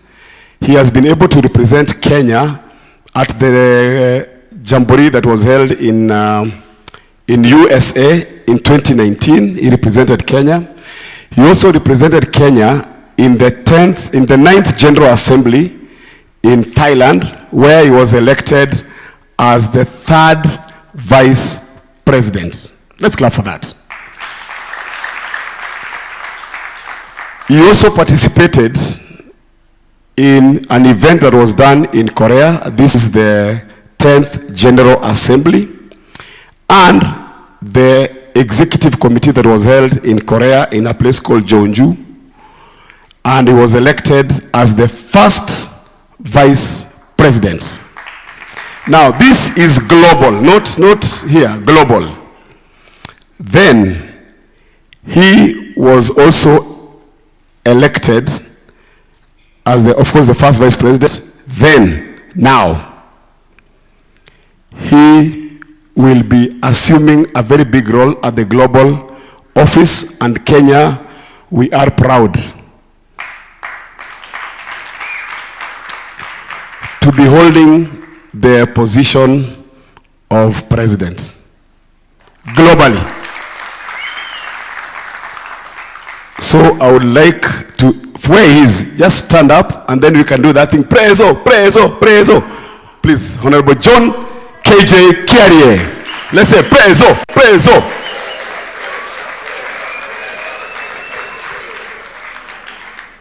Then I take this juncture to invite Honorable Warathep to come to the podium.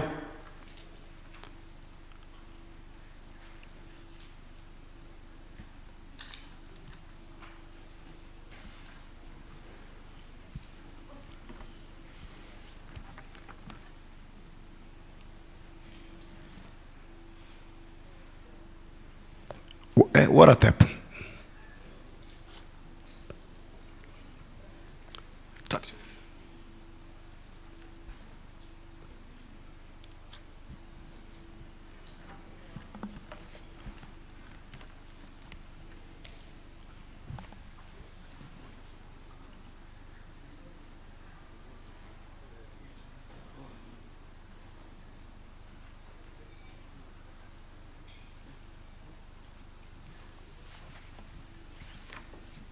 All right, as we wait for Warathep, he is going to be checked out.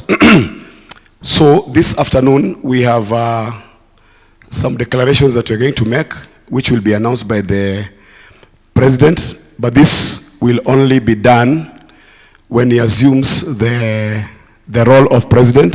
So I'd also like to invite Honorable Steve Kent.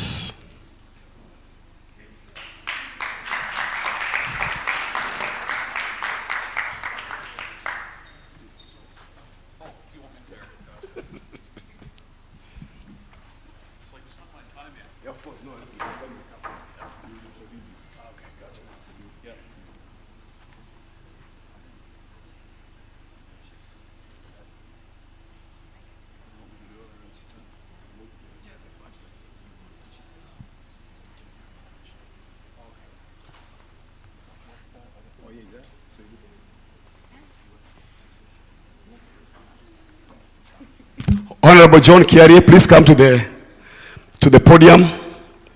So what I have to do? Yep.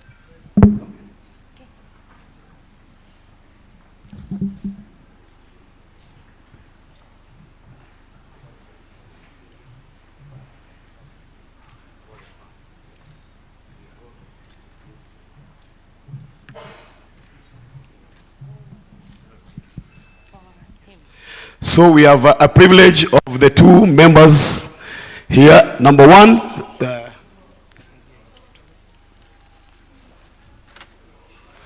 so if you can zoom here, this is Honorable John Kiarie MP, WSPU Kenya President. So I'll ask Honorable Warapong to remove that and put the new role of Honorable John Kiarie.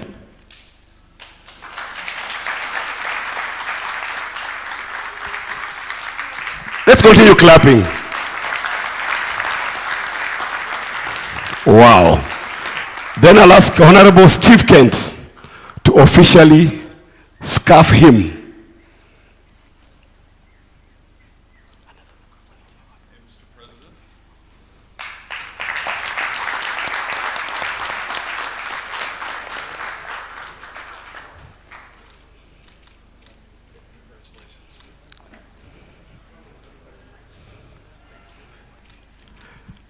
All right, at ease, attention, let's do the scout sign.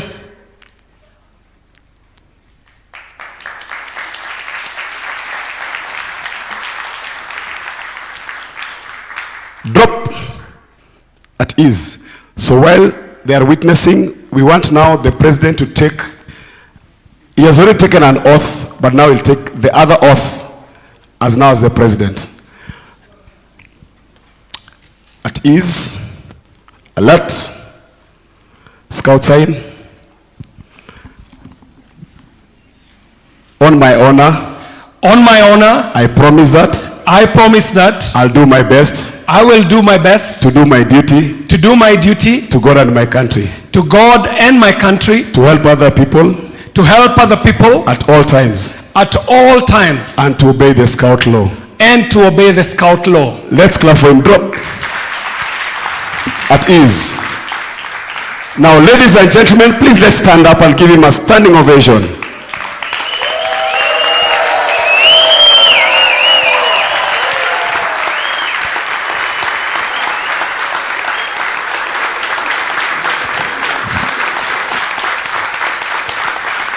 Thank you very much. Thank you very, very much. Kenya is proud to be now officially holding the position of president. And by the way, please have a seat. Mr. Fred Kamakama, now that you are witnessing this, and we are not prepared this, please just come and say a word. Now that you've witnessed this.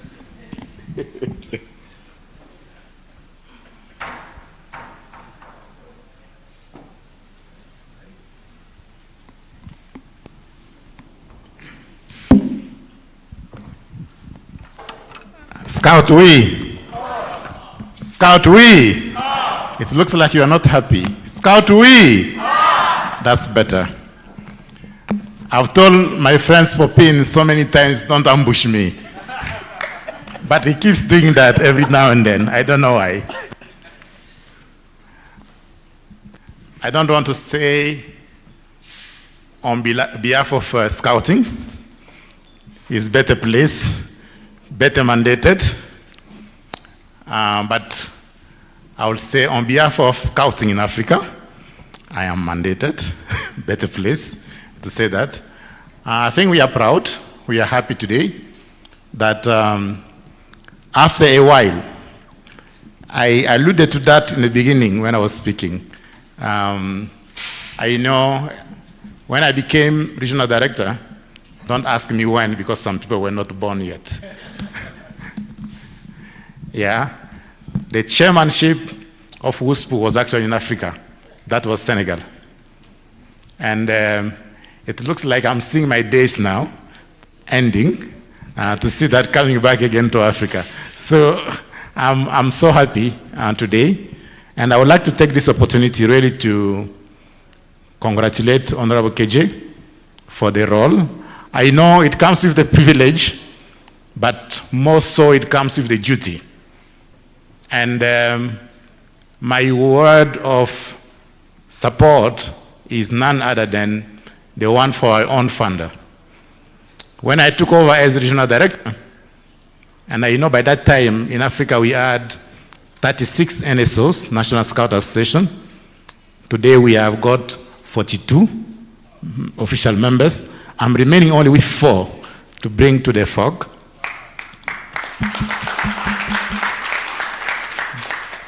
And by that time, it is an open secret, out of the 36 National Scout Association, 22 of them were in a kind of a crisis or another. As we speak today, there are only 2 in that kind of quagmire. And my commitment is always based on a wisdom from our founder.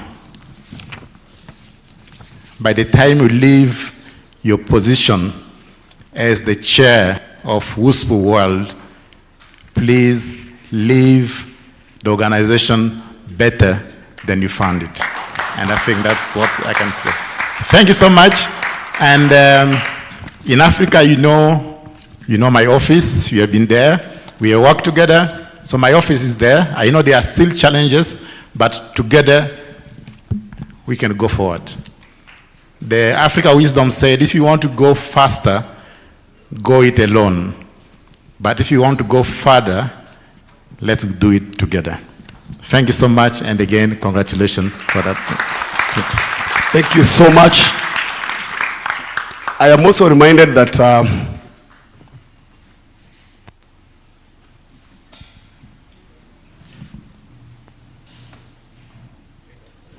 thank you very much. So remember, as you are clapping hardly, we have a big role as Kenya to show the rest of the world how things are done. So we'll be coming back to you every other time. So the more you clap, just also remember, there is a lot of work to be done. Now, I'm reminded that when there are elections or there is competition, people prepare two speeches. Acceptance speech and defeat speech. Or is it called defeat speech? Yes. So Honorable KJ had prepared those two. So now I'd like to take this juncture to invite him to read the other one.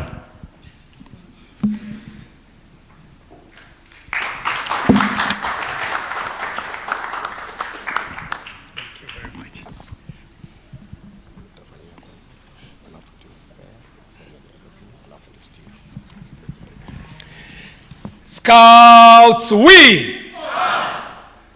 Let me hear this auditorium. Scouts, we! Scouts, we! Scouts, we! Scouts, aho! Scouts, aho! Interestingly, I did not prepare a concession speech, neither did I prepare a victory speech. What I have is very brief remarks, which are acceptance remarks. Allow me to say that first, it's been a great honor for Kenya to make history by hosting, for the first time ever on African soil, the World Scout Parliamentary Union General Assembly. And for that, please appreciate the entire organizing committee with a round of applause. To make this possible, we have depended on friendships, we have depended on partnerships, and we have depended on other organizations so that we make this a very big success. So allow me to welcome you to appreciate with yet another round of applause all our partners who have made this a big success. Please appreciate them with a round of applause. This amazing General Assembly would not have been possible without the participating delegations. We had in excess of over 20 visiting delegations coming to Nairobi for this most esteemed General Assembly, and the final round of applause I would call you upon to make is a round of applause for each and every one of the visiting delegations and the participants. Please appreciate them with a round of applause. I thank you very much. I come into office at the World Scout Parliamentary Union Global at a time of great global shakeups. It is a reality that a lot is happening around the world, but there is a place for scouting. As you look around the world, you will see the shakeups are happening in governments. They're happening in established institutions, in established order like religion, and the shakeup is even going into families. At such a time, what we are called upon to do as scouts is to lead. And our Bible is the rules as they were set out as values for scouting. Today, the world is crying for critical thinkers. People who are able to take up whatever is presented, put it through a process, a critical analysis, and make informed decisions, unlike the generation that we are seeing that runs to make opinions and great decisions from screenshots or even forwards. The world is calling for critical thinkers.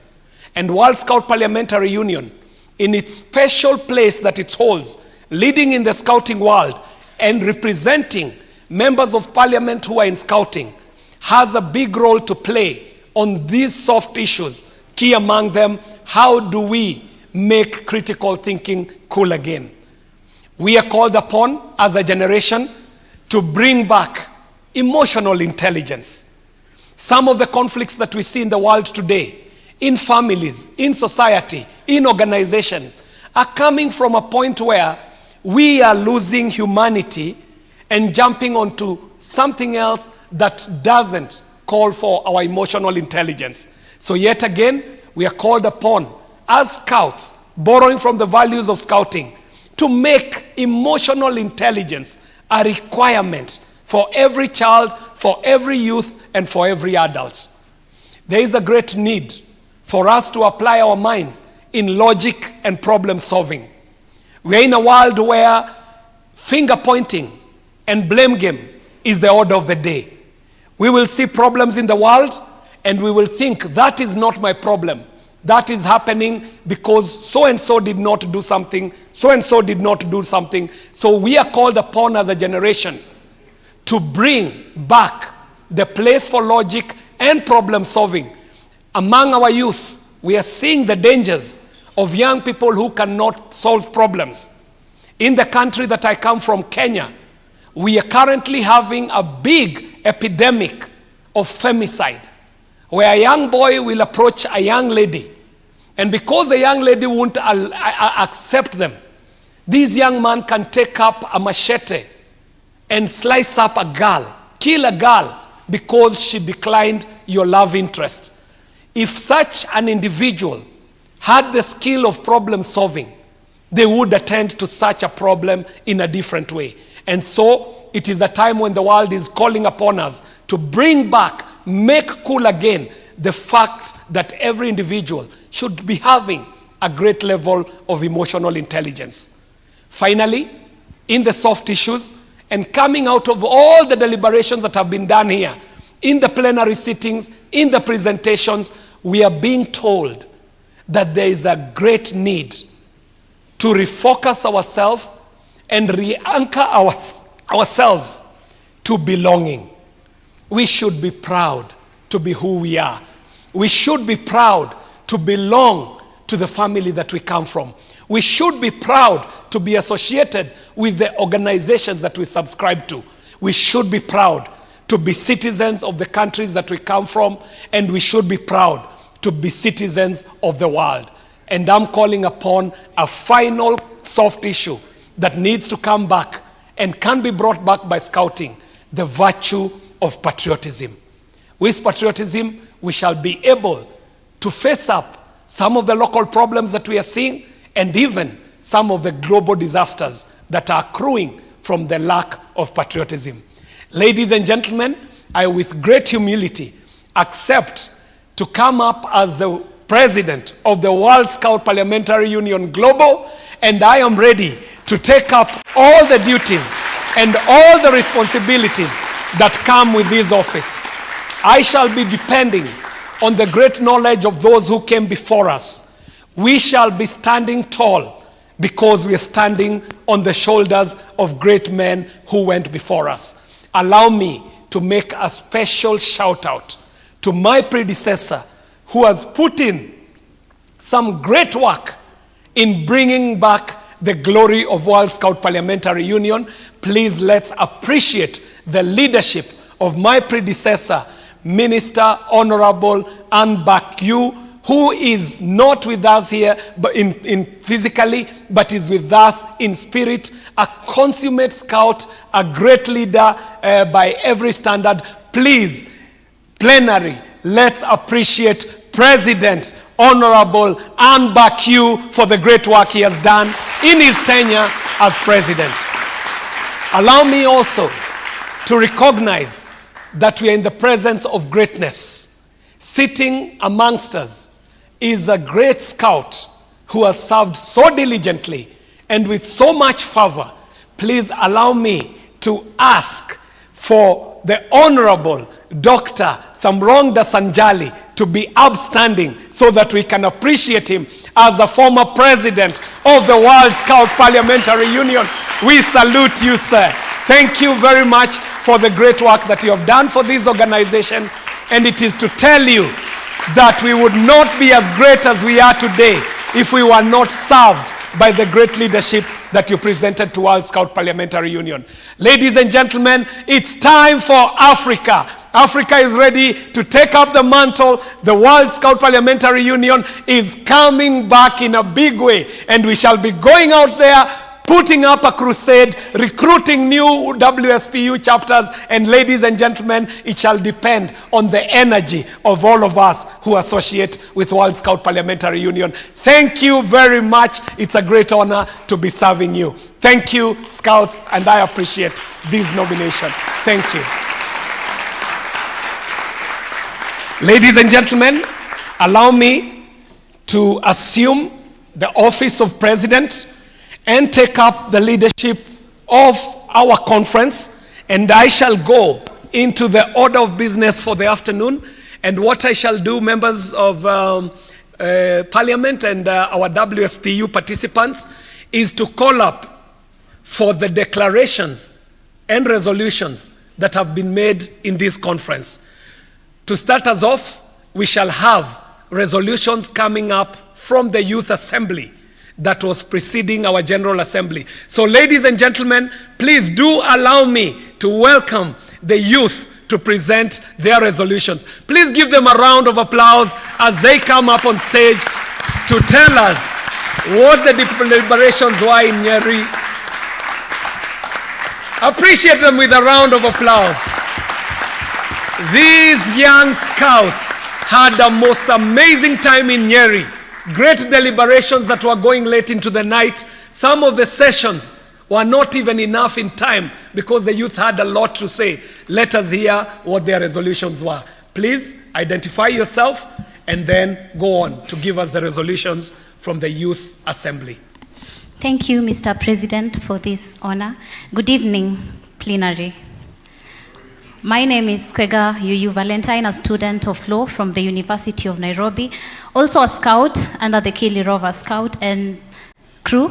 And today I'm honored to stand before this great plenary and bring forth the WSPU Youth Assembly resolutions adopted at the WSPU 2025 General Assembly, which was held in Nyeri on 12th November 2025.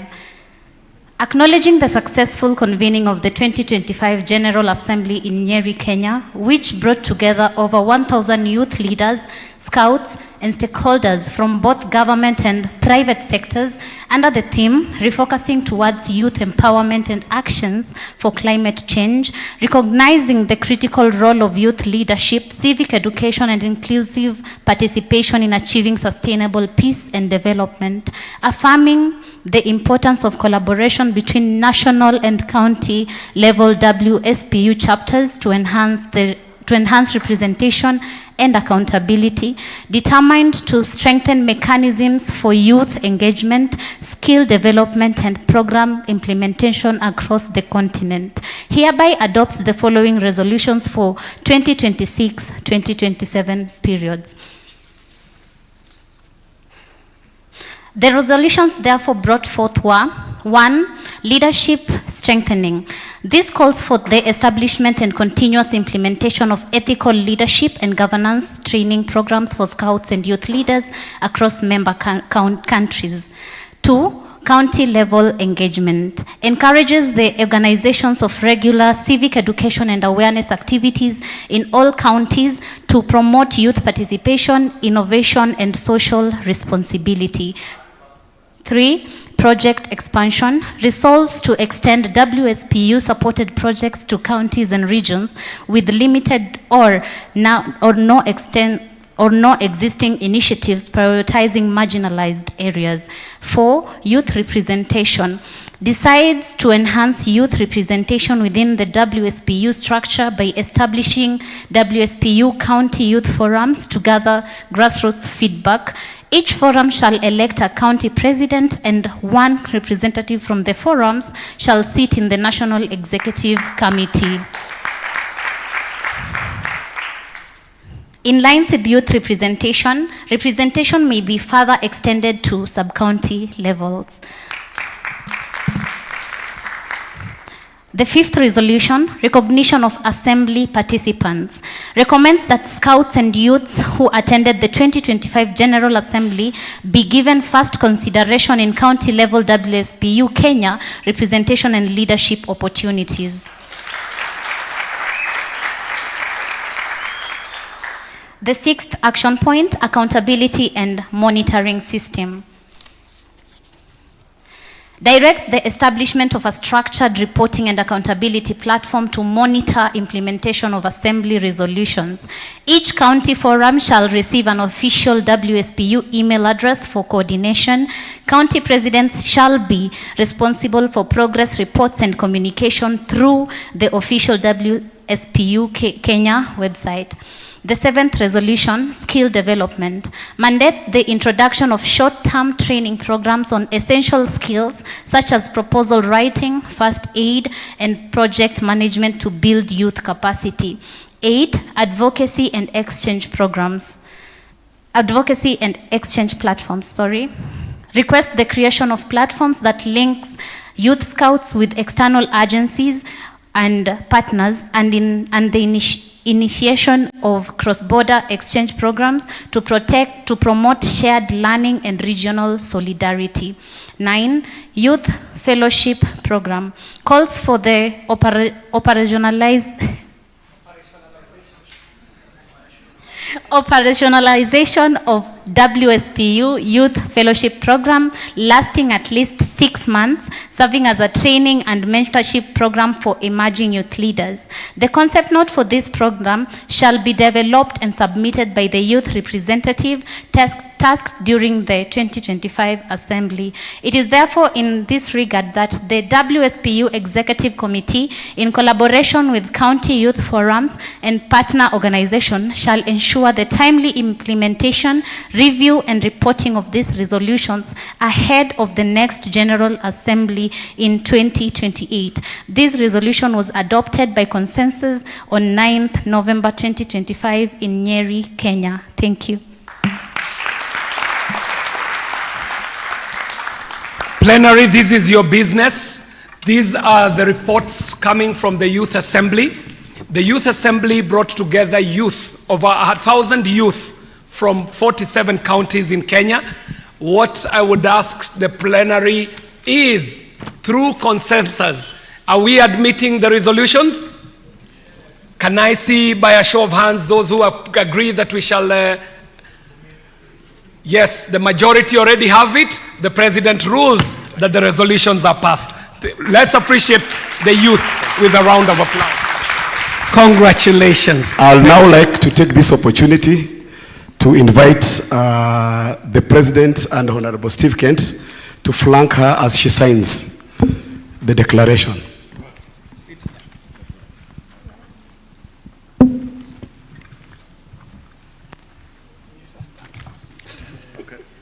She's the boss. Okay.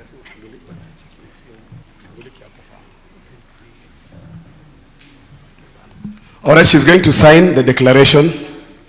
Just carry on. Very nice. Then she's going to hand over the declaration to the WSPU president.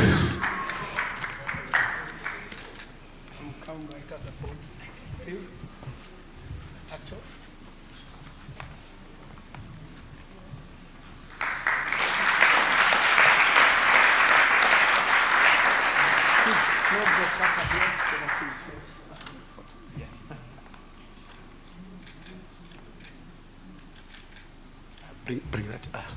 Wow.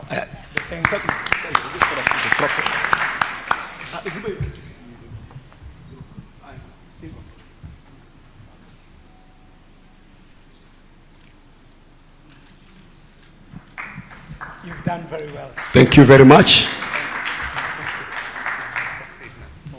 Thank you. Thank you. Very good job. Ladies and gentlemen, we shall be getting the Nairobi Declaration presented to us by the Honorable Steve Kent. But before we do that, for a very brief ceremony, allow me, as now the President of the World Scout Parliamentary Union, to introduce to you the WSPU Executive Committee. I shall be calling them up on stage. When I call them up on stage, please just take your position on stage. We have continuing members of the EXCO, and in this General Assembly, we shall also be nominating new members of the Executive Committee. So to join us on stage, the continuing members, we have an honorary member of the World Scout Parliamentary Union. Please join me in appreciating, as he comes on stage, Dr. Thamrong Dasanjali. Please come to the stage. Appreciate him with a round of applause. Wow, thank you. Yes, okay. Thank you.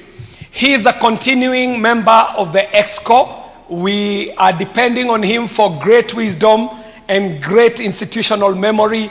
He has been an amazing leader of this organization and continues, as you can see, to energetically serve the youth of this world and the scouts of this world. Appreciate him with a round of applause.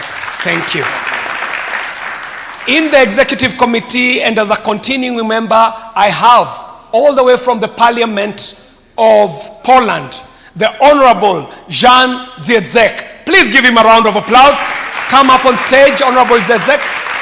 Come up on stage. Give him a round of applause. Oh, energetic as can be. This is a continuing member of. Honorable members, in our Executive Committee, we have a continuing member, the Honorable member, former Member of Parliament in Canada. Please welcome on stage Honorable Steve Kent. The Honorable Steve Kent is our representative in the Executive Board from the World Scout Committee, and so he's an ex-official of the EXCO.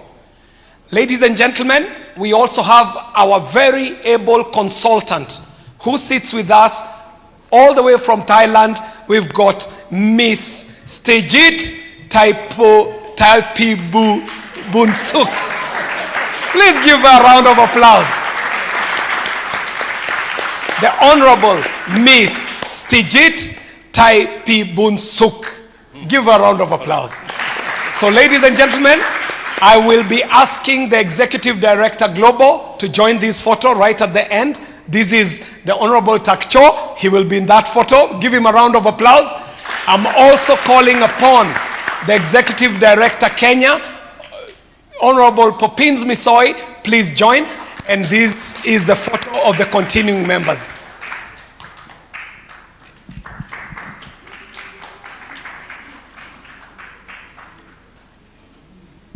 Ladies and gentlemen, that is your Executive Committee of the World Scout Parliamentary Union. And in a meeting that was held yesterday ahead of the opening ceremony, and an adjoining meeting that was held today as you had gone for your lunch, the Executive Committee is onboarding new members who I shall also be calling up to join this crew. And the new members that are coming up, I'm getting the pronunciation right. From the Republic of Korea, please appreciate a new member, the Honorable Ki Wong Bok. Give him a round of applause. Please come up on stage. This is our new member of the Executive Committee, as has been admitted by the EXCO after meeting the criteria. After being evaluated, he has been successfully admitted to the Executive Committee. Please appreciate Honorable Ki Wong Bok. Ladies and gentlemen, as you can see, this board is in dire need for female representation. The board is working very hard to identify fitting members. And coming out of deliberations from the EXCO committee, and after a successful application and vetting, we are today onboarding onto the EXCO of WSPU, all the way from the Republic of Croatia. Please appreciate the Honorable Vesna Vusemilovic. Please give her a round of applause as she comes on stage. Appreciate her as the woman representative in the EXCO. Let me hear all the ladies say, oh yeah! Wow, wow, wow. She brings in some amazing energy. This lady comes from the space of economics, and you know that what we are doing for the people has everything to do with economics. Congratulations, Honorable Vesna. Keep doing the great work you're doing in Parliament, and we're expecting you to give some little time to World Scout Parliamentary Union. Welcome to the board. Give her a round of applause.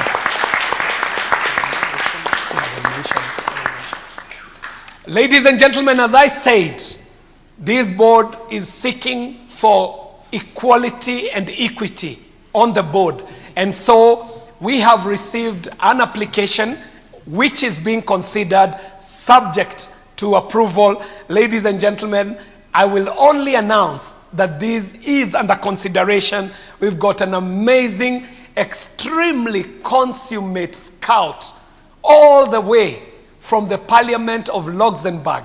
And with the application in consideration, please appreciate the Honorable Francois Kempel. Please give her a round of applause.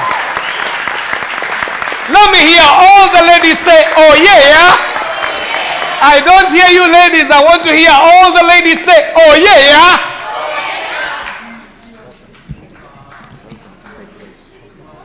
The EXCO is very excited about your consideration to join the board. Kindly join the photo right at the end.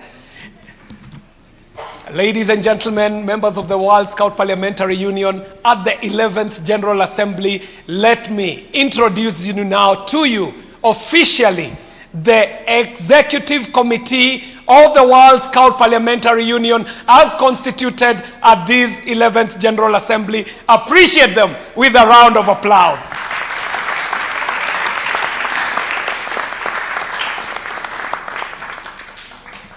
Thank you very much. Please, Scouts, we have to just pick a pledge because we have new members. Scouts it is!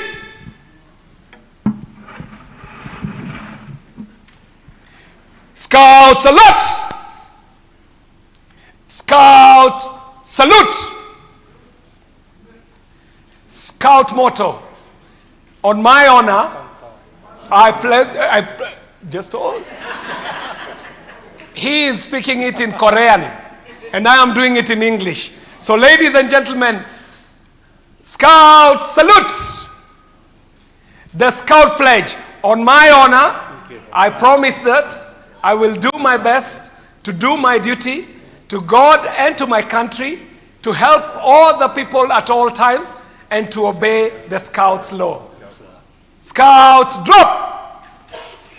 Ladies and gentlemen, you may proceed to take your seats. Give them a round of applause as they assume office for this new tenure of the World Scout Parliamentary Union. Congratulations, Honorable Bok. We are happy. We've been getting some very amazing work from Korea, and we are sure it will continue. Pass our regards to Honorable Ann Bakyu. Thank you very much. Congratulations, and welcome to the EXCO. Thank you. Ladies and gentlemen, in the interest of time, I want to call up the Honorable Steve Kent to present to us what we have called, yes? We're good? Thank you. I want to now call upon the Honorable Steve Kent to present to us what we have now popularly called the Nairobi Declaration for Agreement with the floor and the plenary. Honorable Steve Kent. Thank you, Mr. President. Good afternoon once again, folks. Before I present the declaration, I wish to offer a couple of words of personal thanks. I wish to first and foremost thank our gracious hosts, the WSPU Kenya organization and all the Scouts of Kenya for doing a wonderful job hosting us here. So thank you for a tremendous work and a great organization.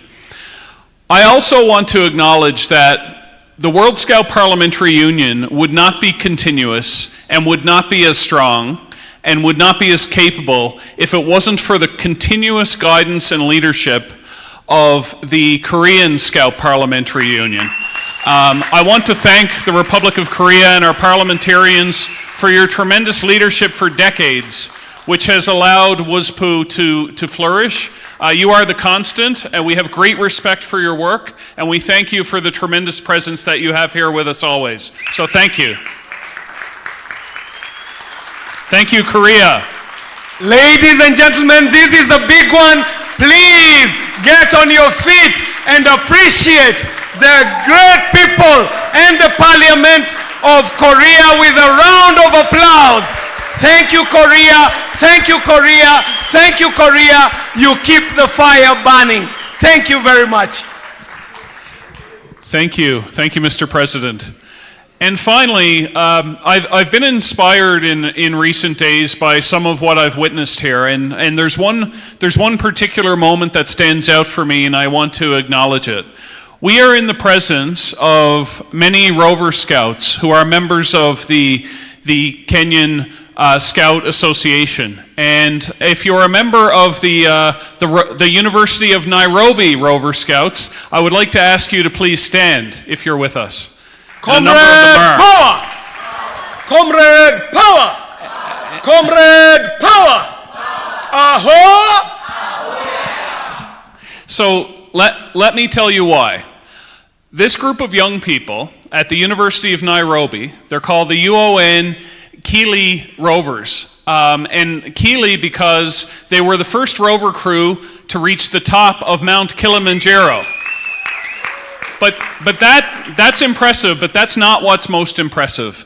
Beyond their service here this week, every day in communities around Kenya, they are making a major difference in the lives of young people, and they are impacting social change. They're doing it in a number of ways, and just outside here, there are 5 displays of projects that highlight their work. They are working with young offenders who are incarcerated in some cases. They're working with young offenders to provide them with education and training and helping them reconnect with civil society. They're running programs to fight against violence, gender violence, and other forms of violence that are affecting those that are marginalized in our society. They have a special program to help young people with disabilities, to be able to give them a voice in our society. They're running a program to actually help restore parts of the environment and to actually, in a very tangible way, impact the natural environment. They're also running climate change awareness and education programs, and those are just several examples. So for your leadership and your example, I want to offer my sincere thanks and congratulations. Thank you. So now we will get to the declaration. Please feel free to be seated. So we've been talking lots during our time together about the need for this to be transformed into real momentum and positive action that comes from this General Assembly, so that we create energy and momentum that leads us to the next time we gather a few years from now. At these General Assemblies, a declaration or a resolution tends to be passed at the end of our proceedings to capture the highlights of the work that we've done together and to express our commitments moving forward. This declaration summarizes a number of those commitments, and we're here today to ask the General Assembly to endorse this declaration so that we have a strong, firm, tangible commitment to action. Action on the part of parliamentarians, action on the part of parliamentarian scouts who are going to work with our national scout organizations to advance progress. The declaration speaks to a number of items. It speaks to connecting with and supporting national scout organizations, establishing and strengthening national scout parliamentary associations across all regions of the world, and working closely with our national scout organizations to make sure that youth concerns are addressed and championed. And also encouraging National Scout Parliamentary Associations to work collaboratively with National Scout organizations in promoting joint advocacy on issues that are important to them and to young people. Secondly, the declaration talks about advancing the vision and impact that's set out in the strategy for World Scouting. We call on legislators to align with and champion the strategy for Scouting, particularly its visionary focus on transformative education and impact statements on peace and inclusion, youth leadership, and sustainability. We want to encourage and collaborate with governments and government agencies to integrate Scouting into national, regional, and international youth education and volunteer legislation and policy frameworks. As well, the declaration calls on us to enhance the recognition for the role of non-formal education and learning. We'll collaborate with national Scout organizations to identify and mobilize champions for youth and education among ministers of education and youth and sport to support World Scouting, to champion and advocate for the recognition of non-formal education and learning at all levels. We also commit here today to formalize a high-level network of champions for non-formal education and learning under the joint patronage of WSPU and World Scouting. Let's work together to support policy advocacy, resource mobilization, and international representation.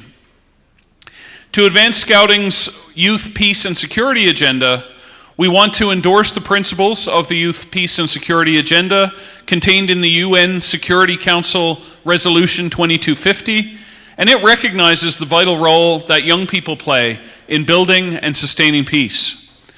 We want parliamentarians around the globe to promote youth participation in peace building, national security dialogue, and civic processes. And we want to encourage the integration of peace education and conflict prevention learning into school curriculum, into community programs, and through partnering with Scout organizations. Finally, we want to build in some mechanisms for reporting and accountability.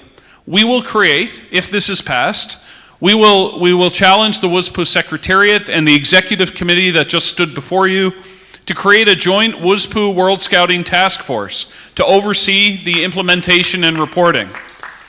And the President is clapping, so that's a good sign. He is definitely committed. And we will ask National Scout Parliamentary Associations to report annually on their progress to make sure that we achieve tangible, meaningful, impactful progress over the next 3 years together. I want to thank you for your participation this week. It is so important to the future of Scouting, and we want to really demonstrate our tangible commitment to making things happen and moving forward, working together in the next 3 years. So, Mr. President, I present that respectfully to the Assembly, and I ask for your consideration. Thank you. Well, Steve Kent, I'll ask you to retain your position. Okay. And what I would want you to do is, for your 4 declarations, I'd like for you to read the headline of the first one, just the headline. Ladies and gentlemen, this is us seeking an agreement for each and every one of the agreements. And so, Honorable Steve Kent, please read the title to strengthen the first one. We will strengthen connection with and support for National Scout organizations. Ladies and gentlemen, are we in agreement? How many are in agreement to adopt that as a part of the Nairobi Declaration? I take it that that is the majority. Appreciate yourself with a round of applause. Passed.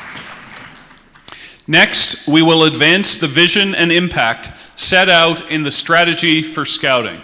To advance the vision and impact set out in the strategy for Scouting. Do we agree? Thank you very much, plenary. Passed. Appreciate with a round of applause.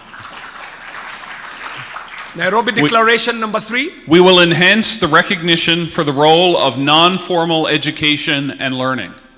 Very critical, especially for places like Africa, to enhance the recognition for the role of non-formal education and learning. How many are in agreement, plenary?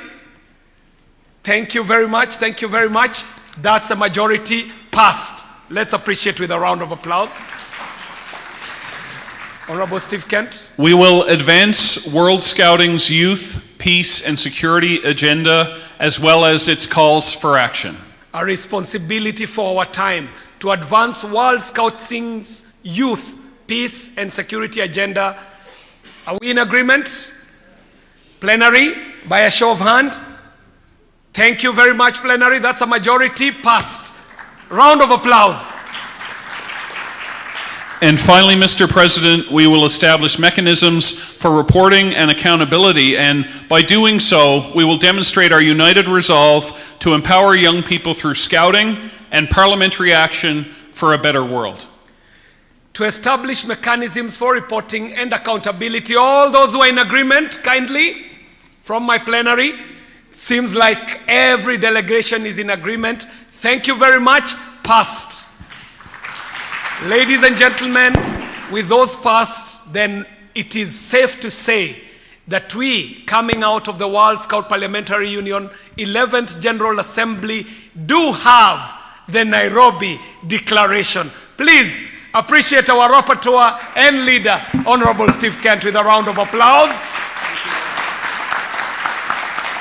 The Nairobi Declaration is duly passed. Let me call upon Executive Director, Honorable Poppins, Misoi, kindly. Before you proceed to do this, I want to notify our planning chairperson, the Honorable Dr. Wilberforce Oundo, to be on standby. As soon as the declaration is passed, you will have your short session, please. Thank you very much, Mr. President. Now that the Nairobi Declaration has been declared as a declaration, and to declare the declaration, we are going to have the members to sign that this is the Nairobi Declaration declared during the declaration moment. And I'd like to invite Honorable Jan, please come.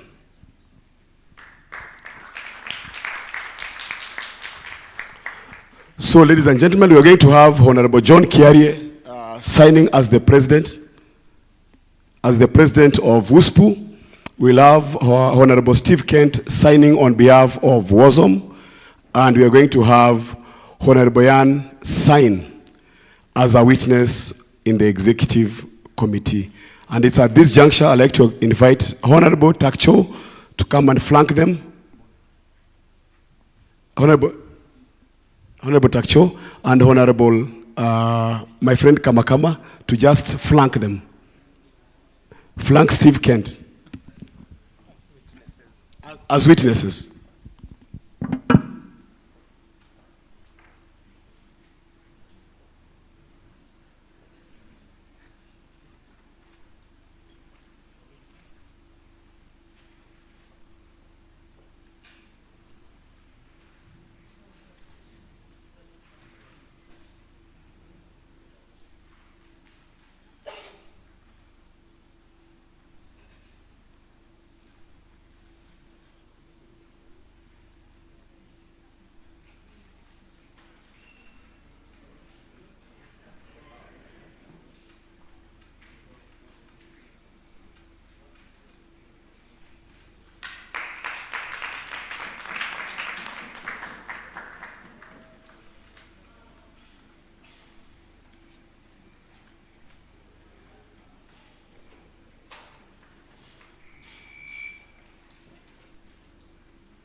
Thank you very much.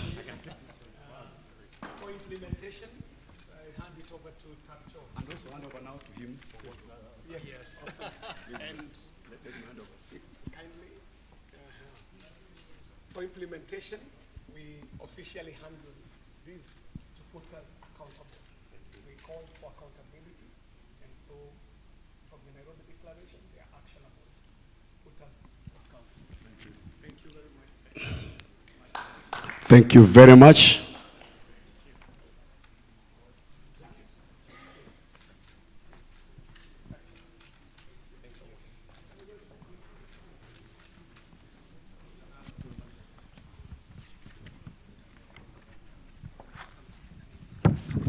Ladies and gentlemen, allow me now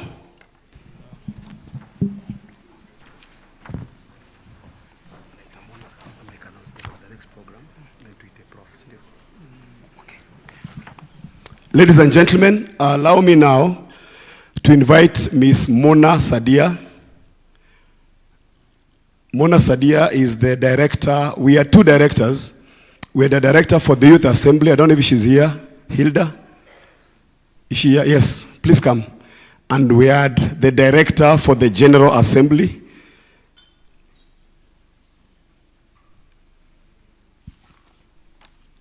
Let's go for the ladies so that they feel some warmth.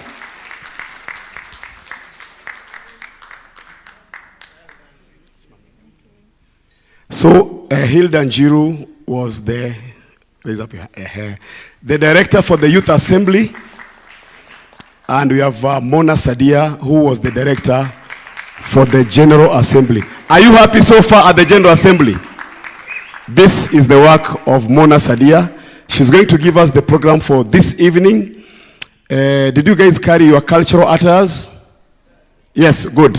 So then I'll now allow just Miss Hilda just to greet you so that you can hear our voice. Good evening. Good evening, Hilda. I can't hear you, guys. Good evening. Good evening, Hilda. I'm so proud of what we have been able to achieve from the Youth Assembly and from the main assembly. And I'm so happy to see all of you here. And as we come to a close of this with cultural night and a campfire, I hope you will have something to take back home, right? Good evening. Now, ladies and gentlemen, a round of applause for the director of the General Assembly, Ms. Mona Sadia. Hello, everyone. Good evening. If you can see me, please wave. First of all, I'd like to thank all of you for coming. This would not have been possible without your attendance, so please clap for yourself. Secondly, I'd love to acknowledge and thank each and every one of the international delegates who are here. Without you, this would really have been fruitless. So thank you very much. Each and every country, we appreciate you very, very much.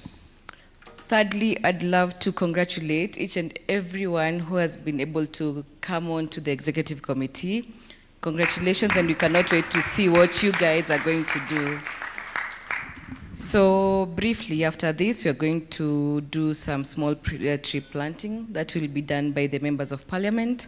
So please stay back if you're a member of parliament for further instructions. Thirdly, we have from now until 7 to prepare for our cultural dinner. Who has their cultural attire? Only 3 people. Okay, there's a stall outside selling our Kenyan traditional things. Please pass by and buy something. Even the scouts have something they can give you, and it will be termed as traditional. So we'll be meeting at the pavilion hall, and then after dinner we will close as usual with the campfire, as how we do as scouts. Who is happy? Thank you very much for having me. Thank you for coming. May God bless you all.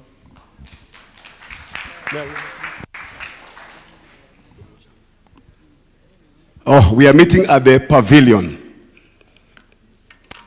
Let's stand up. We are meeting at 7. 7:30. 1930 hours. Are we upstanding? Now, your right leg, I want you to do like this. Right leg, right leg, right leg. Right leg, right leg. Right leg. Then you stretch out your right hand. So continue. You continue. Now, I want you to, now listen, drop fast, wait. So what is going to happen? As you do like this, without stopping, I'll ask you to write 6. So you are writing 6 as you continue doing this. If your leg changes the position, there is something wrong with you. Let's try. Right leg first. Right leg. Right. Round. Now right 6. Right 6. Has it changed? All right. Now the exercise we did yesterday. Remember, you with your right hand, give your index finger to your neighbor. If you have a neighbor, your right hand. And with your left hand on top of your neighbor's hand.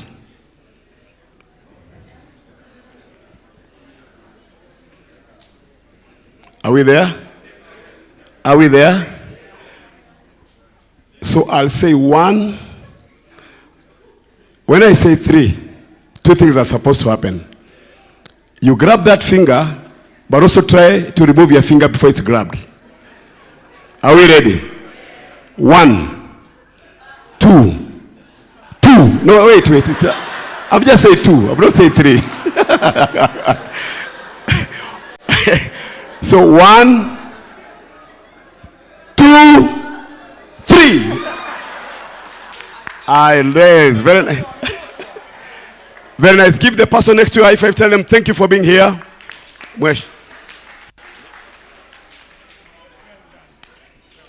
Now is we can relax. We go and plant trees for the international delegates. Wangeshi.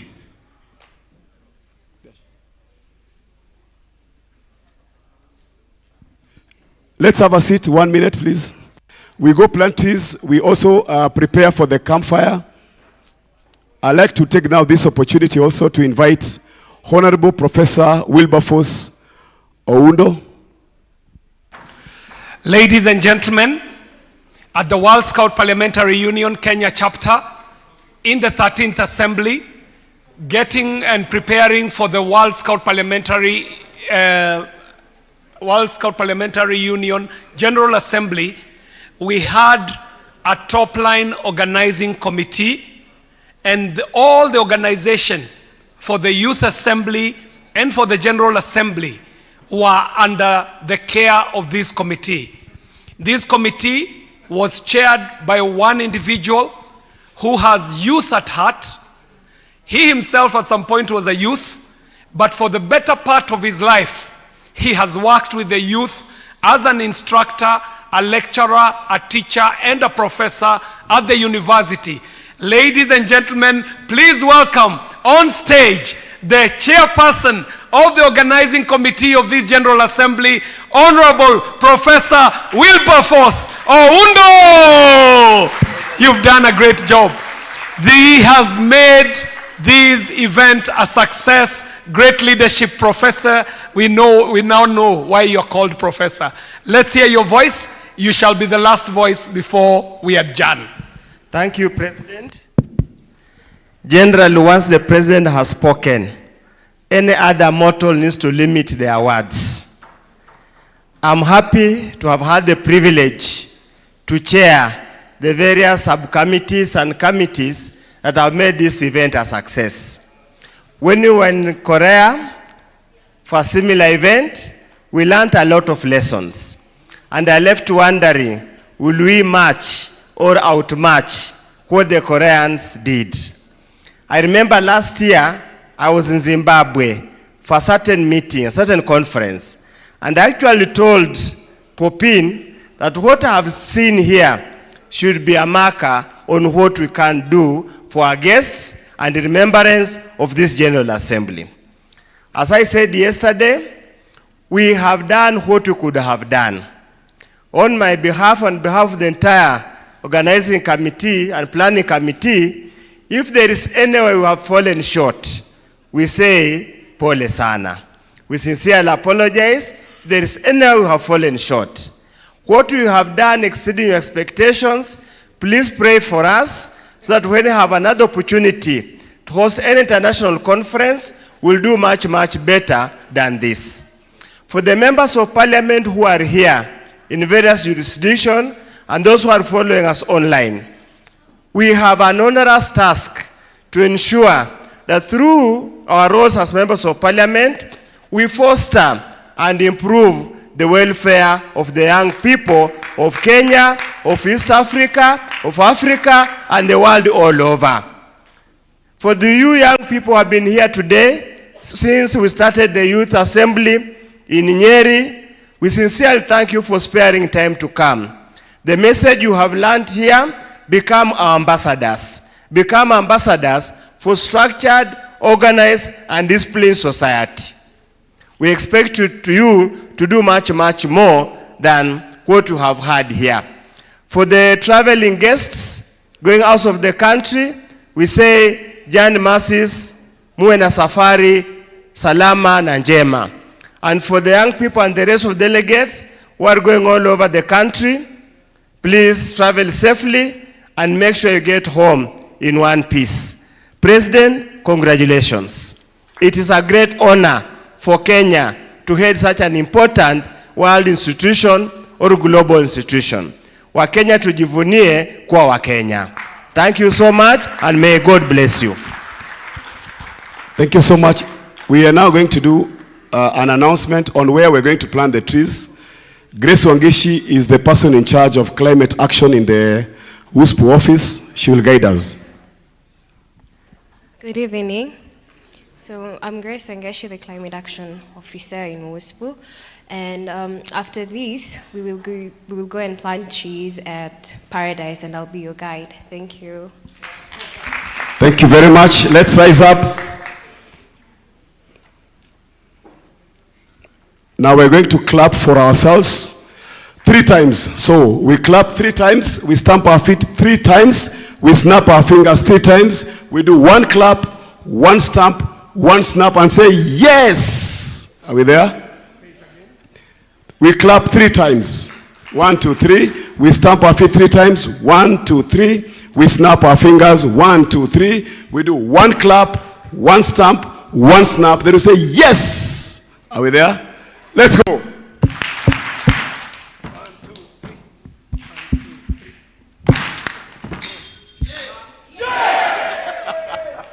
Thank you so much. Let's follow Grace, the international delegates.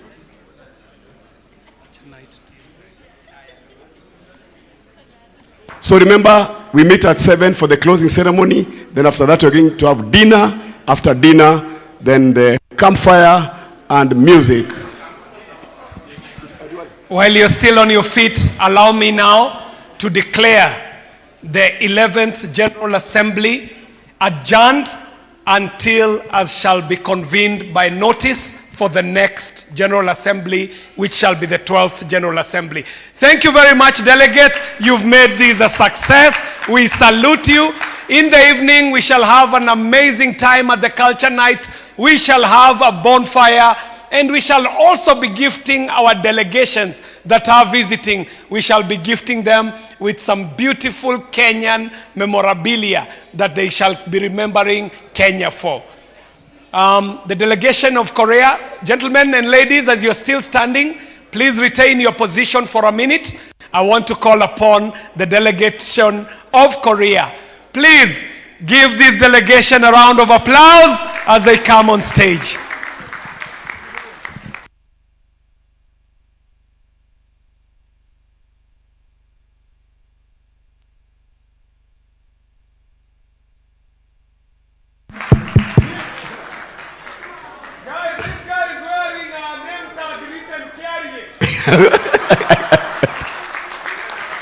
That is a scout.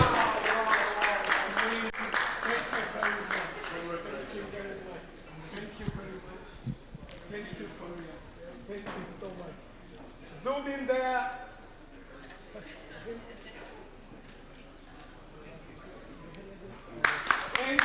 Thank you very much. Thank you so much. I'm much appreciated. This is amazing. Thank you.